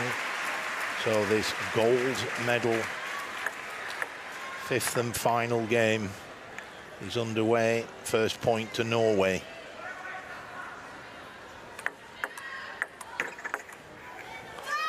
That was a great recovery by Cheng. The Norwegian player got a great angle out wide to his backhand, but he somehow managed to angle it back even more severe to the Norwegian.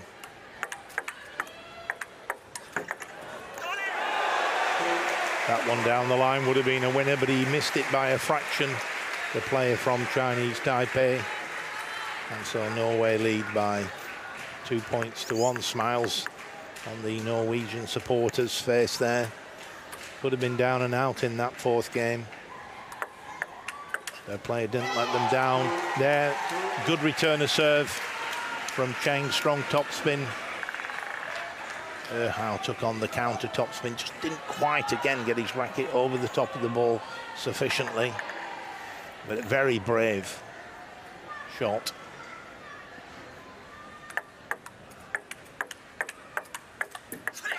That was an interesting shot, that last one. Sort of a flat backhand, came down on the ball a little bit. So it came through potentially with a little bit of backspin, maybe even.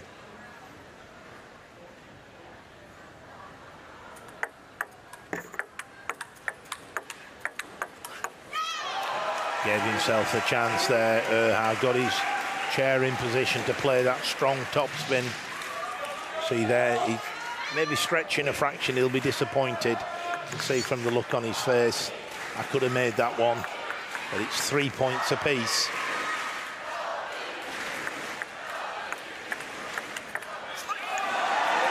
So this is a big point for how if he can change ends at 5-3, he'll be delighted.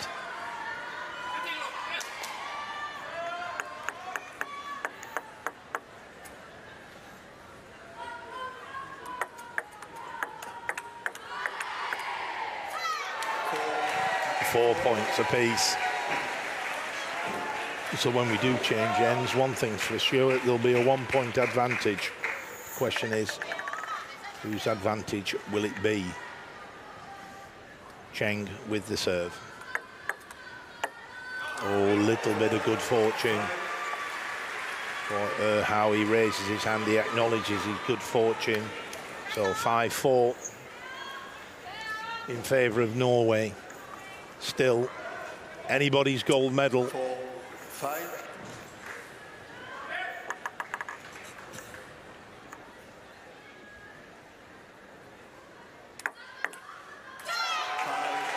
Side spin on that service. Side spin took that ball wide of the sideline when Hao made that backhand topspin, so it's 5 points apiece. Oh, he's played that shot a few times. When the ball's short, just a fraction high, that's all it was. He leans in and uses his elbow, particularly the wrist, to flick that one away. So that's 2 points now on the run for Chinese Taipei. Hao was 5-4 up when they changed ends. So we could see a timeout here. I'd be tempted.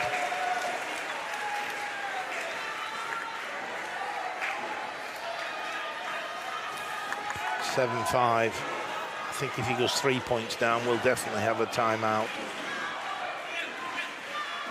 Very composed player from Chinese Taipei. 7-6. Again, he went for the hit there, which he does frequently, Cheng, rather than the slightly safer topspin. But it's a bit trickier to deal with the hit. But on that occasion, he missed.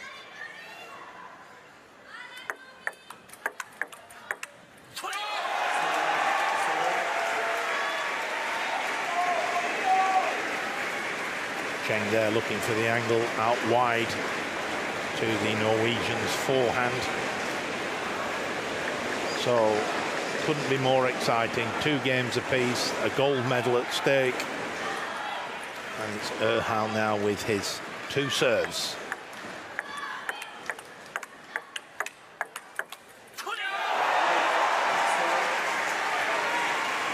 So 7-5 down. There I am talking about a timeout. The Norwegian coach kept calm, and now Erhaus just taken 3 points on the run. Warming the flags up. They're hoping they'll be waving those in the next few minutes. And he's gone long. Interesting serve. Fairly gentle serve into the forehand. Took Cheng by surprise. He top spun off the end of the table. 4 consecutive points now for Norway.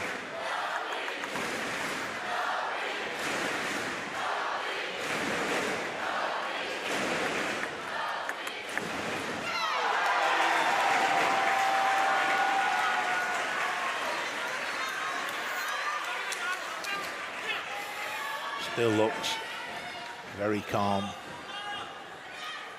Cheng Ming-chi, let's service. 8-9.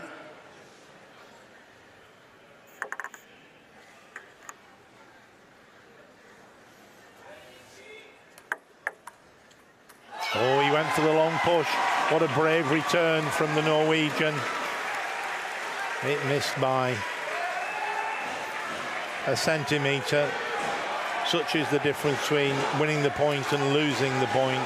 And now look at this. 2 games apiece, 9 points apiece, gold medal match.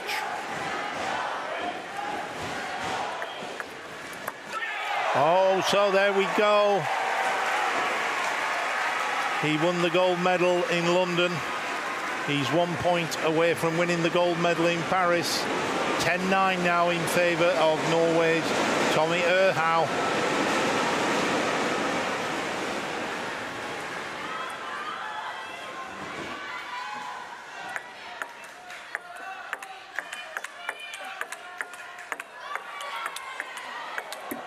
He's done it. What a point as well. What a fantastic point. What a great final that was. Both players absolutely outstanding. The excitement was incredible. Erhaus held his nerve at the end. Cheng put in a great performance. There was nothing between the two players, but it's the Norwegian who wins the gold medal. His 2nd Paralympic title. Celebrations there in the Norway, and there's that flag. It is flying high, and so it should be. What a great performance by one of the sport's great characters. Everybody refers to him as a great man. A pleasure to be in his company. He will be a popular winner, but having said that, Cheng Ming-chi, I thought, looked such a cool, calm customer who played ever so well himself. And of course it was 9 points apiece in the deciding game. That is anybody's final. But Tommy Erhaus will definitely be a popular winner.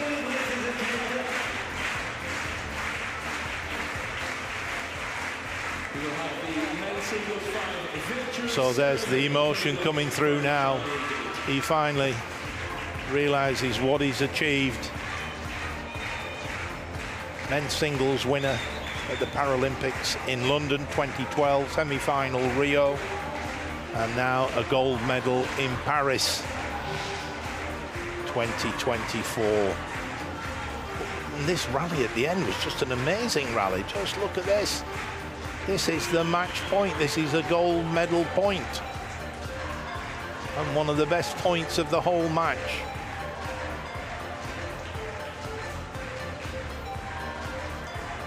So there he is, our Paralympic champion, winning the title for the 2nd time.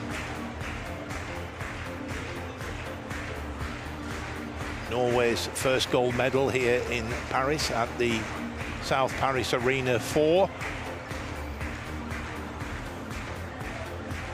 And that match will be remembered for a long, long time as one of the great finals.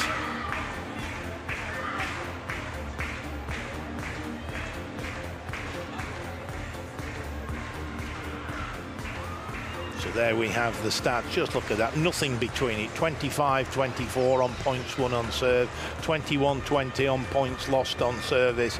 There was absolutely nothing in that, and both players were absolutely great sports throughout, and that was a wonderful final to watch. I feel very privileged to have been able to commentate on that final. It's one I won't forget for a long time, but there we have confirmation. Norway gold and Chinese Taipei silver, Turkey and Serbia 2 bronze medals.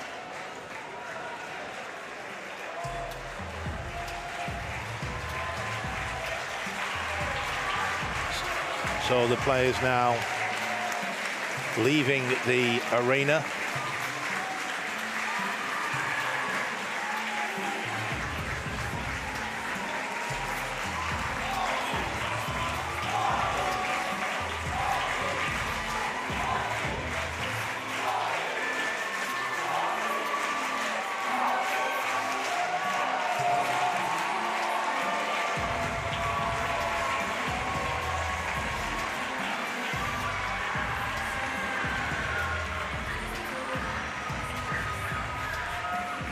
So we will have the victory ceremony commencing shortly.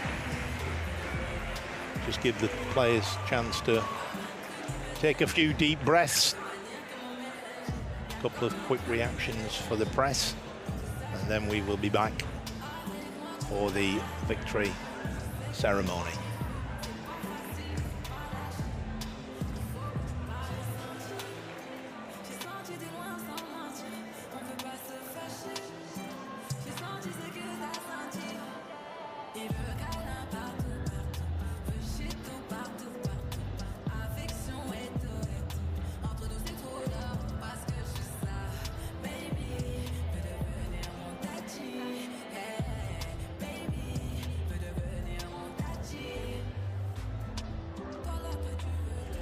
Allez, en attendant la cérémonie des vainqueurs qui arrive très vite, je vous rappelle que le paratennis de table se poursuit demain à l'Arena Paris Sud, 4 dès 10h, avec au programme les quarts de finale dames classe 6 et les quarts de finale messieurs classe 4.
Est-ce que ça va toujours la Ryanair Paris-Sud? Merci de votre patience, il faudra me donner cette même énergie tout à l'heure pour les podiums lorsque les athlètes se présenteront. Je compte sur vous pour les ovationner comme ils le méritent.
Mesdames et messieurs, la cérémonie des vainqueurs, simple homme, classe 5.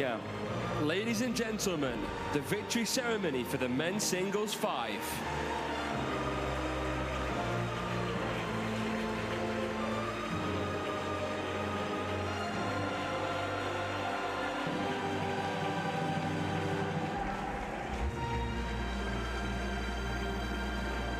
Veuillez accueillir les médaillés.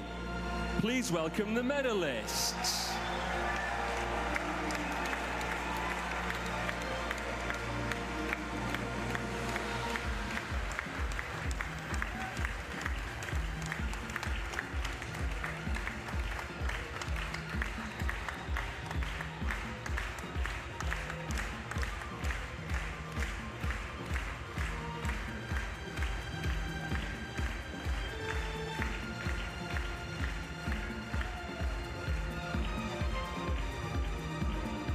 Les médailles seront remises par The medals will be presented by le docteur Alaor Azevedo, vice-président exécutif de la Fédération internationale de tennis de table. Executive Vice President of the International Table Tennis Federation. Accompagné par Accompanied by Madame Julie Matikine, directrice de la marque pour le comité d'organisation des Jeux Olympiques et Paralympiques Paris 2024. Chief Brand Officer of the Paris 2024 Olympic and Paralympic Games Organizing Committee. Médaillé de bronze représentant la Serbie et représentant la Turquie. Bronze medalists representing Serbia, Mitar Palikuka, and representing Turkey, Ali Ozturk.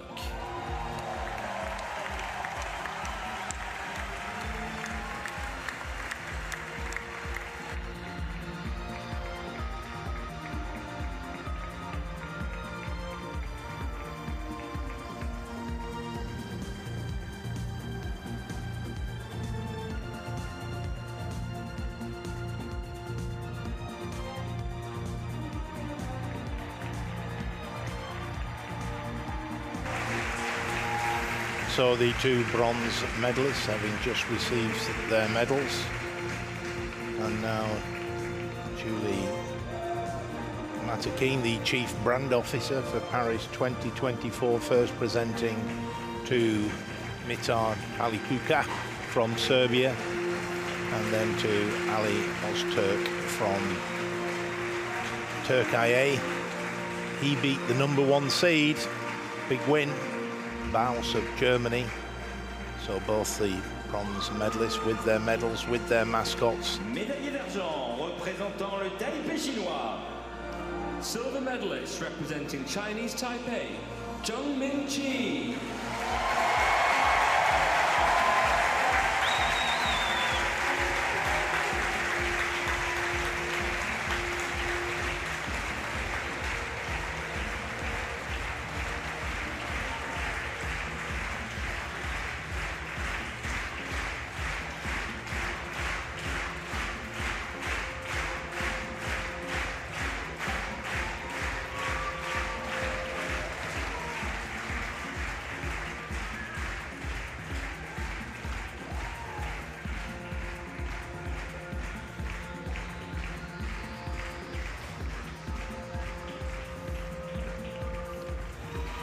There he is, Zheng Mingqi. What a final he plays, with the silver medal, with the mascot.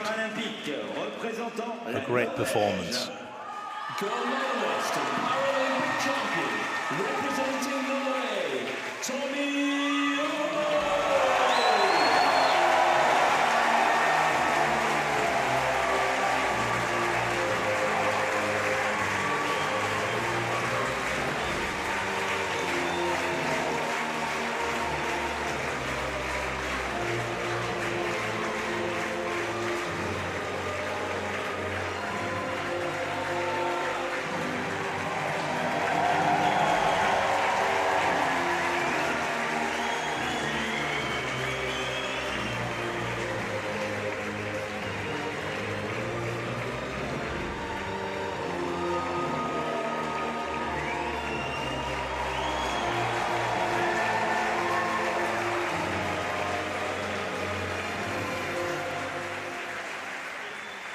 Mesdames et messieurs, si vous le pouvez, veuillez vous lever pour l'hymne de la Norvège.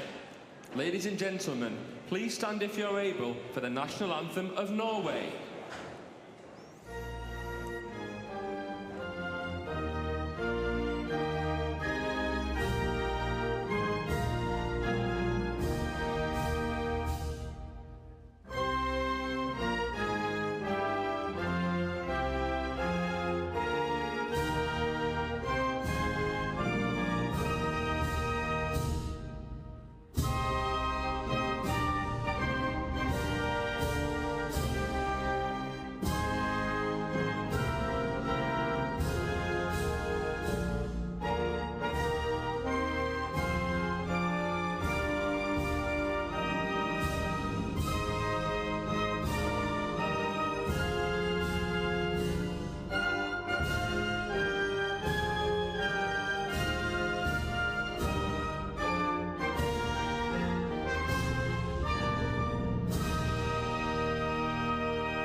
Mesdames et messieurs, les médaillés paralympiques.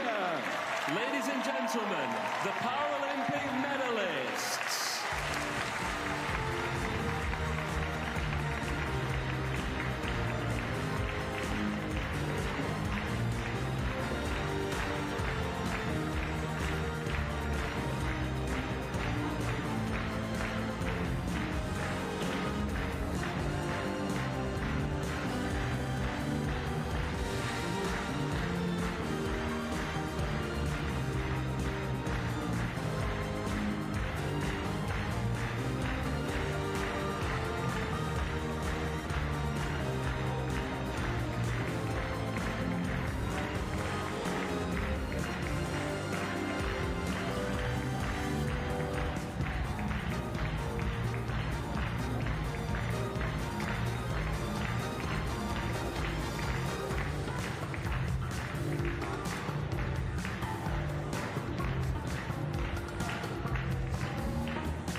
Well, once again, we have seen some highly entertaining matches in the South Paris Arena for probably one of the best finals ever in the men's Class 5, with Norway's Tommy Erhau beating Chinese Taipei Cheng Min Chi.